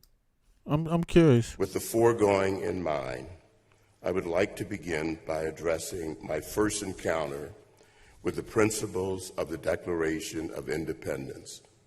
It is perhaps not what you would immediately think. The second paragraph of the Declaration proclaims, "We hold these truths to be self-evident, that all men are created equal, that they are endowed by their Creator with certain unalienable rights." Throughout my youth, these truths were articles of faith that were impervious to bigotry and discrimination. The American... I don't know what the fuck he is talking about. How could those truths, how could they be impervious truths? At the same time, slavery is going on. Same time Jim Crow is going on. What does he mean? He held them. So in other words, what he's trying to say is he was the black man who was getting a stick upside his head, was being discriminated against every day, mother and daddy being called niggas, right? Couldn't get a fucking job, his parents. Goddamn, same town as Martin Luther King, but he was more proud of the country than Martin Luther King. That's what he's saying. He never lost his faith. He never lost it. He was the one. He was the golden child, y'all. He never lost his faith. Look, in the country. And if you lost your faith for 1 second, if you got confused just a itty bitty bit, then hey, you ain't as good as Clarence Thomas. Heritage Dictionary. This dude is crazy, man. This is a pick me. This is what it is. It's like he said pick me, and they picked him, and they gave his ass those billions of dollar gifts and shit and solved his problems. And he got the nerve to be out here lecturing other people. He has nerve. But this is the delusion of this group. These rich folk, they have taken these bribes for so long. Government officials, goddamn elected officials, Congress, Senate, Supreme Court, they've gotten so used to taking these gifts that they see the American people as the problem. Just because you complain. Last time I checked, a good democracy has fucking complaints. The last time I checked. What about freedom of speech? Okay. What about the right to assemble? You see what I mean? Like, democracy is founded on complaints. The goddamn Constitution is a fucking complaint. You know what I'm saying? It's a complaint against the motherfucking rule of order that previously existed, a king. And this motherfucker, you know what I'm saying? Like, they are endowed by their creator with certain unalienable rights. Throughout my youth, these truths were articles of faith that were impervious to bigotry and discrimination. The American Heritage Dictionary. Swing low, sweet chariot. That's all I hear when I'm listening to his ass. All I hear is swing low, sweet chariot. And look, it was great when there was some real people that were representing this shit, really talking about it, singing the blues. But this motherfucker, man, yo, goddamn, he's not even supposed to be anywhere close to talking about this stuff in his situation. He is corrupt. He's the epitome of a fucking hypocrite. I mean, and he's out here invoking the time of oppression and claiming to be the one guy. He's the one. Y'all children have lost it, man. Back in our day, we used to be good. Oh my God. English language. Americans used to be faithful to the Constitution and to the flag. Okay. Defines self-evident as obviously true and requiring no proof, argument, or explanation. Whether they had a divine source or a worldly one, they were never questioned. They were the Holy Grail. Uh-oh. See, that's a mark of a tyrant. Never questioned. Sorry, man. Questioning them doesn't make you the enemy, you dumbass. Like, you see where this guy is going? Like, only something bad comes out of this. He made all this up in his head. This is not what you're supposed to be doing. You are supposed to question things. There's nothing wrong with questioning things. That's how you make things better. Every bit of the United States has been remade and questioned constantly. That's what the fucking Constitution is. That's actually what it is. That's what constitutional law is. That's what voting is.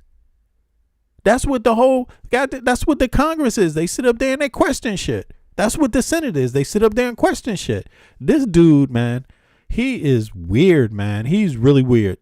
I'm sorry. You don't have to be that loyal to anything. If it doesn't make sense, scrap it. Period. That's if you want to live. If you want to have a decent life, if it doesn't make sense, scrap it. If it's not in the better good of all Americans, scrap it. And believe me, homelessness is not in the better good of all Americans. Not being able to afford education is not in the better good of all Americans. Goddamn being not having everyone not having healthcare is not in the benefit of all Americans. It's just not. Not all Americans not having a fair wage, a wage that allows them to pay their bills where they live, at least a half 45 minutes from where they live. At least that is not in the interest of all Americans. The North Star. Accepting bribes is not in the interest of all Americans. You know, accepting gifts from the billionaires when you're a Supreme Court judge is definitely is totally not in the interest of any American. The Rock, immovable and unquestioned. Despite the multiplicity of laws and customs that reeked of bigotry, it was universally believed among those blacks with whom I lived and who had very little or no formal education that in God's eyes and under our Constitution, we were equal. This guy is a coon. He's taking it way too far, man. It's just,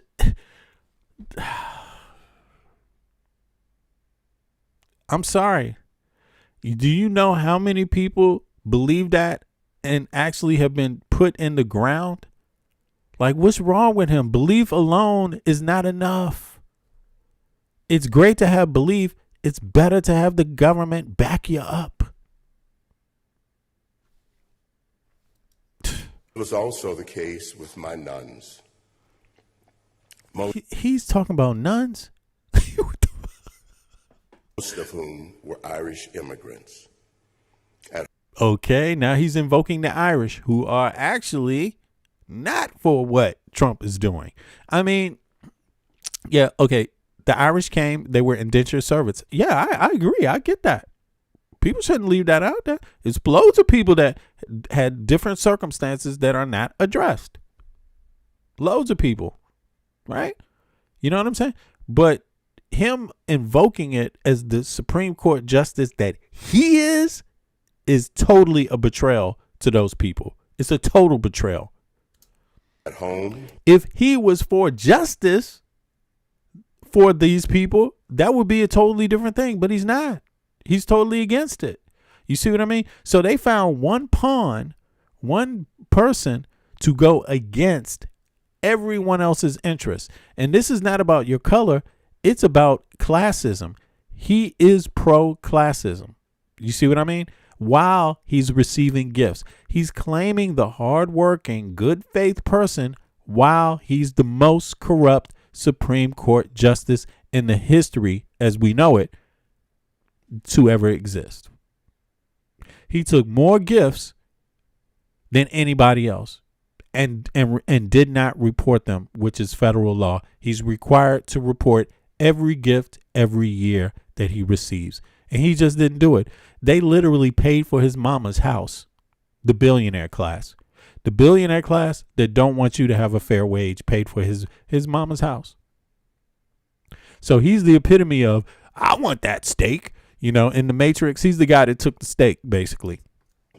At school and at church, we were taught that we are inherently equal. Did they tell you to take bribes in school and in church? You see this?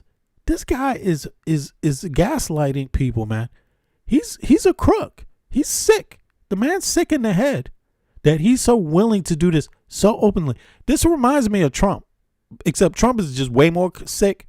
But, you know, he's obviously sociopathic sick. Like, he'll put your hands on you sick, Trump. This guy is just similar, willing to just act like nobody knows how corrupt he is and go out there and talk like he's a victim or this is what it's going up to. He's about to claim to be a victim, but he's saying he wasn't. He went through life despite all the hardship. I always believed in the country, but he's about to drop a bombshell in the end and claim that he's now being attacked. Watch. That equality came from God and that it could not be diminished by man. We were made in the image and likeness of God. That proposition was not debatable and was why I don't really understand this thing about making one's religion public. Like, the discussion of it where it makes you better than anyone else that believes in some sort of God. Why? I don't get it, man. To me it's not relevant, but he's really heavily, like, again, it's like the black thing. I suffered. I'm from the, past, Jim Crow. I made it through all of these things. Therefore, nobody else deserves a break. Because if I can make it, you should have too. Type of talk. Now it's over to the God thing. It's like, my faith is because I believe in God and kind of God, and God has been my shepherd. But that's the same thing everybody says across the world. The Muslims say that God is their shepherd. Allah is their shepherd. The Jews say Moses is their shepherd. They're all saying this. What does that have to do with anything? What does that have to do with being a Supreme Court justice? Nothing. Zero. beyond the power of man to alter. What does God have to do with taking bribes? Your belief in God, did it stop you from taking money and not reporting it from billionaires? No, it didn't stop that.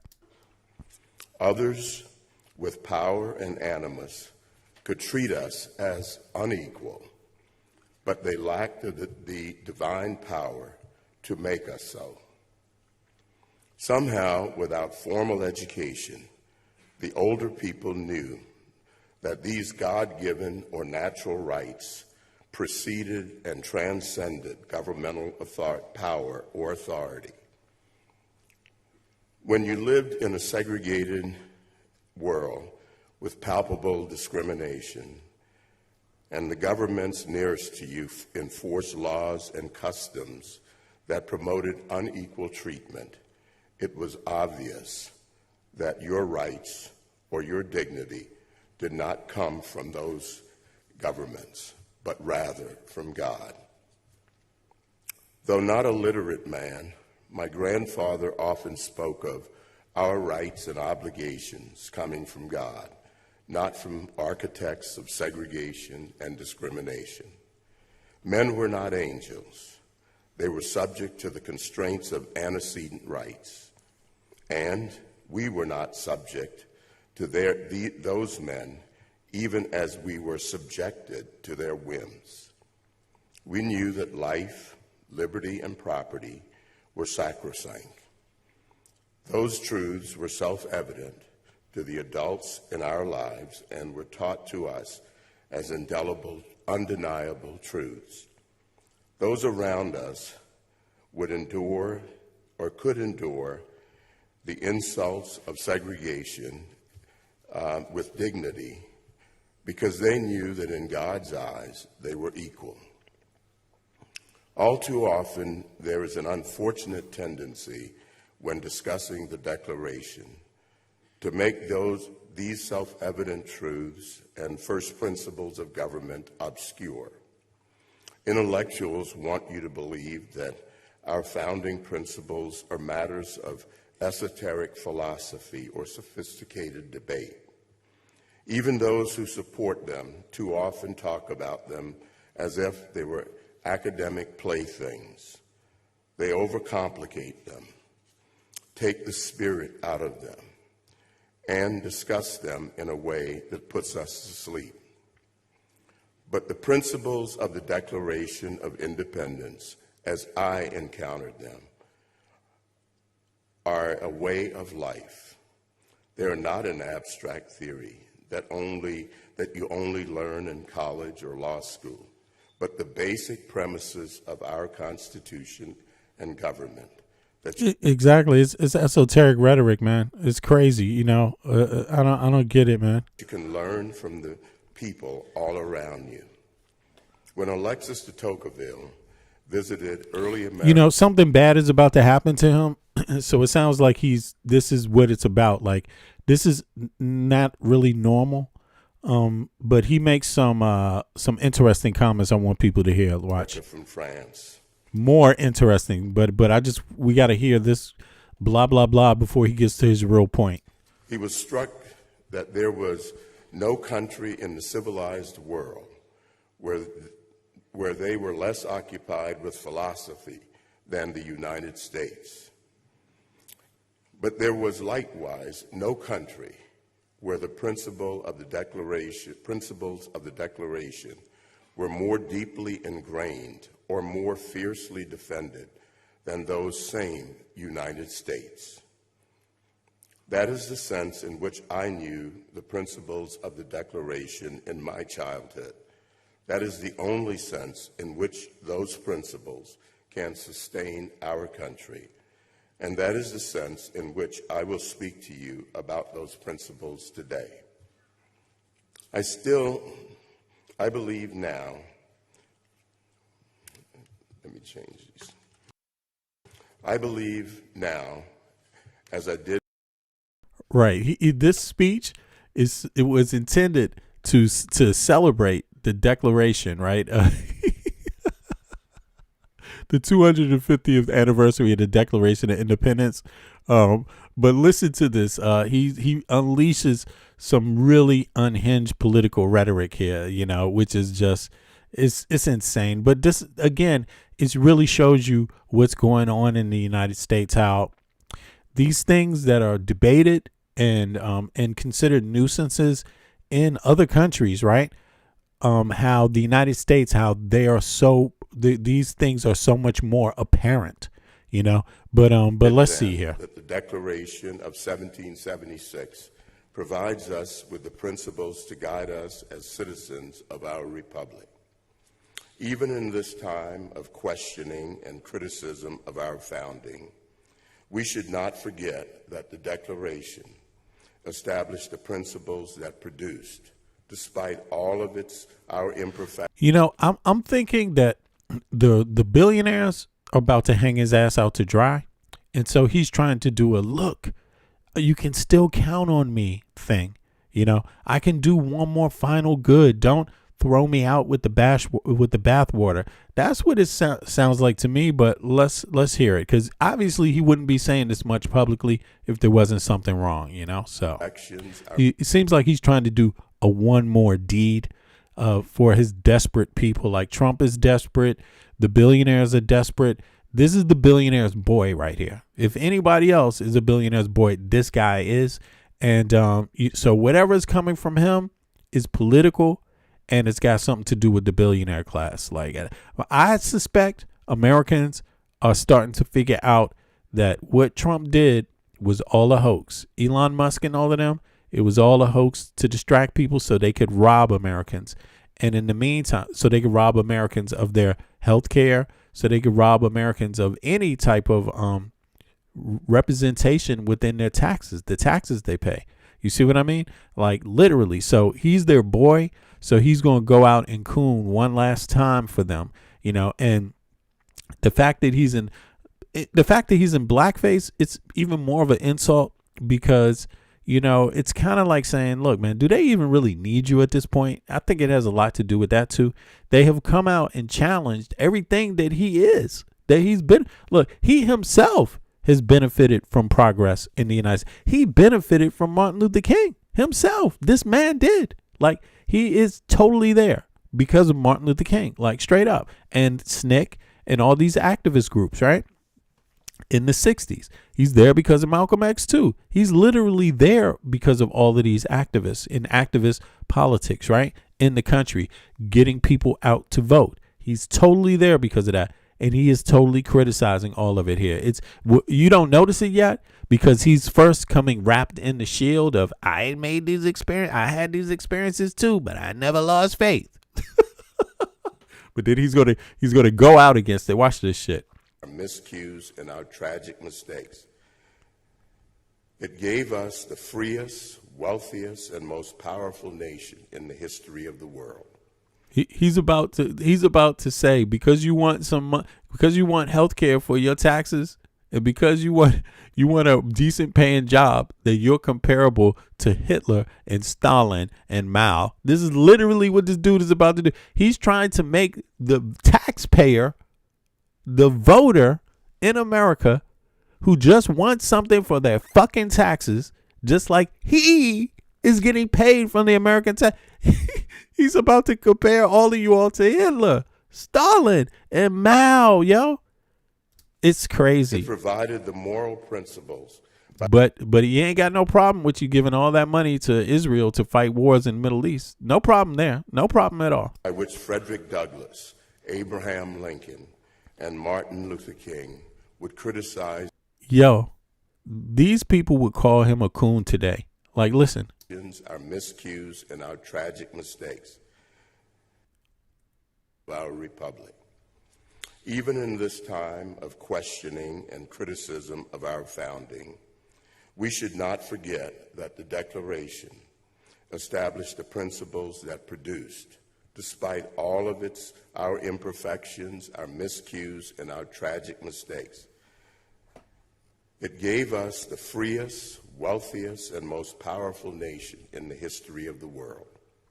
It provided the moral principles by which Frederick Douglass, Abraham Lincoln, and Martin Luther King would criticize the institutions of slavery and segregation.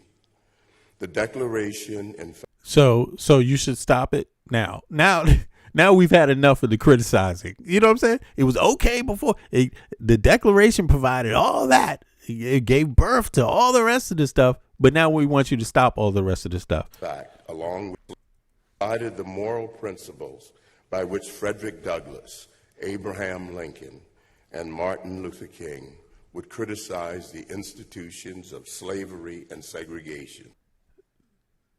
Did Abraham Lincoln, did he really even criticize the institution? Yeah, maybe the institution of slavery, but I'm not too sure about that one totally. I thought he did it because he wanted to win the war and realized that this is how you could win the war, by getting slaves on your side. You see what I mean? You promised freedom to win the war. You see what I'm saying? Yeah, but let's continue. Did it start off that way? Did it start off? Let me just research this. In any case, he's just going to give all these things an automatic because of the Declaration of Independence. All these things just happen automatically. You know what I'm saying? No struggle for it. That's the crazy thing. He just removes all the struggle. There was no struggle.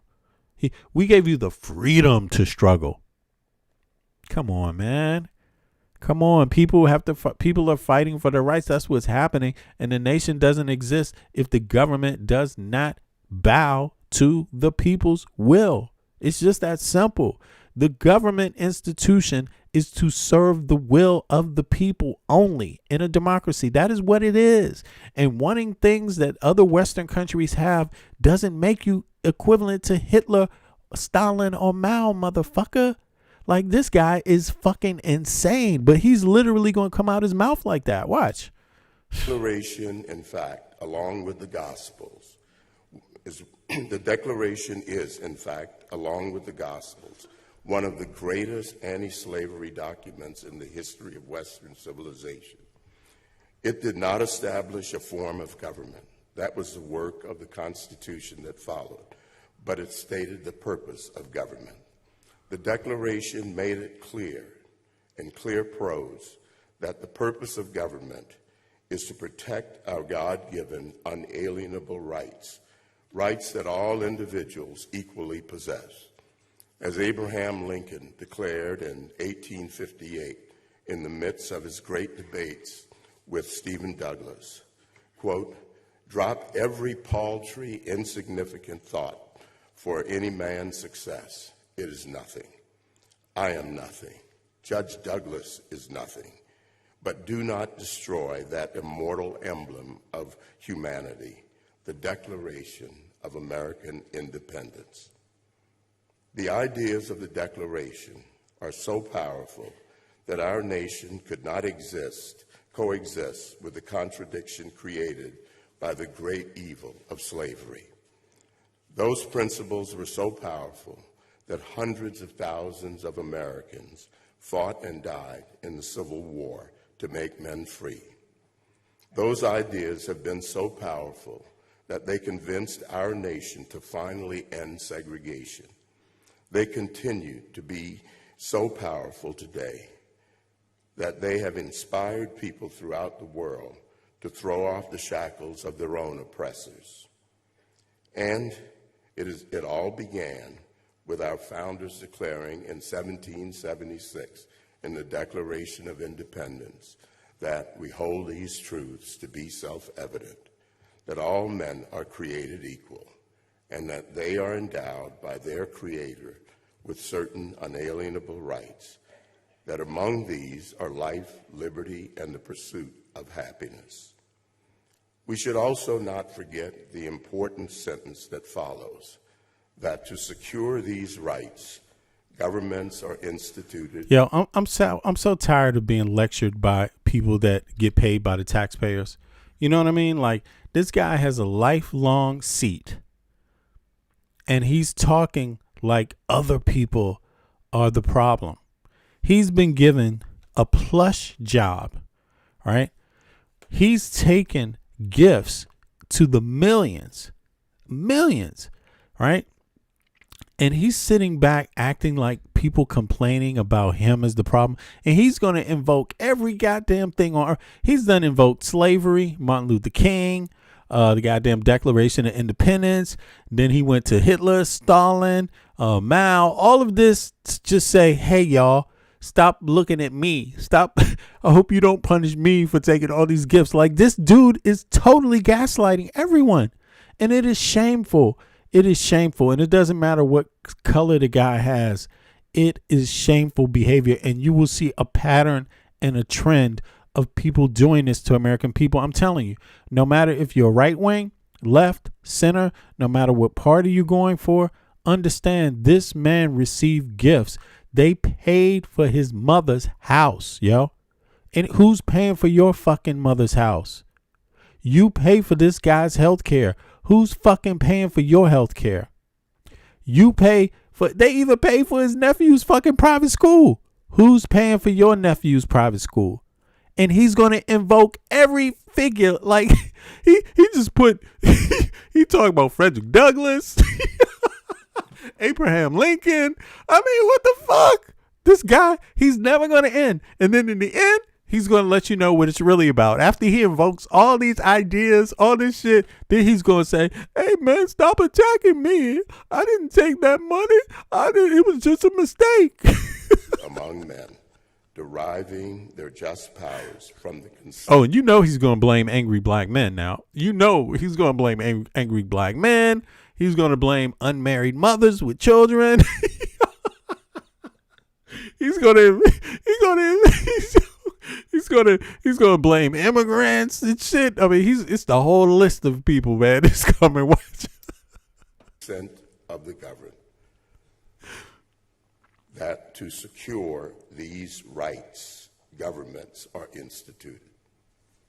The principle of consent follows from the principle of equality. We, the people, can never legitimately consent to the violation of our God-given equality.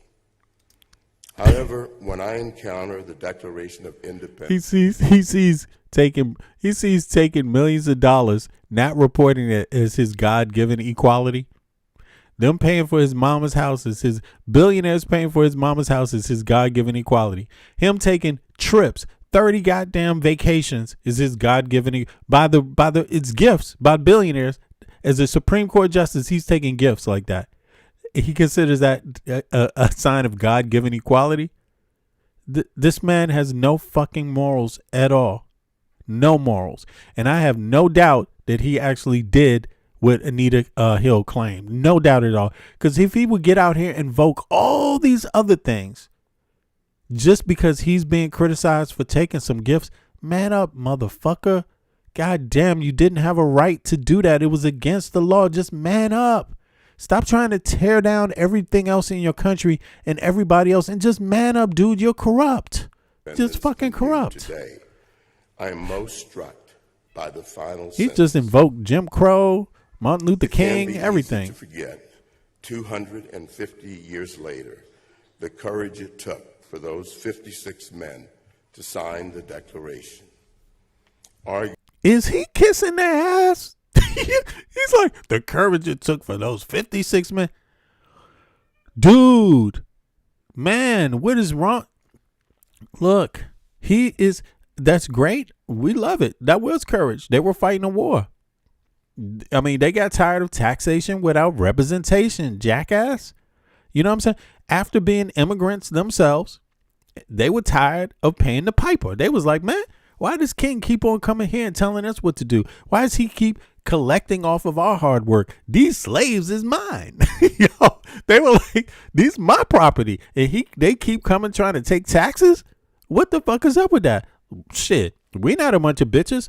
Let's tell this king to fuck off, man. This is ours now. And that's what they did.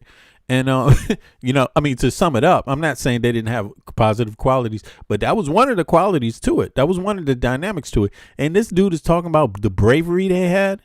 They weren't thinking about you, dude. Like, get it through your thick head. They were not thinking about Clarence Thomas. Clarence Thomas' family would have been property. Okay, they would have been property of the king and the queen, and they would have been property of the people that invoked the Declaration of Independence too. I mean, come on, man, just wake up, dude. It's like you don't have to do all that. Again, that's what I'm saying. This pick me shit. You don't have to do all that. to say that it's a country moving in the right direction. You don't have to do all that to say that, yeah, there are some profound things that came out of the Declaration of Independence and the Bill of Rights, because they're both considered part of, the Constitution. Okay. But look, the Bill of Rights was even better than the Declaration of Independence. If you had the Bill of Rights, people wouldn't give a fuck about the independence. The Bill of Rights does more justice than the damn Declaration of Independence. The Declaration of Independence is just about saying, fuck you, king. We're not paying your taxes no more. We're our own country. But that's not the Bill of Rights. The Bill of Rights came after that. And that's something this man is just totally missing. Notice how he's not praising the Bill of Rights. Notice that. Notice how he's not praising it. Notice how he just totally ignores everything, every other person, every other issue that led to the Bill of Rights even being created. You see what I'm saying? Like this dude, man, the 14th Amendment, the other amendments, he's just like pretending. It's no need to pretend. All places had problematic births. All places. It's not just the United States of America. Okay. Nobody has to cap like that. Okay. You see what I mean? It's all of America. It's all of America, number one. But that's no excuse for what you're doing today. That's not right. You see what I'm saying? He's trying to make excuses for not doing right today. You see? And it is so pathetic, man. This guy, man. Oh my God. He's just, yeah. It's just too much, man. Those men committed treason against the king. Oh, see, that's an interesting word. Those men committed. So what is he trying to say? Donald Trump committing treason is okay? Jan 6 is okay? Is that what he's trying to say? And his wife was helping to organize for Jan 6. This dude, Supreme Court. Let me see here. This motherfucker. Hold on, let me just make sure I got that right.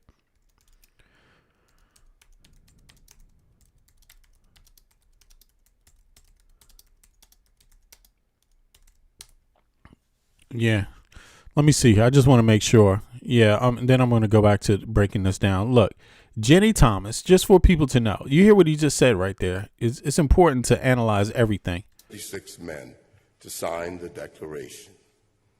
Arguably, those men committed treason.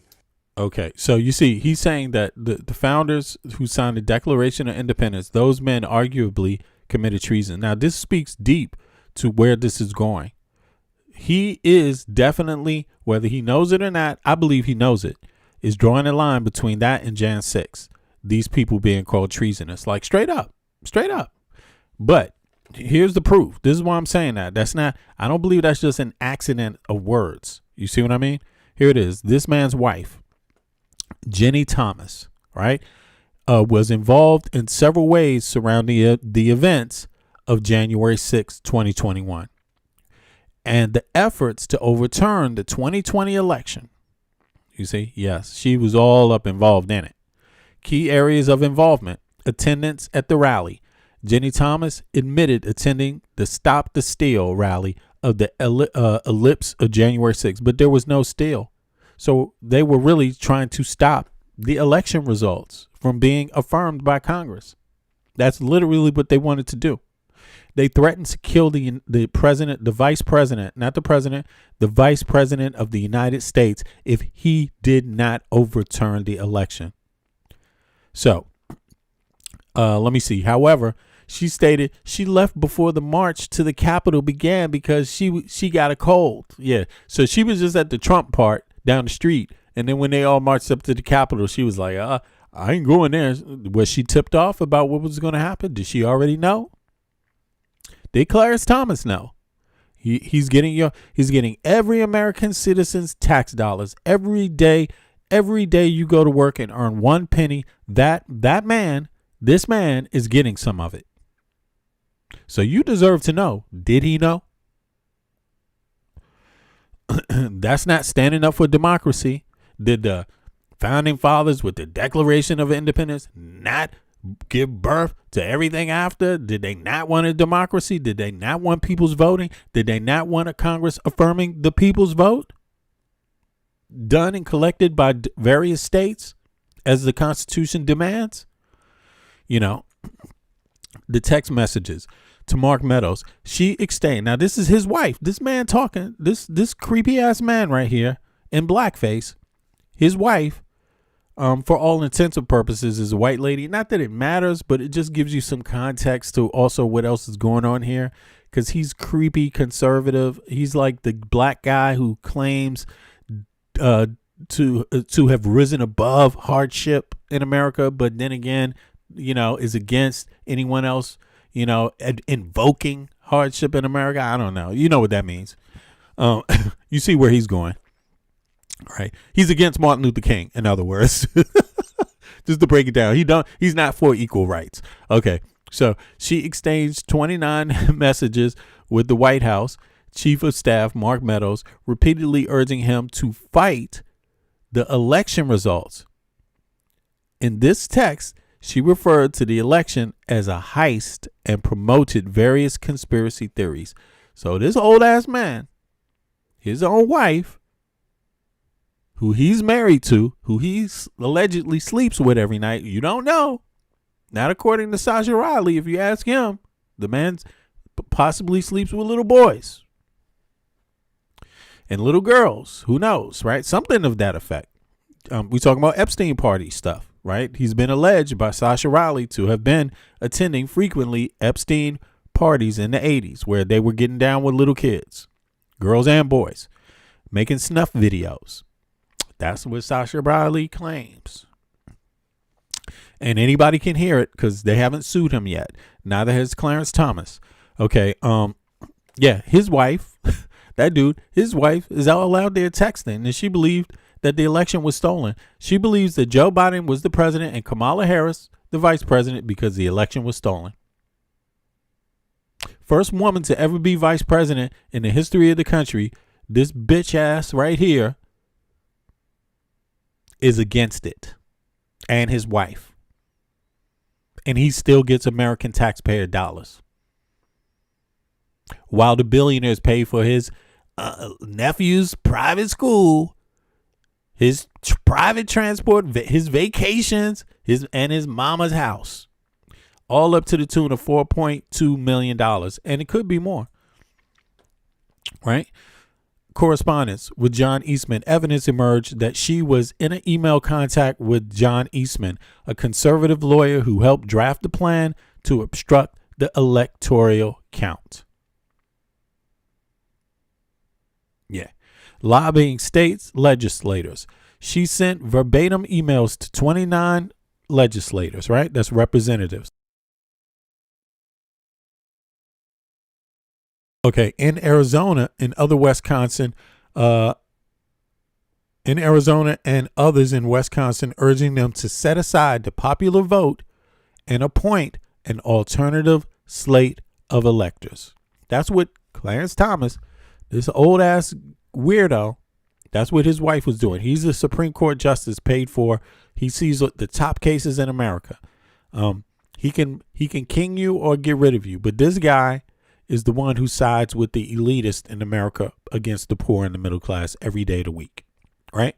And he's, going to invoke, he's done invoked all kinds of shit so far, right? But this is who his wife is, so they're both basically against the Constitution, to be honest, and they claim, they invoked this idea like treasonous, like they're saying.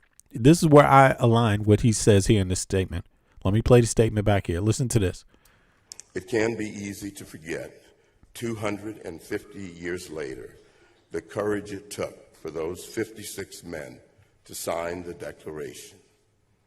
Arguably, those men committed treason. Right there. You see? So this is his wife. You see here? So the fact that people have called his wife and the Jan 6 people treasonous. See, this is the correlation I draw. Now, testimony and investigation. Gina Thomas was interviewed by the House Judiciary 6 Committee. That's Congress, right? So she sat before Congress for over 4 hours in September 2022. That's not long ago, 4 years ago. During the interviews, she maintained that she still believed the 2020 election was stolen, but stated she did not discuss her post-election activities with Justice Clarence Thomas. You see? So she's claiming she ain't talking about the shit with her husband. The husband is this guy. Right. You know, yeah. Oh, well. So just to keep that in mind as he talks, right? He's talking about treasonous. What a coincidence. The courage it took for those 56 men to sign the Declaration. Arguably, those men committed treason against the king, risking death at the hands of an empire far mightier than the newborn United States. They thus concluded with the memorable final sentence, and I quote, "And for the support of this declaration." To me, it seems like, sorry to interrupt. I'm going to be honest with you. To me, it seems like they need one black guy to say this for whatever else they're up to in the future. They don't want it to. It's probably a lot of racist and bigoted things and misogynist things too coming in the future, but they need a black guy to make a public statement to say that, see, it's not what it looks like. It's not treason. It's not, any of these kind of things. It's not racism. It's none of that, because we got Clarence Thomas to handle that for you. See, if he said all those things were not those things, then they can't be those things, right? So, and you got to look at how it looks, to certain people. Everybody's not on the same wavelength. So to some people that aren't into detailed information, they will just see a black guy and they would be like, see, yeah, it's a black dude, it must be okay. But if you look into the detail,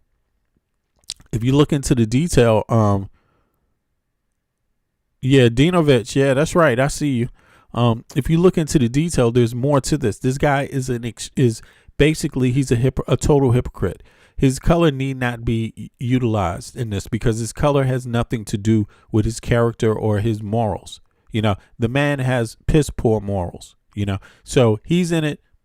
It appears to me, if you ask me, he's in it more for the money, not like any principles involved, and, yeah, sadly enough. So if you think he's out for black Americans or African Americans, or he's the typical African American, what he's saying speaks to their reality, it's not true. It's not true at all. He doesn't speak for moderate African Americans. I'm not talking about left or right. I just mean moderate. This guy is totally extremist.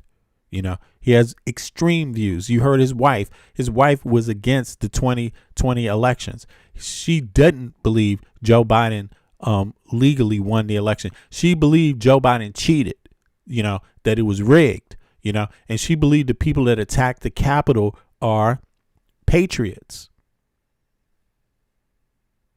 And this is her husband saying these things. So, reliance on the protection of divine providence, we mutually pledge to each other our lives, our fortunes, and our sacred honor. I will say it again. We mutually pledge to each other our lives, our fortunes, and our sacred honor. Recently, I came across a definition of courage that is attributed to President Franklin Delano Roosevelt. And courage is not the absence of fear, but rather the assessment that... Yo, it's somebody in the chat called Razor. I just want y'all to look at his comments. Again, just to take note, he says, we don't want Kamala Harris as our president, right? Now, just notice that. But look, he don't want to show you anything about who he is, his ethnicity, his nationality, nothing, how he talks, zero, his gender. There's nothing there that allows you to know any of those things from his YouTube page. So you have to understand, he's not a representation of any American, and he's not trying to be because he doesn't want to show you. Like me or Clarence Thomas, at least we disagree, me and Clarence Thomas, but at least he's willing to show you that he's American. You can hear that in his voice. You can see it. There's things about him you can find out about it. Same thing with me, just through my social media. You can see I'm an actual real person. I'm an American citizen. Those things are easy to find out about me. That's not the case with this person, Razor. So I just want to let people know that if you ever look at my chat and you see comments, don't necessarily believe them. Expect that you hold them to the same similar level of criticism as you hold me, right? Because you wouldn't just believe me if I came out here with a mask and didn't show you nothing about, you couldn't figure out what color I am, you couldn't figure out what my accent is, where I'm from, none of those things. Would you listen to me? Would you just believe me? Because that's what they do on the dark web. I don't use the dark web. And neither should you. You see what I mean? You should request that people actually do that, especially when they claim. Now, let me ask you something, Razor. Where are you from? What's your ethnicity? What's your ethnicity, Razor? What city are you from? Who's your healthcare provider?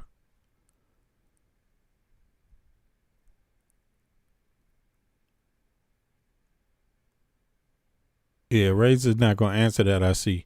So, all right, Razor, my suggestion is that you learn how to put up stuff. All right? So, you're in my chat, but see you later, man. Next time you come in my chat, I expect to see some things about yourself on your account. Okay? So, then you'll be welcome to come back. Don't worry. You got 24 hours, man. Put up some stuff on your account. Okay? Show people who you are, man. Okay? There you go. So let's get back to Clarence Thomas. Than fear. In essence, the signers of the Declaration were saying that they were willing to die for the principles they were asserting, the supreme act of courage. Those principles were more important. Yeah, Danovich, it's not about, I get you, it's not about his, I didn't ask him because it's about that. But the thing is that what happens is that Americans, well, this is what happens, man. A lot of Americans too, but a lot of people, they will assume on the internet that a person is who they, somehow they will connect their comments to being American. Now, he said that he's American, right? He's claiming that by saying we don't want Kamala Harris, right? And so whenever people come in my chat that claim to be American, those are the people I ask to kind of show what they want, because at least American citizens will at least be able to understand, okay, this person has a difference of opinion, but they're not American. So how much would they actually know in terms of the details? You see what I'm saying? Now, like, it's the same thing if someone was pretending to be Danish. You see what I mean? But they don't want to show who they are. So I get what you're saying, but people need to be able to, this is my opinion, people need to be able to know something about you. Like, you hopped up, so I can hear your voice when you hopped up, so I can tell you're Danish, you speak Danish, but I can even hear your accent when you speak English that you're Danish. You see what I'm saying? So, and also you've talked about a few things, but that person in the chat won't tell you where they're from, who the healthcare provider is. They won't even show you anything about who they are, but they want to, tell you that they want people to believe they're American. So what I'm saying is, don't believe them. Just don't believe that at all. That could be a troll from anywhere in the country. And this is election season. And so what these people are doing is they're going around to progressive channels like mine, and they're sending a lot of trolls. You see what I mean? Because they want to kind of steer this next election that's happening this year. They want to control what happens, just like they did when Kamala Harris lost. There was more disinformation in that election put out on the net than in any previous election. You see what I mean? So that's what I'm getting. I know you get it. I appreciate you though, man. Yeah, because it's dangerous times for us in the U.S., man, and we're going to just start calling out. We want to know who the fuck is American. You know what I mean? That's what we want to know right now, man. Yeah, I got 20. Yo, you said 20,000 subscribers? Yeah. Yeah, I got you. I can hear your voice though, Danovich. No worries, man. And it's right. Like you said, your color and where you're from, it normally shouldn't matter. It's just I want to make sure when it comes to Americans that I can at least know myself that they're American, especially when they're saying certain things in the chat. Yeah, 10,000. Yo, thank you to my viewers. I've now reached 10,000. Thank you all, man. I appreciate the trust, and I appreciate that. Yeah, because I know you wouldn't do it. You wouldn't do it just for no reason at all, man. So that really helps me out a lot. But it at least it gives me faith that people want to hear more. So I appreciate that. I got like this last year, I got probably about close to 8,000 subscribers just from doing my podcast. So I appreciate everybody. And yeah, there you go. I appreciate it. Daryl want to know. Yeah, Daryl said first time subscriber. Yeah, Daryl, man, we'll enjoy the podcast, man. The background on it is I'm an American citizen, born and raised in Washington, D.C. in the 70s, 1970. But both sides of my family go back to the colonial period. But as a grown-ass man, I live in Copenhagen, Denmark. And so I correlate those things. I talk a lot about the differences between the U.S. and Denmark. And the reason why I started doing this is because obviously Trump started really attacking allies. And I live in Denmark. I know the country for what it is. And I'm like, as an American citizen, we need to and I do stand with every other American citizen here. 99% of American citizens in Denmark are like, what the fuck is Trump talking about? And if he talks about attacking Greenland, we on Denmark's side. We're on Greenland's side, period. You see what I'm saying? Like, we're letting everybody know we've been doing demonstrations regularly, and we're going to continue to do those things, not just myself, but other Americans here, and we stand with the Danes. We respect Denmark. Why? Because we live here, and we know the difference between Denmark and the United States. We have rights in Denmark that everybody has, and we appreciate that. That is what real civil rights is about. What we have in the U.S., we need to be learning from Denmark. We need to be learning, and not just the left wing, the right wing too. There's some fucking hypocrites in the United States. You know, does healthcare and education, should that matter whether you're left or right wing? You see what I mean? But only in America. Only in America. Is it some sort of political conversation? Why? Don't you want the best for all your citizens? Why? You see what I'm saying? It doesn't make sense. So I appreciate that. That's what we're talking about here, man. I appreciate that, though. Thanks for subscribing, too. Now, let's hear more of this sicko, Clarence old-ass Thomas, who obviously is scared for his job. Clarence Thomas, you finished, man. You need to get the fuck out of Dodge while you're alive. Disappear, man, because people hate you, okay? And right-wingers hate you, too. Like, there's no... Don't get confused. Talking about whatever this little setup is where he's trying to sell people on cultural warfare again, on culture politics, it ain't gonna work twice, buddy. It's over. It's over. You need to start talking about civil rights and why you have health care and the average American doesn't. You see what I'm saying? Like, what's up with that? You know, like, this guy is corrupt, playing the Mr. Conservative card, the good Negro card, and this motherfucker received more goddamn gifts than any other Supreme Court justice. He should be utterly ashamed to even speak publicly. His wife believed the elections were rigged.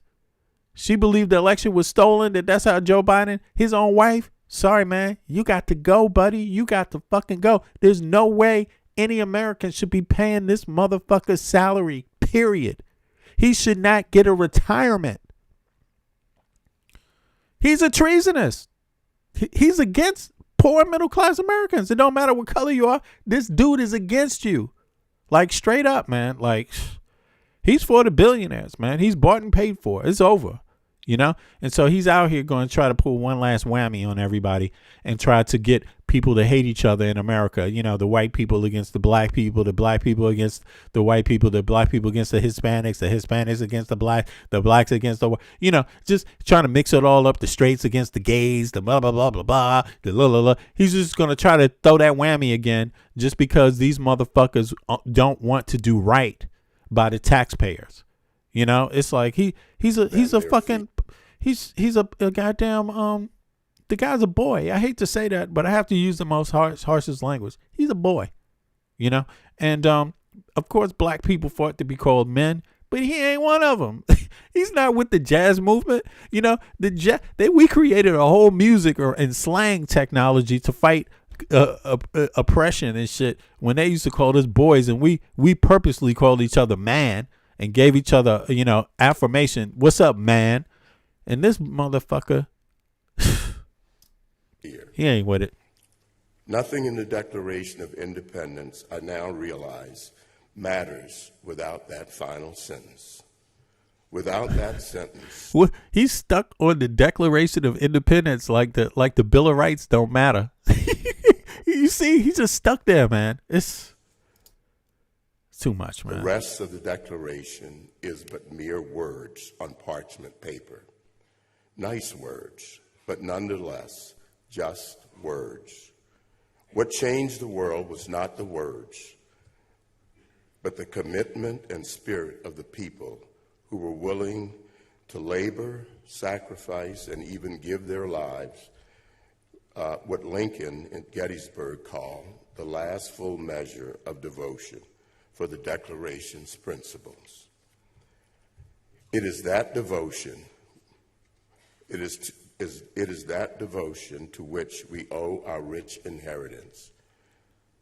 It was that devotion that sustained the Founding Fathers and the Continental Army as they fought and won the Revolutionary War, braved the winter at Valley Forge, crossed the Delaware, and defeated an army many times their number and firepower to win their freedom. Yeah, Dylan, what's up, man? Appreciate that, bro. Yeah, Dylan loves Posh. I appreciate that, Dylan. Congrats on the 10K, V mods, yeah, in the chat, yeah, and thank you, mods, for helping me get there too, reminding people to click like and subscribe. You know, it's really made a difference. Yeah. Let me know, Dylan, your thoughts about this. I hate to sound harsh, but it does invoke hatred in me because I don't like this guy. But he obviously invokes a lot of American history. He's all over the place, man. You know, just connecting everyone. Frederick Douglass with of course the founding fathers. Come on, man. Frederick Douglass, he criticized the United States repeatedly in writing. And this dude, he himself is not even for that type of shit. And it's the Bill of Rights. He's talking about the Declaration of Independence. Man, he should be talking about the Bill of Rights, dude. The Bill of Rights were put in place to give people rights. And it wasn't even African Americans. That wasn't the first thing. You see what I mean? That came later. The 14th Amendment, the shit had to be amended 14 times before other people could be involved. And this dude is still talking about the Declaration of Independence. Yeah, it's great. But dude, the Bill of the Bill of Rights is even more important. It's even more important. Without the rights, fuck the country. What are you talking about, man? People today, can you imagine if you tried to get Danish people to be like, man, fuck our rights. We just all want to be we all want to be subjects of the king. We don't want rights anymore. Fuck the rights. What? No, they have a whole constitution that's full of rights. The country was there before the Constitution. You see what I mean? Now, that doesn't mean you have to disparage it, but people know damn well that the rights today are very relevant to the freedom they have today. And yeah, it's wonderful that people can connect their ancestry back to an older time, to a kingdom. That's great too. That's a source of inspiration too. But look, don't ever forget that nobody in Denmark is selling out the Danish Constitution. That's what's going on in America. Nobody in Denmark attacked goddamn Christiansborg to overturn an election. That's what this dude's wife did. This dude's wife was up with going against the fucking elections, man. That's how absurd this man's talk of. Listen, it wouldn't matter who this figure is. Clarence Thomas, it wouldn't matter if he was Danish, if he was Greenlandic, if he was Canadian, if he was from the UK, if he was German, if he was Polish, if he was from Finland, if he was Swedish, Norwegian, Belgian, Mexican, it wouldn't matter. This dude is a traitor to the country, like straight up, to the people, the average American citizen. This guy's a traitor, like straight up. And I hate to just be so direct, but even his wife, look, how on one hand, just think about this. On one hand, he's taken more private gifts than any other Supreme Court justice at all on the bench and ever, I believe, right? It's against the law to take these gifts without reporting them, and he didn't report them. And at the same time, he's getting millions in gifts. His own wife, the lady that he allegedly sleeps with every night, which it could be that it's not, it could also be a farce. She believes that Joe Biden's election was stolen. She believes that he actually stole the election. That's what she believes. So at the same time, he's stealing. She's going against the voters of the United States of America. You got to see the problem with that. That can't be good no matter whose country you're coming from. That is nothing but bad. All bad. This guy encompasses bad in his home. They are total hypocrites. Total hypocrites. You get bribes. You're getting money from the rich, from the billionaires. You're siding on cases in the Supreme Court for those billionaires, right? Who represent a certain politic, and your wife doesn't even stand up for votes, for voting rights. This shit is insane. So these two people are heavily corrupt, and they should not be praised at all by anybody in any country. They present safety problems for the country. They are walking security threats to the United States of America, and Trump's, you know what I'm saying? No, Trump ain't better. Who do you think? This guy supports Trump. They part of the same corrupt shit. What are you talking about? And Trump's better. I think you're misunderstanding me, Mosk. But it's Trump who said the election was stolen. It's Clarence Thomas' wife who said the election was stolen. So there's the thing. So he's receiving money. Clarence Thomas, while his wife is saying the election is stolen. He's receiving $4.2 allegedly million in gifts, right? At the same time that he's supposed to report and didn't report, which is against the law. At the same time, his wife is going out there praising the insurrection and saying that they were patriots for invading the Capitol and attacking people. You see what I'm saying? So that's what's going on. They want their cake and to eat it too. In other words, but you can't. The average American person can't have their cake and eat it too. He's about to call the rest of Americans dangers to the country. Like, seriously. If you weren't part of the insurrection, you're a danger. That's what he's about to say. Like, it's insane. It was that devotion that Nathan Hale expressed when, before being executed by the British, he reportedly said, "I only regret that I have but one life to give for this country." It was Eric, good looking out, Eric. I appreciate that for the memberships. Invoked when he stood before the Virginia Convention and asked, "Is life so dear or peace so sweet as to be purchased at the price of chains and slavery? Forbid it, Almighty God. I know not what course others may take, but for me, give me liberty or give me death." So you see, he's invoking the slavery thing again, right? So he's against reparative justice for anybody else, women. He's against reparative justice for farmers.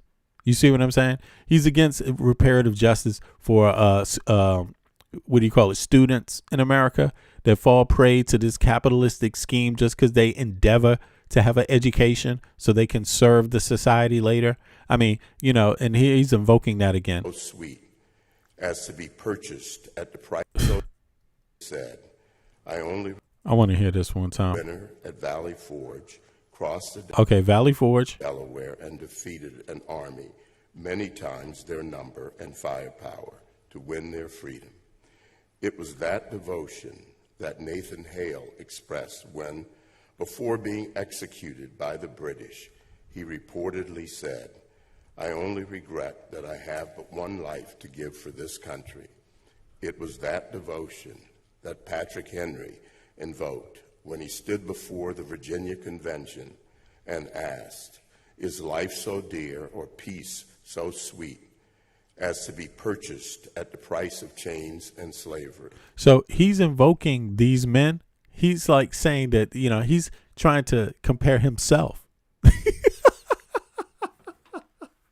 These are people. Look, none of these people were getting paid by billionaires. Were getting gifts. None of these people was getting airplane rides back and forth, vacations, had their mama's house paid for, nephew's goddamn education paid for. He's comparing himself to those people, and then he's going to advocate that your rights be taken from you. I mean, this is the most bizarre shit.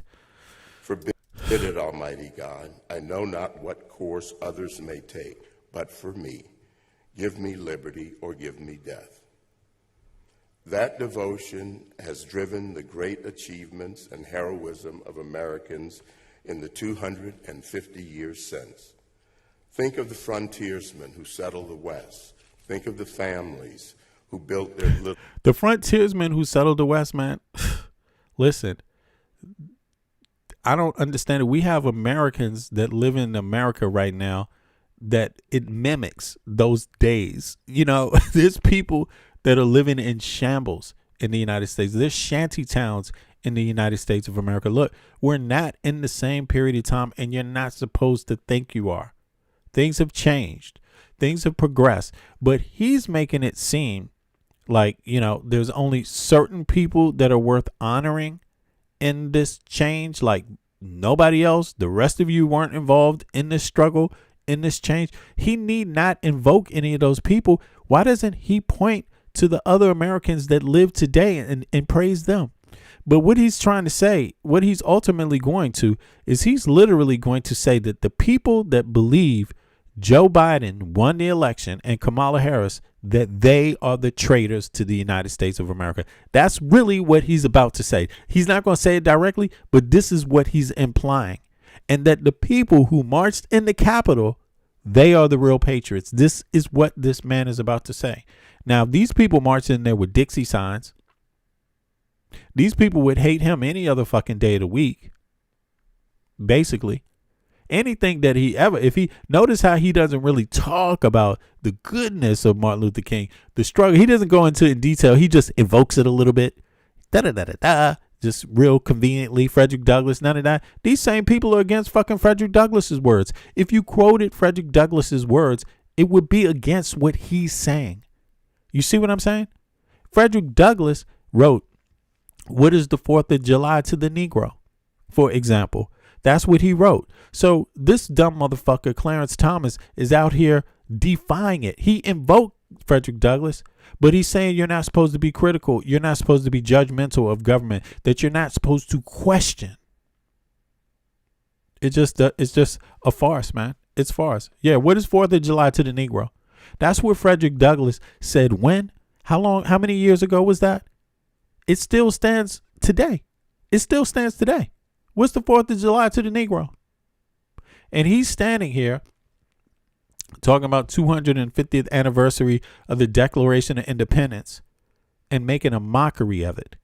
You see what I mean? Like, we're not past the point. Like, we don't know what the fucking Declaration of Independence is. Like, we don't know what the Bill of Rights is, even though that's later. Like, we don't know what these things are. Everything we're invoking, when we say we want health care in the United States of America, we're invoking the fucking Bill of Rights. We're invoking the Declaration of Independence. We're invoking all of that, you asshole. Okay, when we say we want women to control their own body and make their own medical choices, we're invoking that, you fucking asshole. When we're saying we want people to be able to afford education without lifelong debt in America, we're invoking that, you fucking asshole. We're invoking independence. Okay, we're invoking rights. You know, like, this guy is an insult, man, to all of that. He's an insult to the Declaration of Independence. He's a fucking insult to the goddamn Bill of Rights. He's a walking contradiction. He's a goddamn Supreme Court justice who fucking accepted gifts normally that you're supposed to report. He illegally did not report millions of dollars in fucking gifts. He refused to recuse himself against his own wife's issues. He's a fucking contradiction, man. He's a sellout to the country. That's what he is. Yeah, I didn't even know I was going to spend this much time on this goddamn dude, because there's other things, and I'm not done yet. But I want to get to the part where he really lays the bricks out. Hold on, let me see. What do they have a point? Because I just want him to spit it out his mouth. Let me see here. Da, da, da. Da, da, da, da, da. See, they don't have an exact time here. So I'm skimming through. All right, let's go. Let's continue. Maybe I could speed it up. Yeah. Think of the women who raised their children to love God and country. He just said women. And sent them off to fight wars. Think of the soldiers on the battlefields of the Civil War who sang, "As he died to make men holy, let us die to make men free." Think of the innovators and laborers and engineers who, Tocqueville observed, were so infused with patriotism that they felt every triumph for their country as a triumph in their personal lives. Think of how the devotion carried us from Independence Hall to Flanders Field and to the beaches of Normandy. Think of the memorable scene in the Band of Brothers when the American soldiers arrived at a concentration camp, saw the suffering, emaciated, desperate prisoners, unlocked the gates, and gave them food and blankets and warm embraces. The soldiers looked around and knew in their hearts that this is why we fight. Think of the passengers of Flight 93 that crashed in Shanksville, Pennsylvania on 9/11, or the young men and women whom we send in harm's way, even as we sit here today. Think of my grandparents who heroically, quietly, without fanfare, sat my Yeah, exactly, Mark. We all like gifts. Where's my gift? Pay for my nephew's education. What the fuck? Pay for my mama's house. Okay? Like, what the and me down at the kitchen table in August of 1955 and committed the rest of their lives to us so that we could have a chance. They told us, we don't have no education. We don't have he could barely get through this though. Have no education and no chance, but you boys are going to have a chance. But we're going to devote the rest of our lives to you boys. It was their devotion, their love, their dedication to raising us right that has made the difference. You see, so, that's where his conservative words is. So it's their devotion, his parents' devotion, their conservativeness that was, and if you were like that, you would have no problems in the United States of America. You hear that? So he's telling you right here, but for him personally, he's not going to mention anything about all the millions of dollars of gifts he received. Nothing. I would have liked all those my vacations paid for. Every American citizen pays that every time you go to work, you pay his salary, Clarence Thomas. But he got vacations gifted to him, and all he had to do was document it and tell the government that he received these gifts, and he refused to do it. He got flights on planes. We're not talking about 1, 2, or 3. We talking about more than you got fingers and shit. And he refused to report them. His mama's house paid for by billionaire donors. Why are they giving him that money? See, it wasn't that belief that got her that. It wasn't his belief that got his mama that.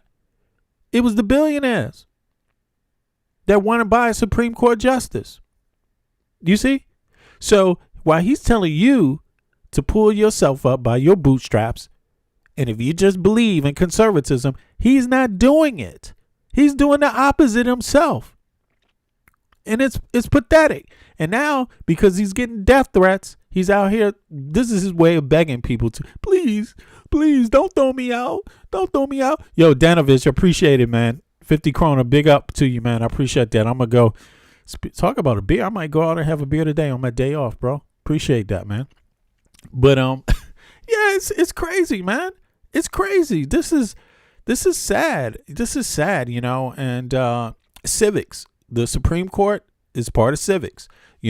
What happens is that when the government makes legislation, when the Congress makes legislation, when the Senate also votes on the legislation, when they make laws for the taxpayer, for the people of the country, when they enact laws, it's written there. When the president signs it, when it passes both houses and the president signs it, right, it's usually law unless someone fights it in the Supreme Court. So that's where this man would come in. So this happens all the time, right, when it comes to taxpayer dollars and where the money is going to go. And if it goes to things that are considered against conservative views, right, like healthcare, like education, like minority farmers who are just farmers like everybody else and entitled to the same benefits that other farmers get through the taxpayer system, except they're discriminated against, he's against fixing that. This man has sided against it time and time again. When it comes to women's right to control their body, this man has sided against it. You know, he knows that women didn't control their bodies in the United States of America. He knows that women couldn't own property in the United States. He knows that they couldn't vote. He knows that. But yet he's voting against women. Clarence Thomas, stay the fuck out of women's business, man. Next time you have a chance to vote on that, which I hope you don't have a chance ever to make a ruling on anyone's life ever again. Next time, shut the fuck up and do what the women say they want to do. Stay out of their business. Okay, like this guy is sick, man. Not the words. This goes to show you, just because he's a black dude doesn't mean he's for human rights. Like, I'm just saying it. It doesn't mean he's for it. The words doesn't mean he's for civil rights. Expressed as best they could what they intended to do. Their devotion is what mattered. Similarly, it is a devotion expressed in the final sentence of the Declaration, the willingness to do anything for our principles that has throughout American history. The willingness to do anything for our principles. You see that? So that means go in there and kick in the door of the Capitol when you don't like who wins the election. Well, by the way, why don't people just kick in the Supreme Court's door when they don't like a ruling? Why don't people just kick in the White House door when they don't like the president? Why don't they just do that today? Would that be okay? Because a lot of people don't like Trump. Why don't they just run in there and kick his ass out? Why don't they just throw up a noose in front of the White House and say, we're going to hang Vance. You better get rid of Trump or we're going to hang you. Why don't they do that? That's what they did in front of the Capitol building. Why don't they go say, we're going to kill you? Like they did Nancy Pelosi and Mike Pence. Is that okay? This guy's wife, she was part of the planning. She knew stuff. She talked to people. She advocated for the election to be overthrown. Straight up. It is that devotion that we are missing today and that we must find in our hearts if this nation is to endure. I arrived in Washington, D.C. 47 years ago. It's hard to believe. So he ain't from D.C. Just I'm glad he said that. I arrived as a staffer for Senator Jack Danforth of Missouri in 1979, telling myself that the job on Capitol Hill would be a short stop on my way home to Savannah, Georgia. I then joined the executive branch during the Reagan administration, served in 2 federal agencies for nearly a decade, served as a judge on the Federal Court of Appeals, and have for the past 34 years served on the Supreme Court. Since the day I arrived in Washington, there was never a shortage of people espousing noble purposes, saying all the right things. All around me, there have been people full of promises, claiming a commitment to some righteous cause. I think this is where it's coming, y'all. See, now he's starting to open up. You see? Now he's about to get to his this. So it starts at 26 minutes, 25 minutes. Y'all see this? 25 minutes in. This is where his real subject, the real content of his message comes in. He's spent 25 minutes already invoking everybody's fucking name in history. People that don't even belong together. He's just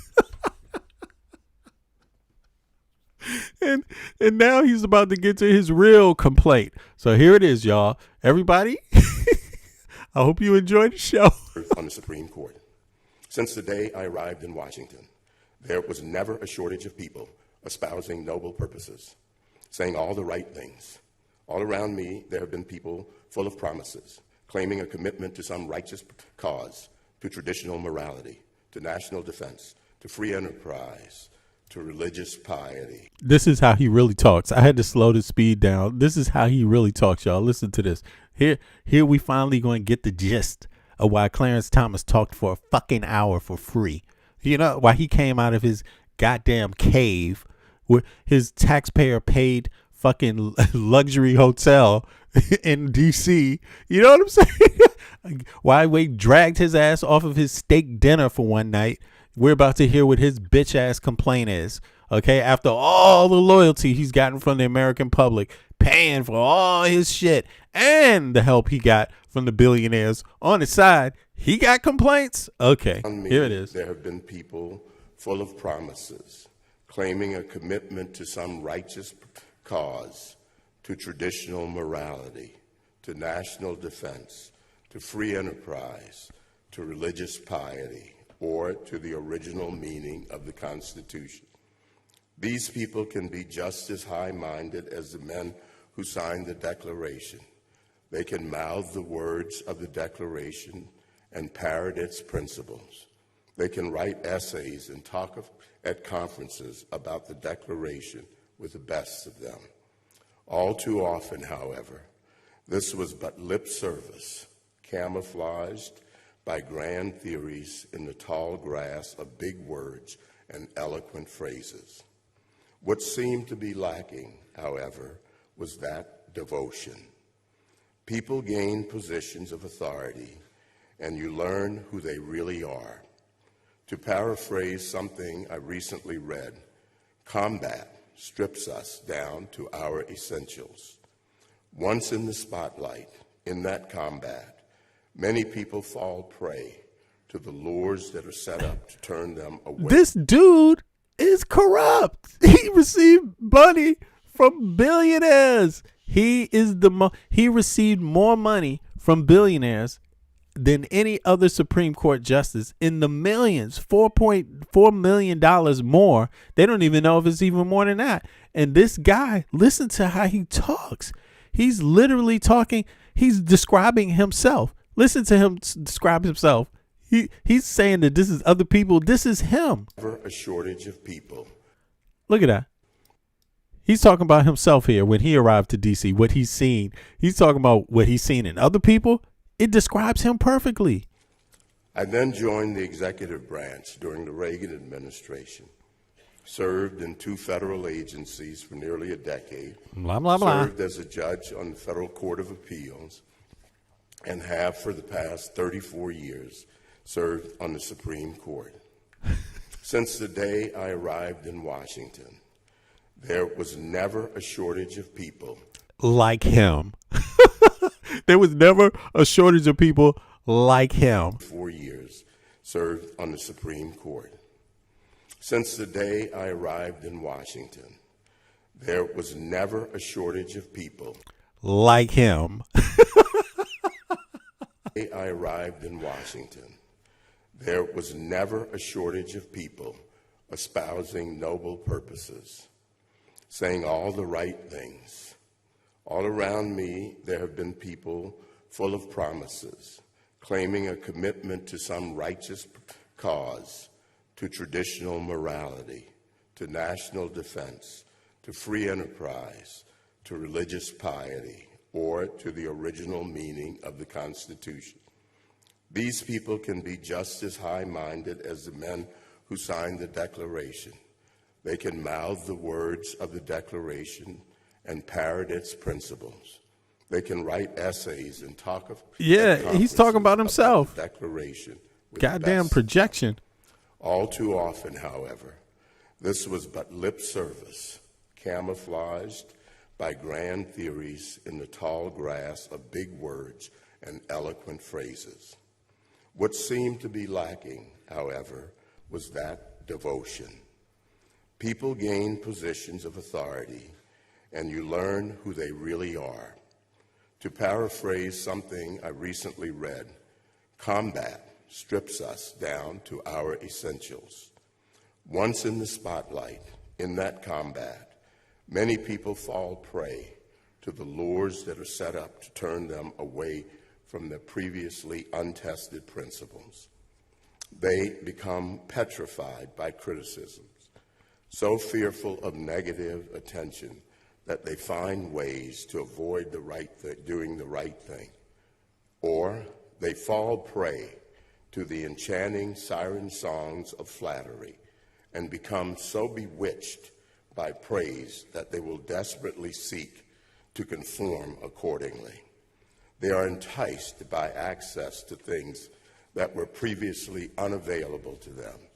They get so swept up in the euphoria of acclamation. How is he saying these words? Has he not read? Look, total reported identified. He is alleged to have received 103 gifts between 2004 and 2023, which he, by law, is required to report, and he didn't. Okay, by federal law, he's required to report that. Then what else? Then they say it's estimated value, the gifts are estimated value received over 2 decades is estimated at approximately 2.4 million or as high as 4.2 million, depending on the valuation of undisclosed luxury travel, right?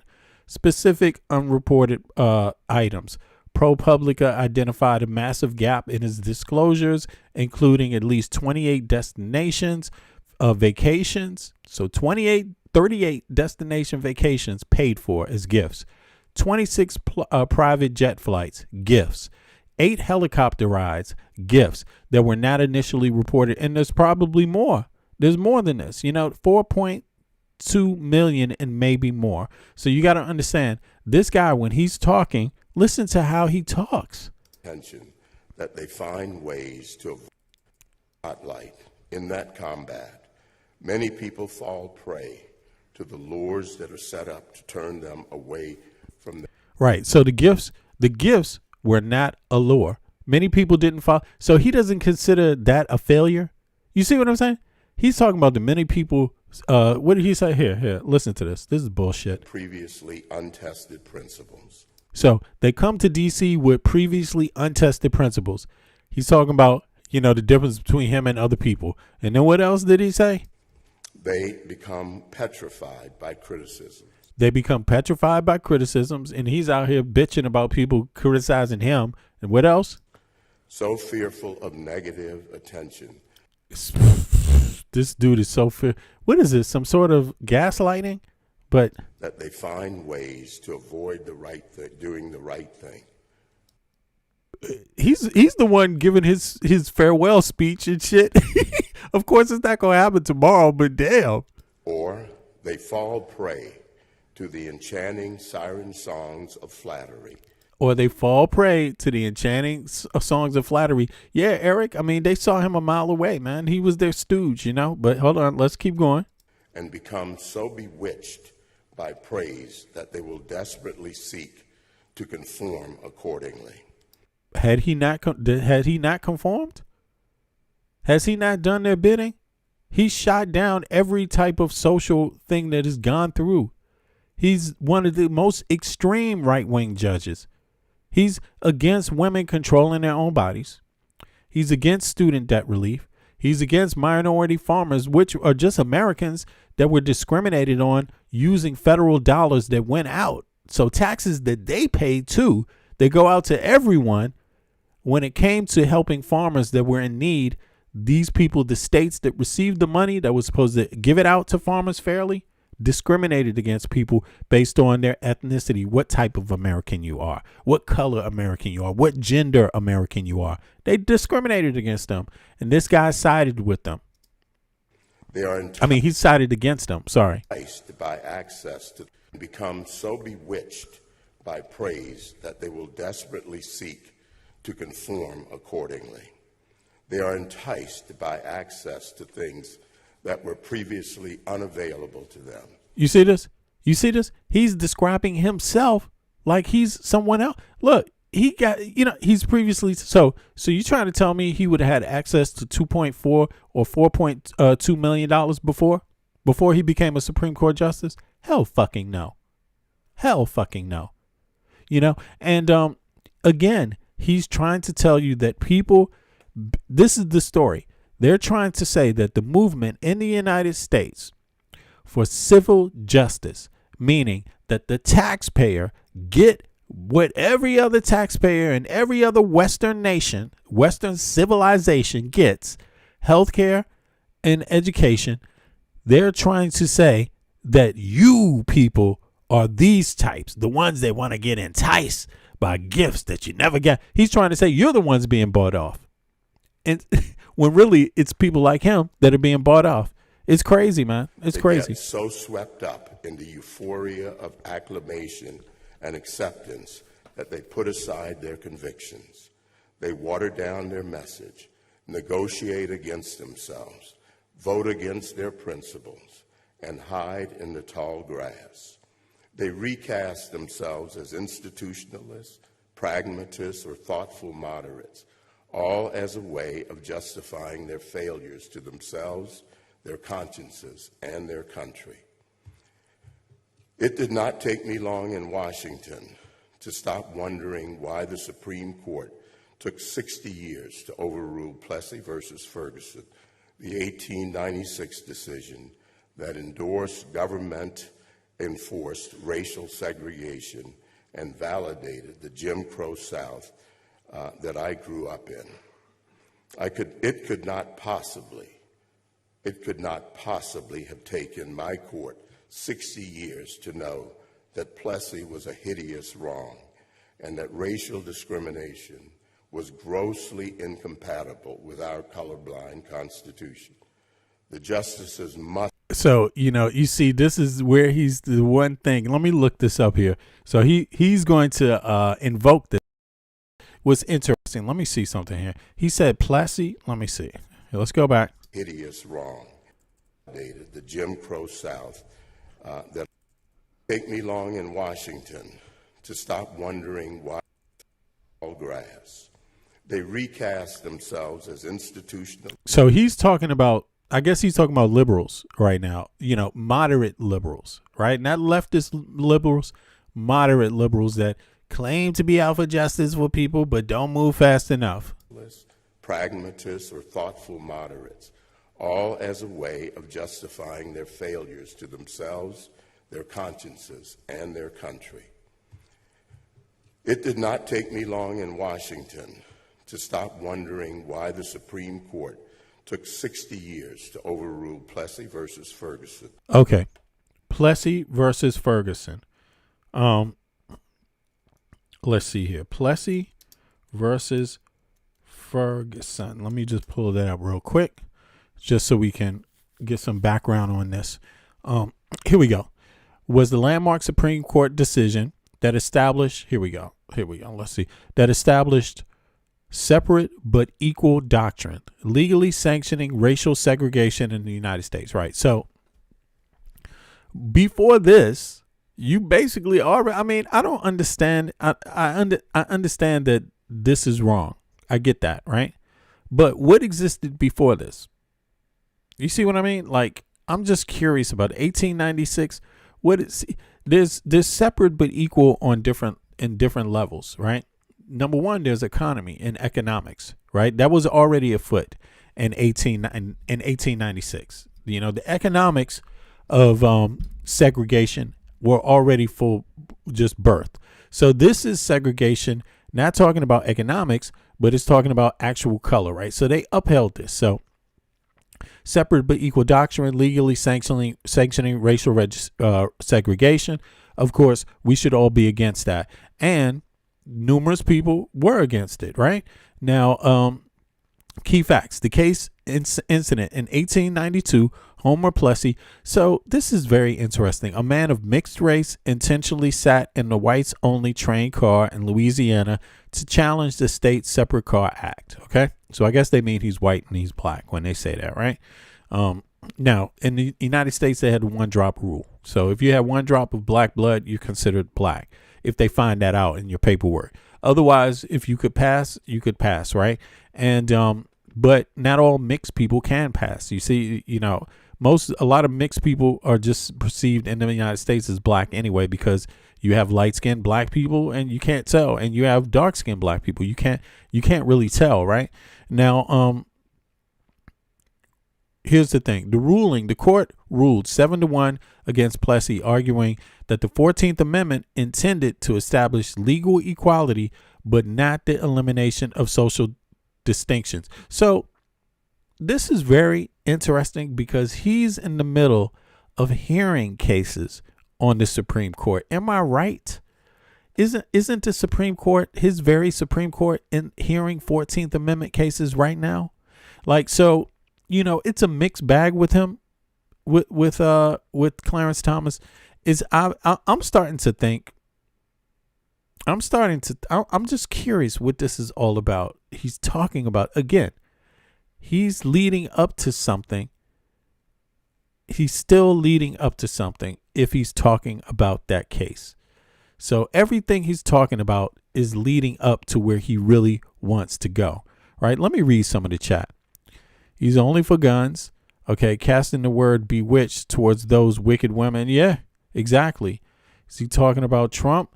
I don't think so. I mean, we don't know, but I don't think so. But you never know now.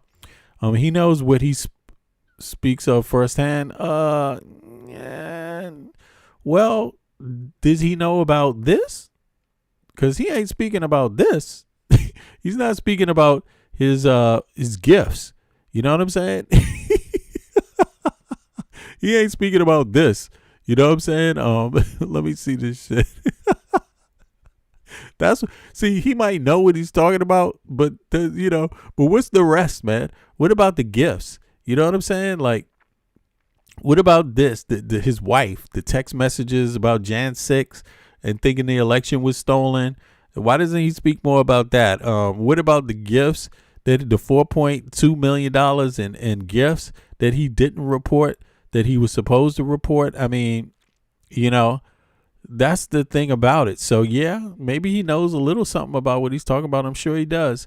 But it's just curious. It's just curious. But he's leading up. Just keep in mind, he's still leading up to what he's about to drop, the bombshell. So let's hear this. Eric says, I'm 4% black, but tell everyone I'm half black from the waist down. I don't know what that means, Eric, but yeah. The 1896 decision that endorsed government-enforced racial segregation and valid. So I think what he's saying is that essentially he's against racial discrimination, but he's okay for class discrimination. I think that's pretty much what this is getting at. And he's okay with gender discrimination because he was against racial discrimination. He's okay against discrimination against minority farmers because back then, a long time ago, it wasn't him who sat on this board. It's not him. He's not talking about his own judgment. He's criticizing a judgment from Plessy versus who? Who's this judgment against? This is Plessy. He's criticizing this in 1896. So he had to go all the way back to a case that he was against, dealing with social justice. You know what I'm saying? He couldn't talk about one that was even closer. He didn't have one to pick that was just. This shit is cold, man. He couldn't even bring up one case that was anytime relevant in your lifetime. Nobody's alive. You know what I'm saying? What case did he stand on the side of people? Where did he stand on the side of justice? I mean, but he's criticizing that. All right, so let's go on. At least we know what he was talking about now. Pro-South that I grew up in. It could not possibly have taken my court 60 years to know that Plessy was a hideous wrong and that racial discrimination was grossly incompatible with our colorblind Constitution. Yeah, Danovich, do that, man. I see your message. Man, it could be fun to set you up with my friend who lives in Arizona. She's a YouTuber. Yeah, do that, Danovich. Send me a message through what's this app here? Discord. Send me a message through Discord. I appreciate that, man. Yeah, there's something they're seeing the birthright citizen case right now. So I'm just curious. Like, is he trying to go there? But he's getting to what he's about. I thought he was about to come totally clean. Apparently he's drip dropping here and there, but he still hasn't totally come out and told people what this is about. So the justices must have known it all along. The right thing to do, as Justice Harlan spelled out in his lone dissent, was obvious, as it so often is. Perhaps what stood in the way was cowardice. The justices may have been afraid of the societal consequences. They may have been afraid of coming under political fire. They may have been afraid of losing their social standing. They may have been afraid of bad press. They could have been. Okay, I see where this is going now. So this is all about American citizens, because of Trump and because of the rulings, because of the Supreme Court basically giving Trump a free pass. This is about American citizens from the left to the right and the center being angry at the Supreme Court for giving this president more power than any other president has ever been given. Because it's them who said he's immune, basically. As long as it's a presidential proclamation, he's immune from prosecution. That's what this Supreme Court essentially has created. And so it changed the behavior. Trump has changed. Before, he didn't know that he could get away with so much. Now he knows. And so that's why you see a president who is out there doing all kinds of stuff, because he's immune. I mean, according to their ruling. Of course, it's an erroneous ruling. Let me go to that. And I'm going to play more. I think I see now where he's going. And I was right from the beginning. You know, I had my suspicions that it's just about them getting death threats, them being scared of the American public. And again, it's from the left and the right and the center. Like, Americans hate Trump, and Americans hate the Supreme Court because of Trump, because there's several favors they gave Trump that they've never given any other president. So here, let's continue. Let's see. If they began to enforce a colorblind constitution, they would have to address interracial marriage next. But in any case, for 60 disgraceful years, they made American children like me grow up in a racial caste system because it was easier to do nothing than to do the right thing. When Americans look to Washington and wonder why it is so often disappoints, it is not because there are too few people who know what is right. All right, so yeah, we can't let him just ramble on. Now, this is what it is.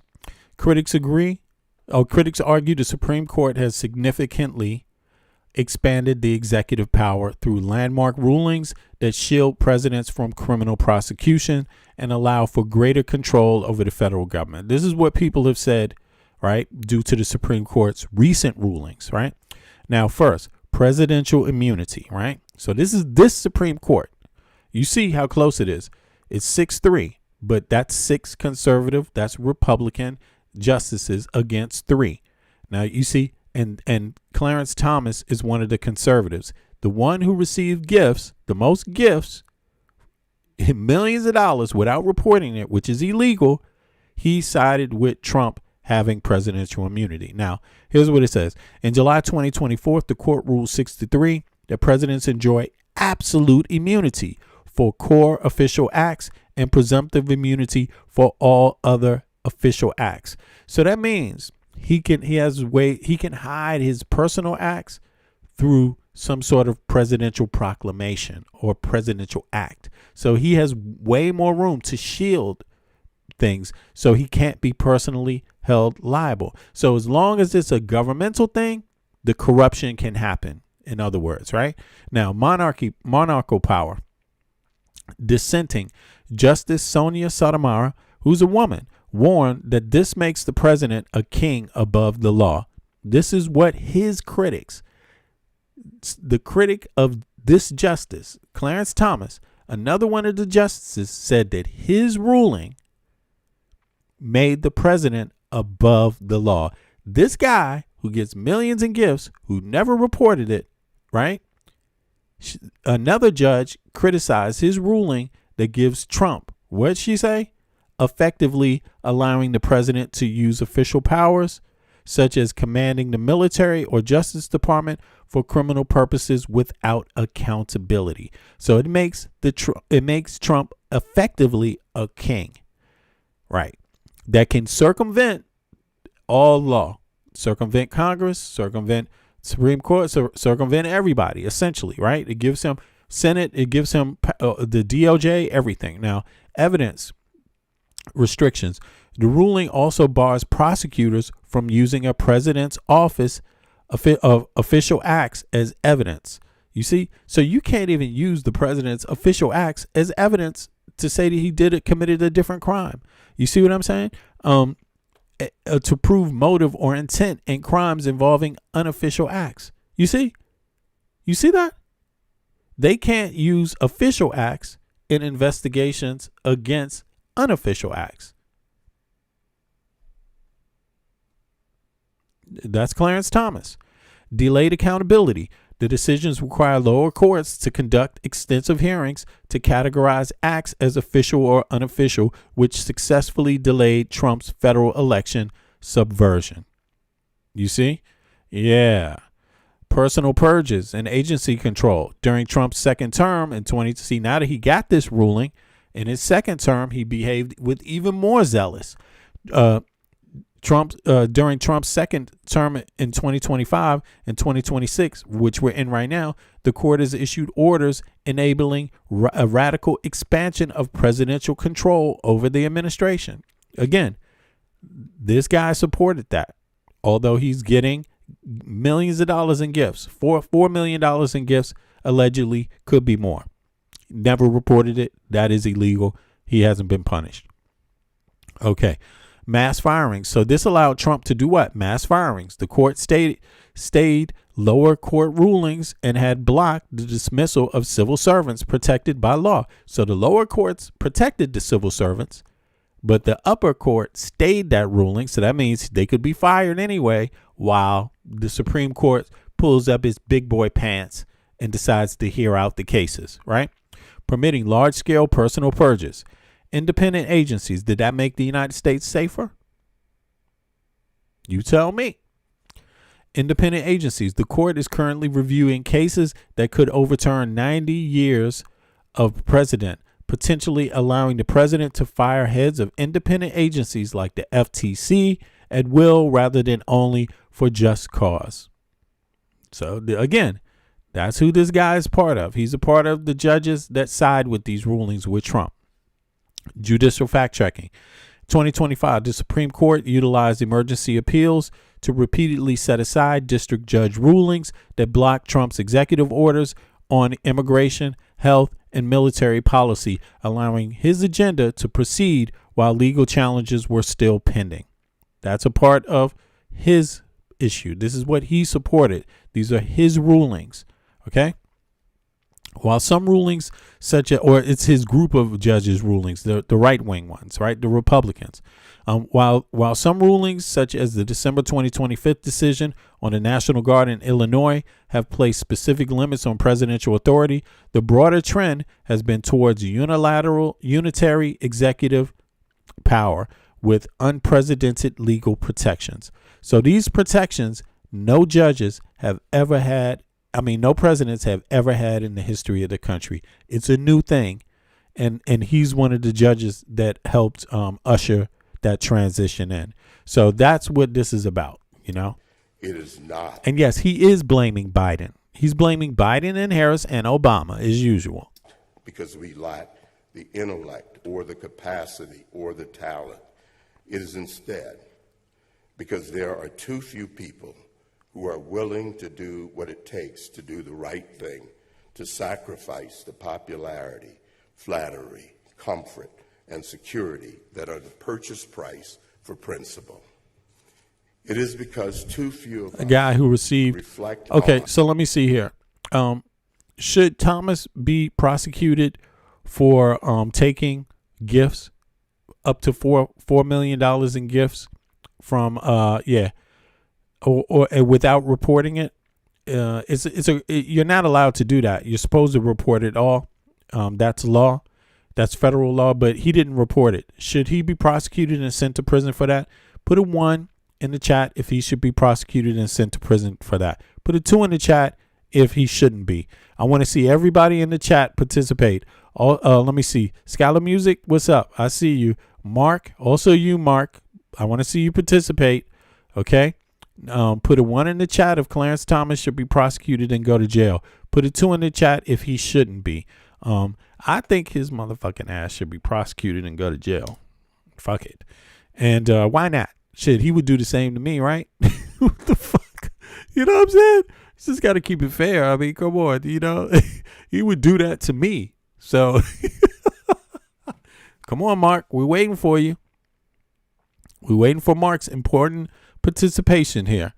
Should he be able to get $4.2 million in gifts and go to, should he be allowed to do that or not? If he should not be allowed, if he should go to jail, put a 1 in the chat, Mark. If he should be allowed, put a 2 in the chat. Still haven't seen Mark. Mark won't answer that question. Look at that. So got to get rid of him. He's like 1 and 2, and 1 and 2 don't count. So see you later, Mark. Seen that one before. I knew you was bullshit anyway.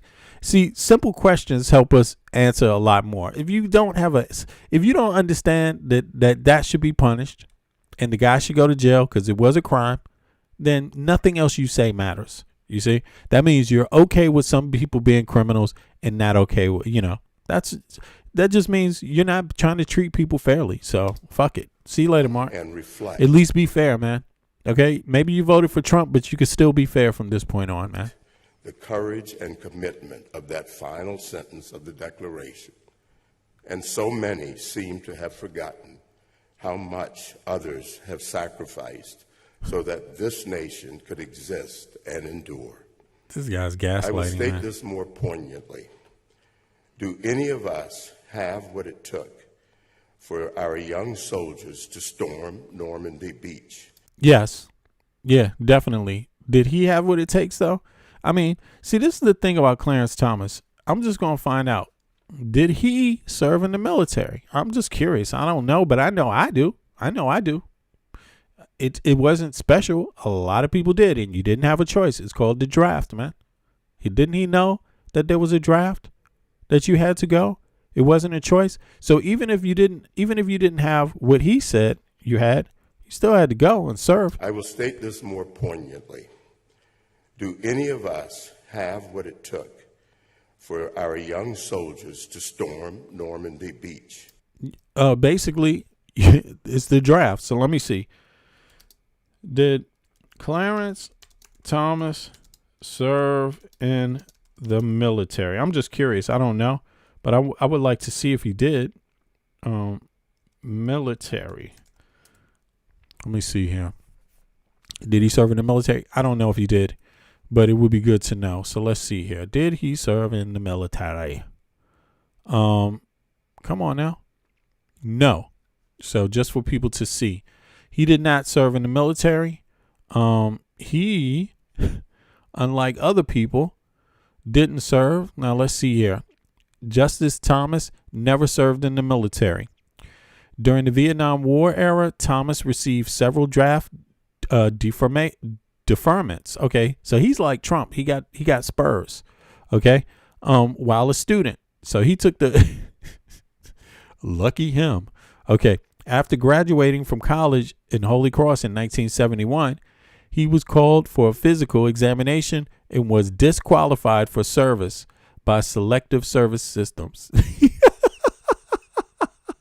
Listen to what he's saying.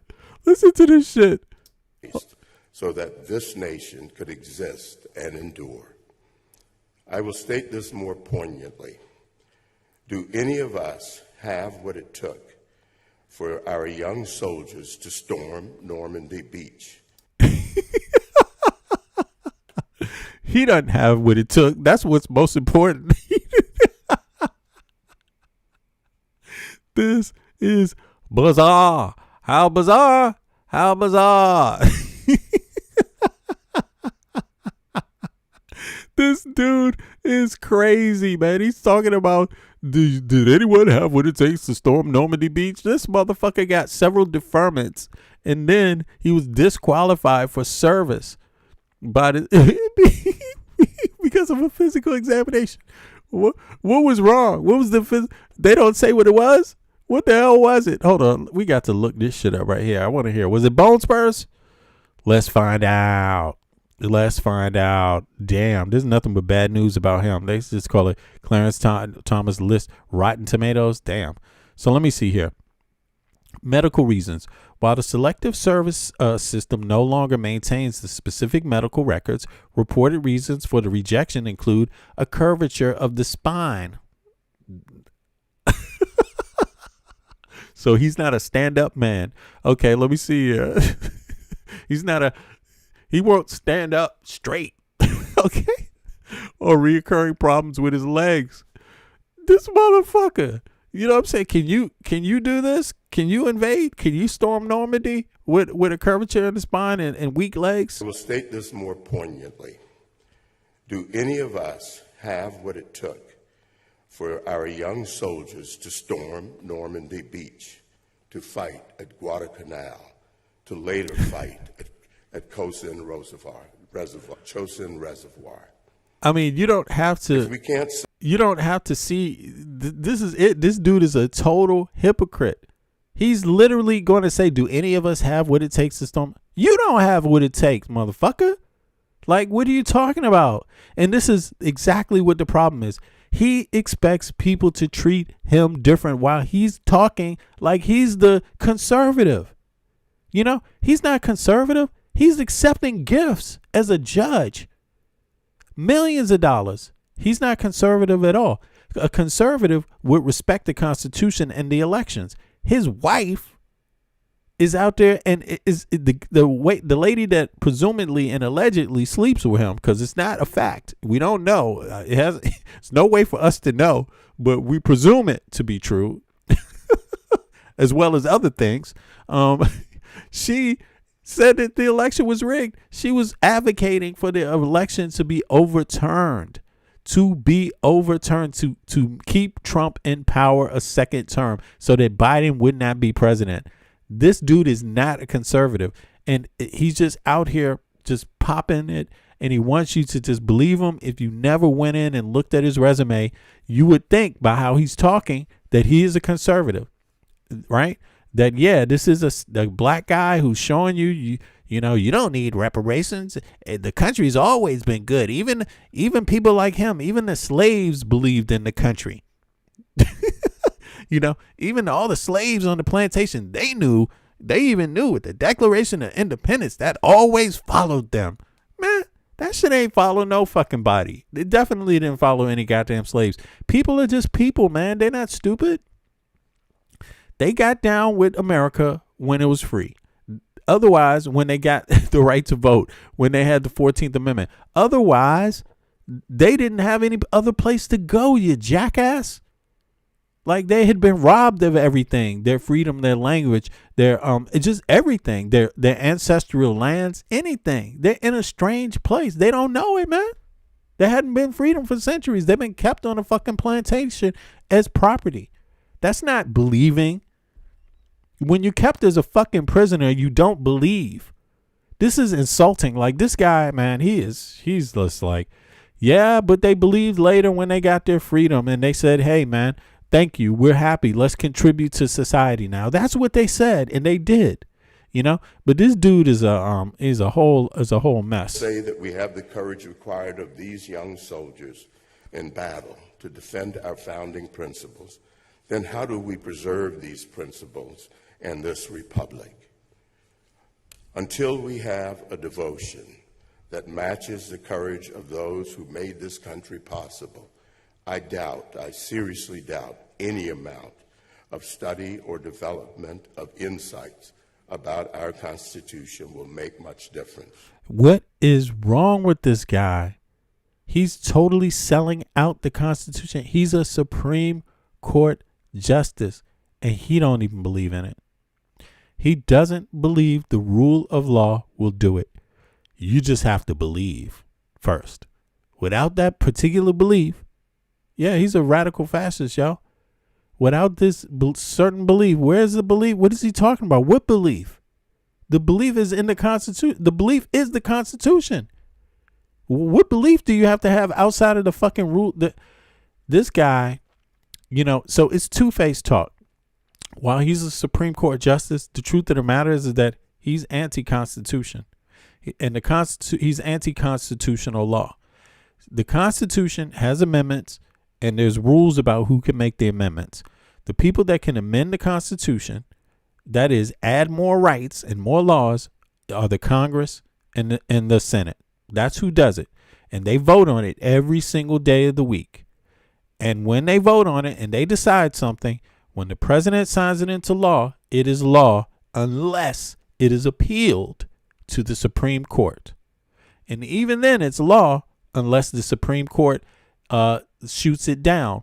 They can make an injunction to stop it, but it's still law until the case is heard. You know, now injunctions might stop the law from coming into effect fully, you see, but it's still law. So this guy, he's totally against the Constitution because it just doesn't work for what he wants it to work with. It doesn't work for his personal whims. And that's not what the Constitution is for. You can't say I'm for the Constitution only when I win the election. And that's literally what these people are saying. Like it's disparaging because he's a Supreme Court justice and he's basically telling you he's not for justice. That's basically what I get out of it so far, to be honest. I mean, this is my opinion. That's what I'm getting out of it, though. But let's continue. There's a world of difference between what it takes to score academic points and what it takes to protect and defend the Constitution as we are sworn to do. This dude was disqualified from the military. He could not enter the military. He's not fit to defend anything. He can't fight. He couldn't fight back then. When they tried to enlist him, he was deemed not physically capable of fighting. He was deemed not physically capable of fighting. And this dude's talking about it won't exist unless you're going to fight for it. You know what the fuck? Well, damn. Thank you very much for telling us. At least somebody has to fight. We know it ain't you. Okay? This dude is pathetic, man. Faced this struggle myself. About 43 years ago. Yes, Shady. He does. You're absolutely right, Sadie Rose. He stomps on the Constitution. Absolutely, man. He's horrific. And he's doing it in blackface, which is an extra insult, but yeah. Spring of 1983, I was the lowest point in my life. I had just buried both of my grandparents, the man and woman who raised me, and the two greatest people that I have ever known. I was broke. I was living in and nearly evicted from a cockroach-infested apartment. I could not pay my credit card bills on time. I would soon sell my car to pay my son's tuition. I was being constantly attacked by the media and Congress because, as chairman of the Equal Employment Opportunity Commission, I did not bow to the then prevailing orthodoxy on race. At that point, I asked myself a simple question. What are the principles worth? What are your principles? You can see, listen to this. Now look at the screen. The screen says how much gifts he took without reporting it, right? So look at this while we listen to what he's about to say. Living in the early spring of 1983, I was the lowest point in my life. I had just buried both of my grandparents, the man and woman who raised me, and the two greatest people that I have ever known. I was broke. I was living in and nearly evicted from a cockroach-infested apartment. I could not pay my credit card bills on time. I would soon sell my car to pay my son's tuition. I was being constantly attacked by the media and Congress because, as chairman of the Equal Employment Opportunity Commission, I did not bow to the then prevailing orthodoxy on race. At that point, I asked myself a simple question. What are the principles worth? What are your principles worth to you? My answer then was the same I would give today. They are worth life itself. What are those principles? They are the same principles in the Declaration. They were bequeathed to me by my grandparents and reinforced by my nuns and my faith. In God's eyes, we are equal. We are all equally created in the image and likeness of God. We are all endowed with the natural rights to life, liberty, and happiness. Our rights and our dignity are inherent.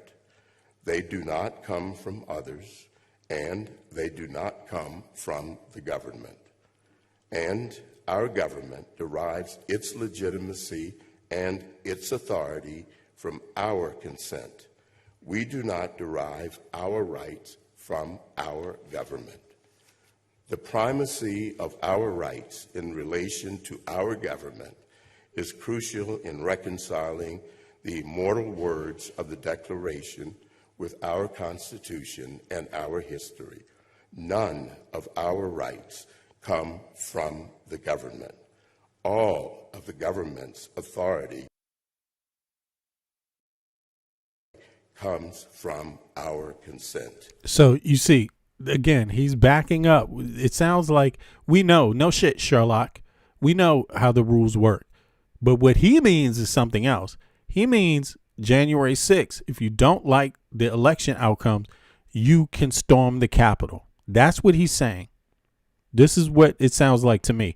Why? Because his wife was working with the January 6th insurrection. Like, she claimed to not know anything, but she had constant communications about overturning the elections. She was requesting in email writings to elected officials to overturn the election, to stop the normal processes that occur. In other words, to stop the Congress from acknowledging the election results. That's basically what she wanted. And it's in writing. And this is a Supreme Court justice's own wife. While he receives what? He does all of that while he receives millions of dollars on the side, right? While he's preaching this shit, like he's preaching this I'm better than thou type of theory here that we all had to listen to. You know, he just came up, he's talking about his nuns and the belief is what got him through. But apparently it wasn't just the belief. It's the gifts. You see, estimated value. So look, this is what he totally reported. Look, reported, identified. He is alleged to have received 103 gifts between 2004 and 2023. These are the ones that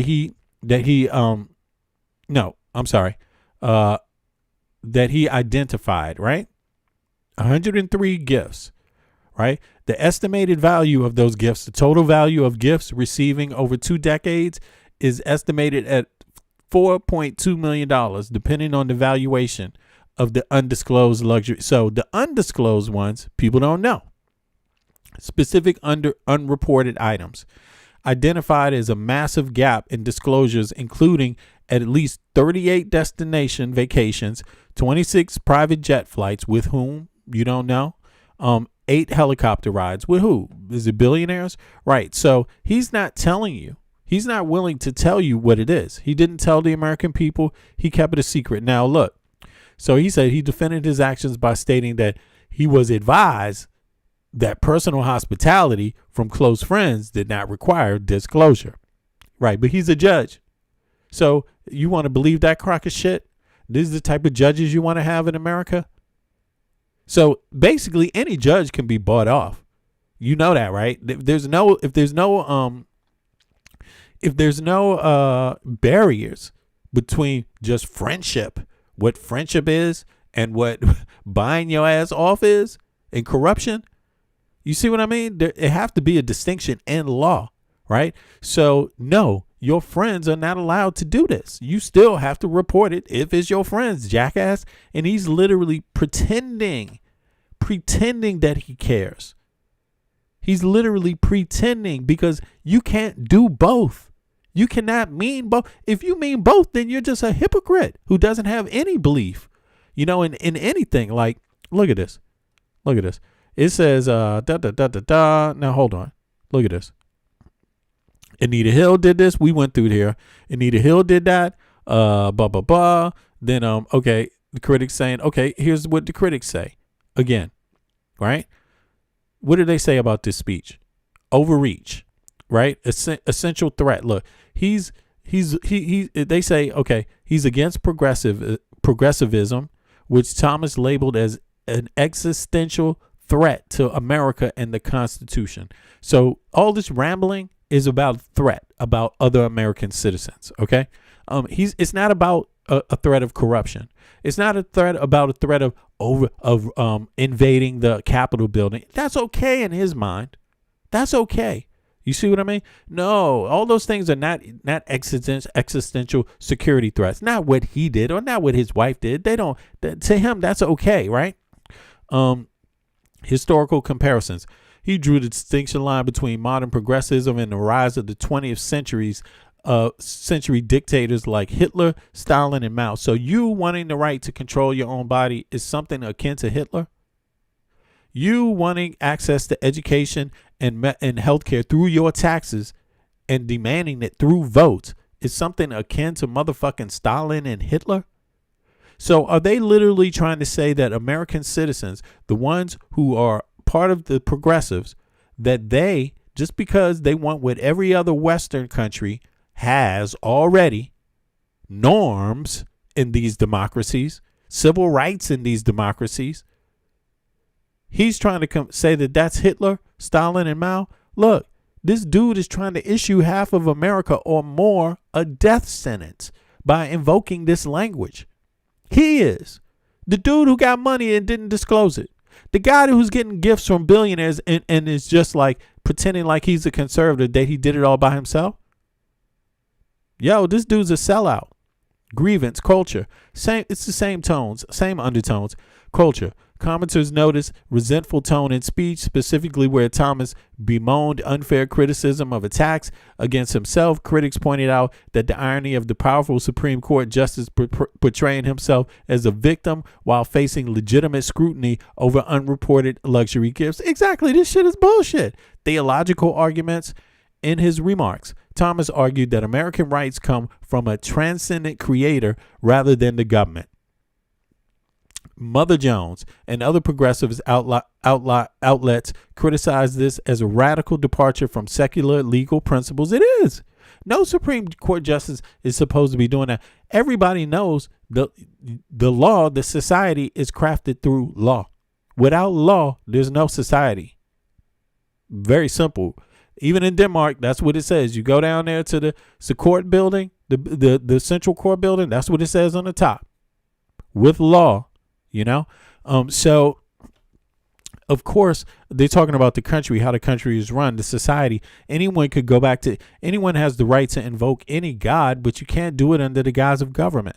You see what I mean? The God in the Bible, the God in the Quran, the God in the Torah is not described in government law. You see what I'm saying? It's just something totally different. Okay. Now he says public and academic. Okay. Judicial ethics. Some scholars at the institutions like Georgetown Law express concerns that such a radical public stance erodes public confidence in the courts. It does. Impartiality, especially while it deliberates high stake cases like Trump's versus Slaughter. Exactly. Social media. I believe that's the 14th Amendment one. I think. Let me know, y'all, which one that one is. Trump versus Slaughter. Okay. Social media reaction, viral responses, speech. Okay, so look, to speeches have frequently cited Anita Hill's testimony. Yeah, exactly. She told us. She did tell us. And he's going to go on and on and on. This is kind of insidious to keep listening to him, but it sounds like he's basically lying and complaining. You know what I mean? Like this guy, I'm going to put this in the chat.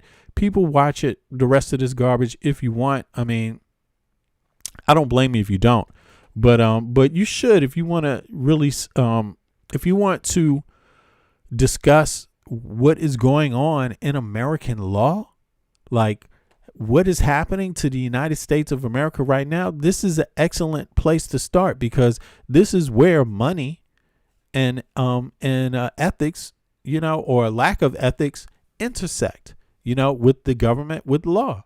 You see what I mean? And you don't have to think about it. Corruption is what's going to bring Western countries down.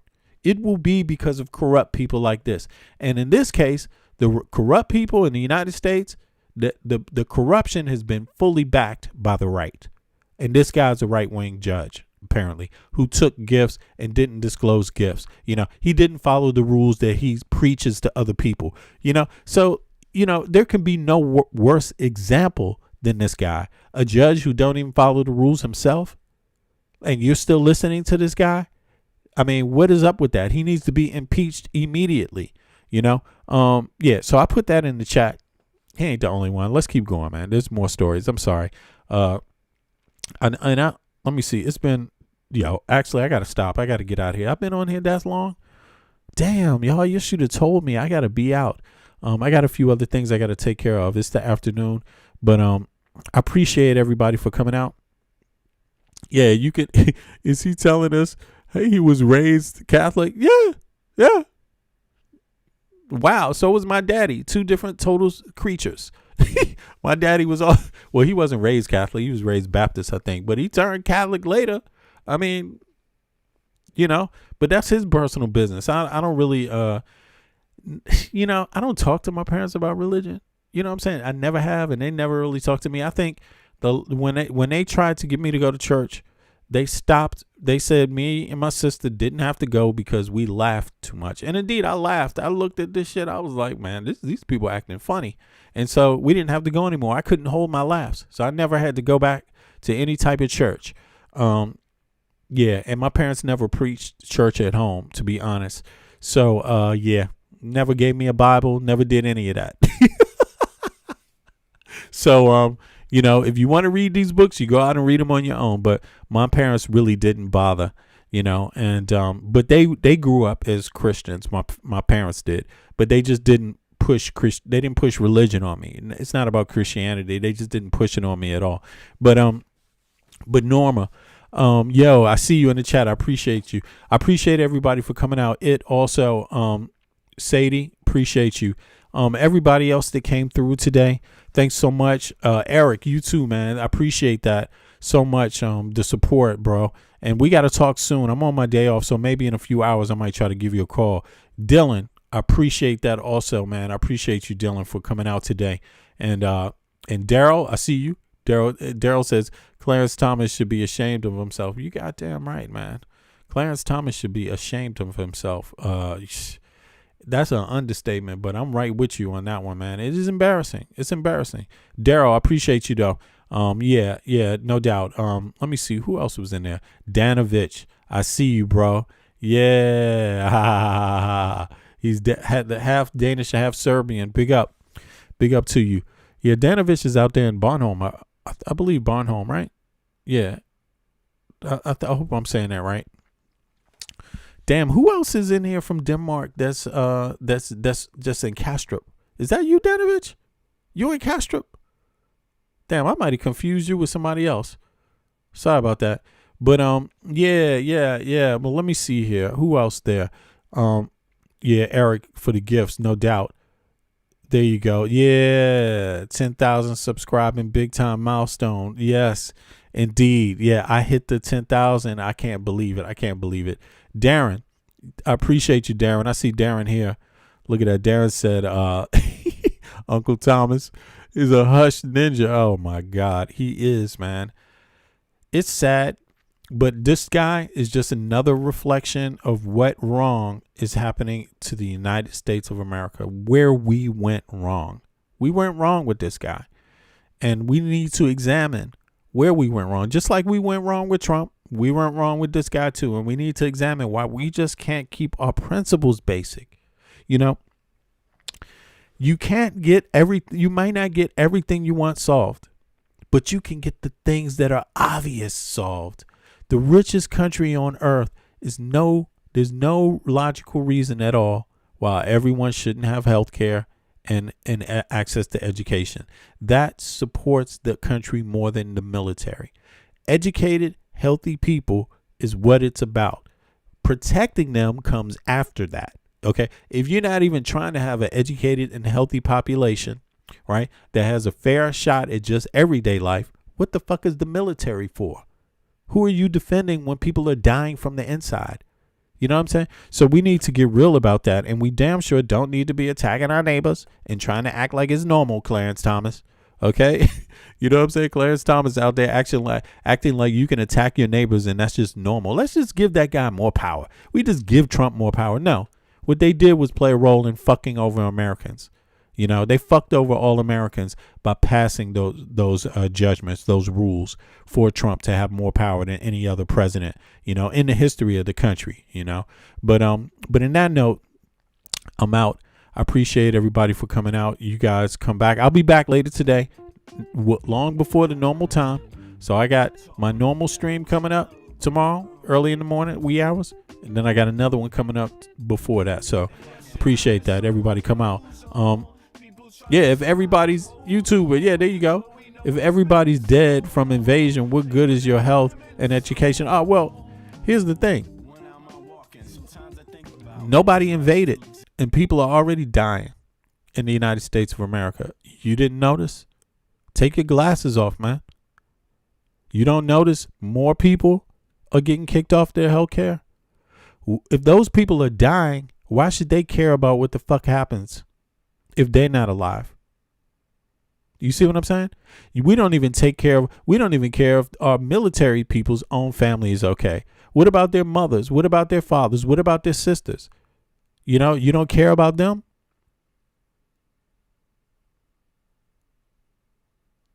Yeah. I mean, listen, we talking about this guy, Clarence Thomas. This motherfucker couldn't even serve in the military because he was deemed unqualified. Okay, so he wouldn't even fight, and even he's out here invoking this fight shit. If you don't fight for this democracy, then what are the words on the paper worth? This guy is the last one to even fucking fight. You know what I'm saying? He's the last one to serve. Him. He's the last one. So we got to lay low. Look, we all know there's a time and a place to fight. If you come and try to invade America, motherfucker, you dealing with the citizens that have more guns than China and Russia put together. Our citizens have more guns than the whole population of China's citizens and Russia's put together. You think somebody's trying to walk into the United States of America? But listen, that's not the only issue. We're not worried about that. These people from inside of our country are killing us with the laws. They killing us, man. Today, they're killing us today. Americans are dying, and Americans are fed up with motherfuckers like this getting handouts while they preach to everybody else that can't get a fucking break out of their tax dollars.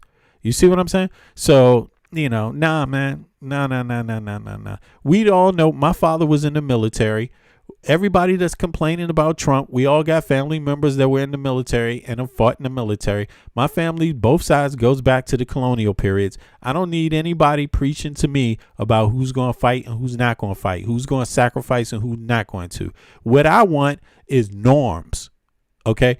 The same norms that exist across the Western world, the United States needs to fucking enact. And those are called civil rights and human rights, okay? Just very simple. We pay taxes, a hell of a lot of taxes. Only the rich people get it. Only the military and the rich people get those tax breaks. American people don't get nothing from it.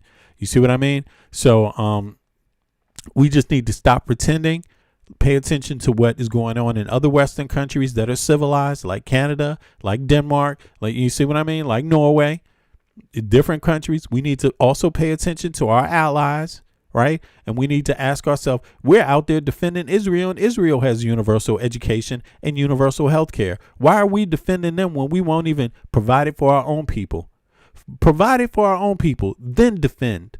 Okay, but right now we don't even believe that we should provide it for our own people. We're fighting for other people that have more rights than us. That's just dumb.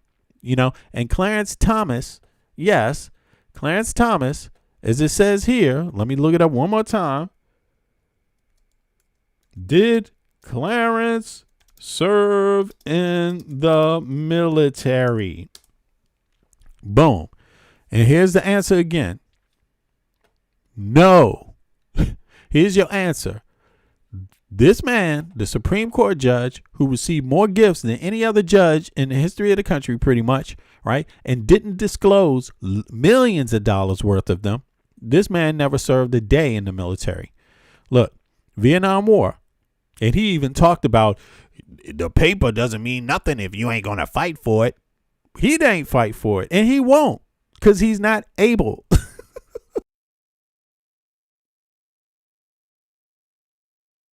In the most able part of his life, he wasn't able in his youth. Okay.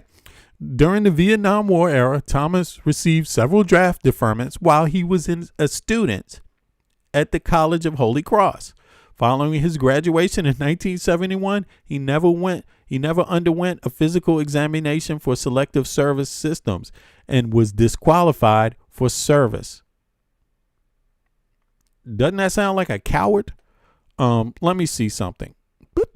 Let's just keep it focused on him, because I see a lot of people making excuses for Clarence Thomas.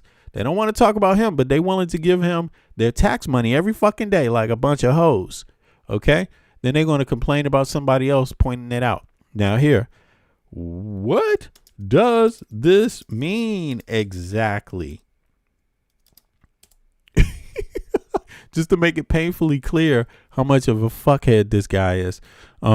This means Clarence Thomas went through a standard medical screening process for the military draft, but was rejected for health reasons. In terminology of the selective services, he was officially classified as A4, which designated him not qualified for military. Okay?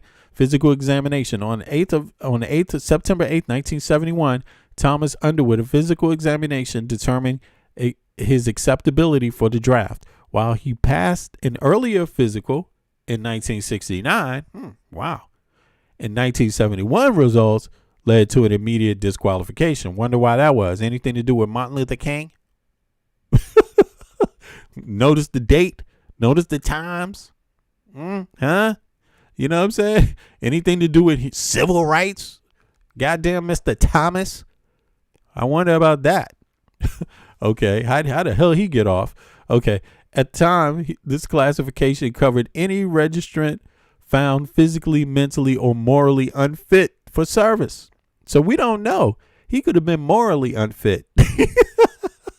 And I'm quite sure that's what it was. I mean, I don't know for 100%. Only he could show people. But I believe it. I believe he's morally unfit. And he should have been morally unfit for the fucking Supreme Court too. Mentally and morally. Okay, so yeah, no, but they say that it was because of back issues. You know, he had a curved spine. Don't know how many people served. Do people serve? Look, you know, most of the people that fought in the War of Independence, it wouldn't matter if you had a curved spine. It would, you know. Hold on, let me see. During the war of Independence or the Civil War, would he be considered not eligible? I'm sorry. I have to do this. Before I go. I have to do this just to wrap it up. If we looked at the standards of the Revolutionary Civil War, because he talked about the Civil War, this motherfucker spent an hour. No, he spent a half an hour invoking the Civil War, Frederick Douglass, Abraham Lincoln, goddamn General Samuel Bubaka, everybody, right? I mean, look at this. If we would just so you can see factually what this is about. If we look at the standards of the Revolutionary Civil War or Revolutionary War or Civil War, the answer depends on how strictly the military of the time would have viewed the specific medical conditions, curvature of the spine, right? Would it disqualify you? Revolutionary War, War of Independence. During this era, there was no formal selective service or 4F classification. Enlistment. Standards were very loose. If a man could walk, carry a musket, and had opposing teeth to bite the paper off the gunpowder cartridge, he was accepted. Do you hear that, Clarence Thomas? So there was no excuse. Okay, you should have joined.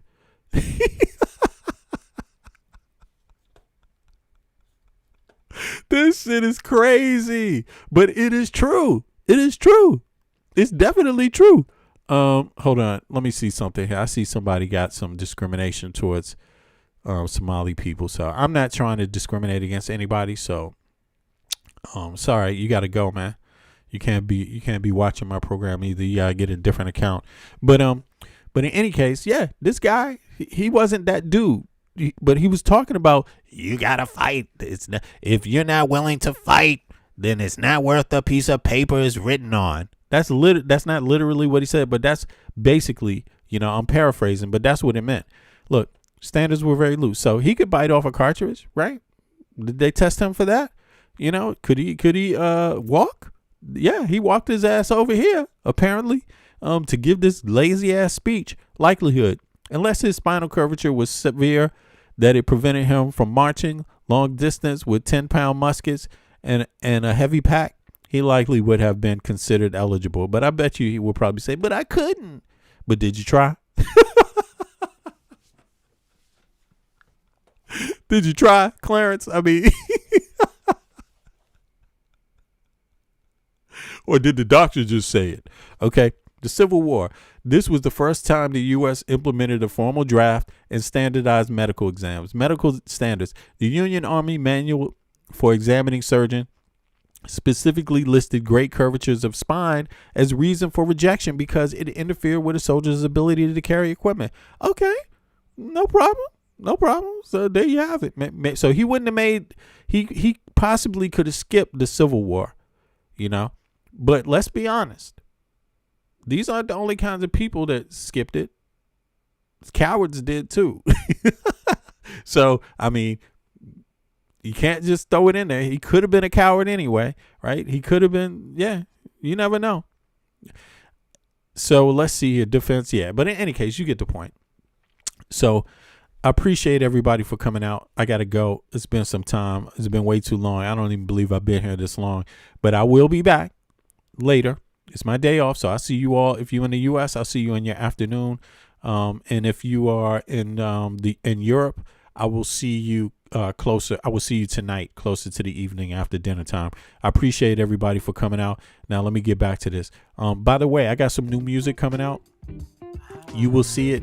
You will hear it. Here's a little taste. This is a remix, but I got some new music too that's also out. So check a brother out. Let me know what you think. Appreciate y'all. One. People trying to survive, hold on. But we know it's been so long. Pain without a limit, so wrong. There we go. When I'm out walking, sometimes I think about, does love still exist? Yeah, I have my doubts. On the street, I check out how brothers been living. Yo, let's just say, kid, it ain't no Thanksgiving. We got people shooting dope, ain't never heard of hope. We got others with the gat and the brothers with the fucking scope. As I enter the projects, enter rec rooms, some brothers might see the doom. I see my man Apollo, fat pockets of papes. He knows the neighborhood biddies with all the dopest shapes. There goes Rollo with the blowout fro. He's got a gap, hey yo, brothers gots to go. No show is live with narrate, fuck Memorex. My man Rollo's got a gat at Apollo's chest. One slug blasted out, down boy died. Now show me some love, kid, it sounds like a fucking lie. The struggle goes on, people trying to survive, hold on. But we know it's been so long, pain without a limit, so wrong. Sometimes I think how the world come to this, a place where every man and woman needs a therapist. Mass confusion, people living in delusion, justify all the bullshit through the Constitution. Meanwhile, the masses struggle to survive. I think we're too busy to hear our people's cries. Single mothers struggle to raise families, genocide committed through famine and disease. I wonder if these things will ever cease to exist. I know it could if we cease and desist. Giving all the power to the industrialists, giving all our power to the damn commercialists that see us just as being sheep in this world, that want us to do what we're told like boys and girls. Oh God, I want to live another day so I can help provide equality this day. The struggle goes on, people trying to survive, hold on. Though we know it's been so long, pain without a limit, so wrong. Everybody round the globe, open up your earlobe, your third eye, and then decipher the code. Through knowledge, understanding, then bring love into the concept instead of bling bling. Truth instead of biased educational methods. Twisting, contorting God's message of love for every human being. Listen, motherfucker, don't you hear the screams? It's time to do much more than talk, debate, and spread hate. We need to think and at the same time investigate. Understand what our actions may create. Before continuing the cycle we procreate. We can clone humans, but at the same time we can't feed humans. The future of man is actually looming. It's really depressing, it's true, man. Yes, you know the struggle goes on, people trying to survive, hold on. Though we know it's been so long, pain without a limit, so wrong. Yes, you know the struggle goes on, people trying to survive, hold on. Though we know it's been so long, pain without a limit, so wrong.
babies looking for food, starvation, the recipe, people subdued.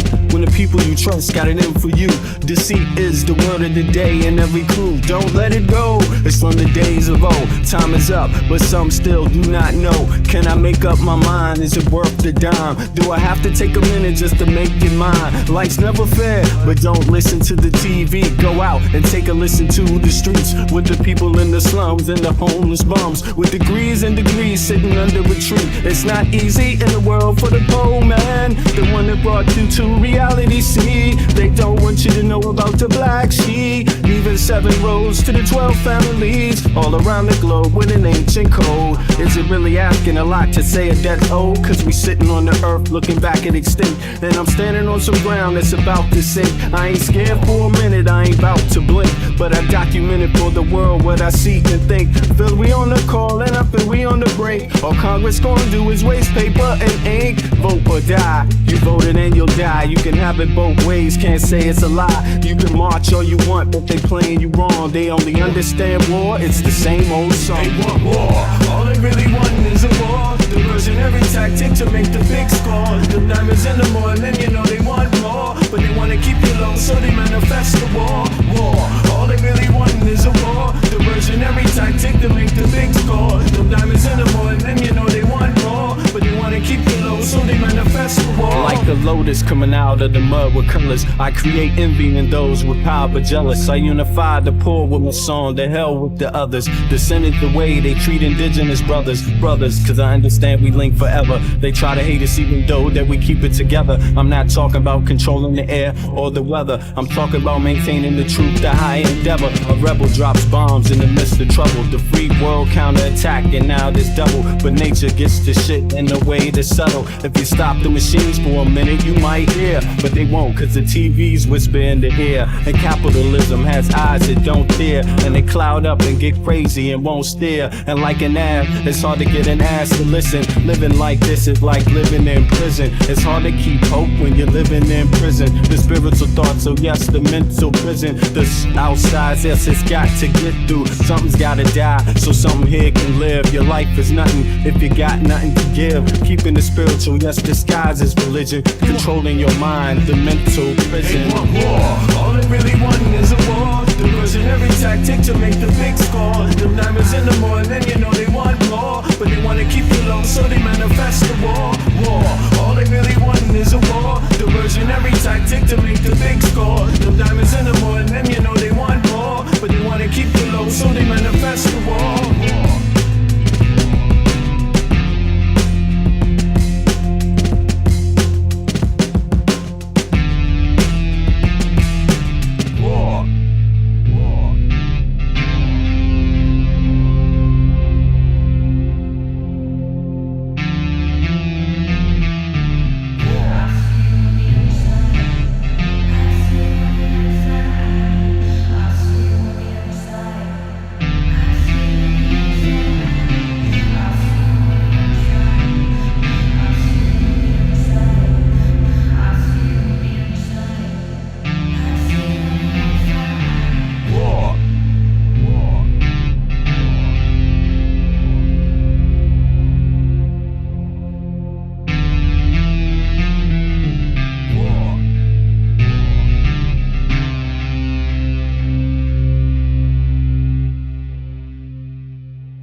I know how to see a whack MC when he bustin', but I just back away real cool, no fussin'. I'd rather go kicking in the streets with the bums and use the knowledge to collect what? Some funds. Open a non-profit and build a damn school. And this is the story of how a great king rules. There's many that claim to know the local demographic, but don't have the nerve to tell you the truth. It's tragic, but I do, so sit back and let me spit this shit to you. You feel better when I spit this shit to you, despite the system trying to clamp down on the people.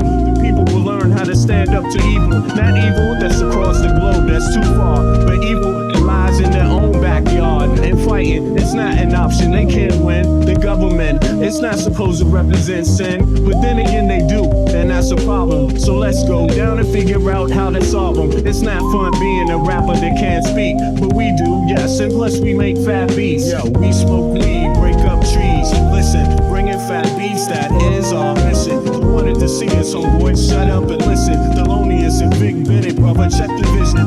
Mentalities, several different realities. Enter the Star Trek room when you hear the boom. I be the Walkman with the super bass. Automatic stop, yes, stereo cassette player. With the delayer, freaky lyrical sprayer. Extraterrestrial rhyme sayer. I be the poetical VIC/master of the ceremony. Tenderoni, won't you come step with me? I'm on a historical journey. Kinda like Sigourney. Implore me to represent the attorney that represents my niggas, go figure. It's the card, they call me Uncle Bigger. Niggas love your blunts, down your liquors. I read the parallel to the fiction. You're fixated on this brother's nature. Relaxed behavior, I might save your change. Flip it, rearrange the whole concept. Yo, it's good for all your brain. Insane, psychotic, neurotic, black onyx, and hooked on phonics. Just atomic, bees like a bonnet. Cut with the Asiatic, they all up on it. Rhyme static with the Bugatti type of skill. You wonder, is this nigga Vic really for real? It's still, but only necessary in the berry. I'm milk like dairy, they quite contrary. That's scary, but I'm a dog in the prairie. I scurry to grab my bones and just worry. Lyrical flurry, go get your secretary with impeccable dictions. My style might vary, so get a hold of your own shit real fast. Fucking with us, we take it right out your ass. Prairie dogs chill while the other dogs howl. Too many dogs get sent to the pound. Back on the hill, me and my peeps just lounge. Prairie dogs, we keep it on the down. Splatter, don't like gun splatter. We try to climb the ladder, wicked men get better. They make it like splatter, but it really don't matter. Cause you know we coming back to our sons and our daughters. So follow him, the one who protects ya. And the mother, she will never neglect ya. Through divine nature, the people respect ya. And in this way I deliver my lecture.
I want them all to know my name. Or is it really just a thing? This type of shit will never change. I want them knowing my name. I want them all to know my name. Or is it really just a thing? This type of shit will never change. I want them screaming my name.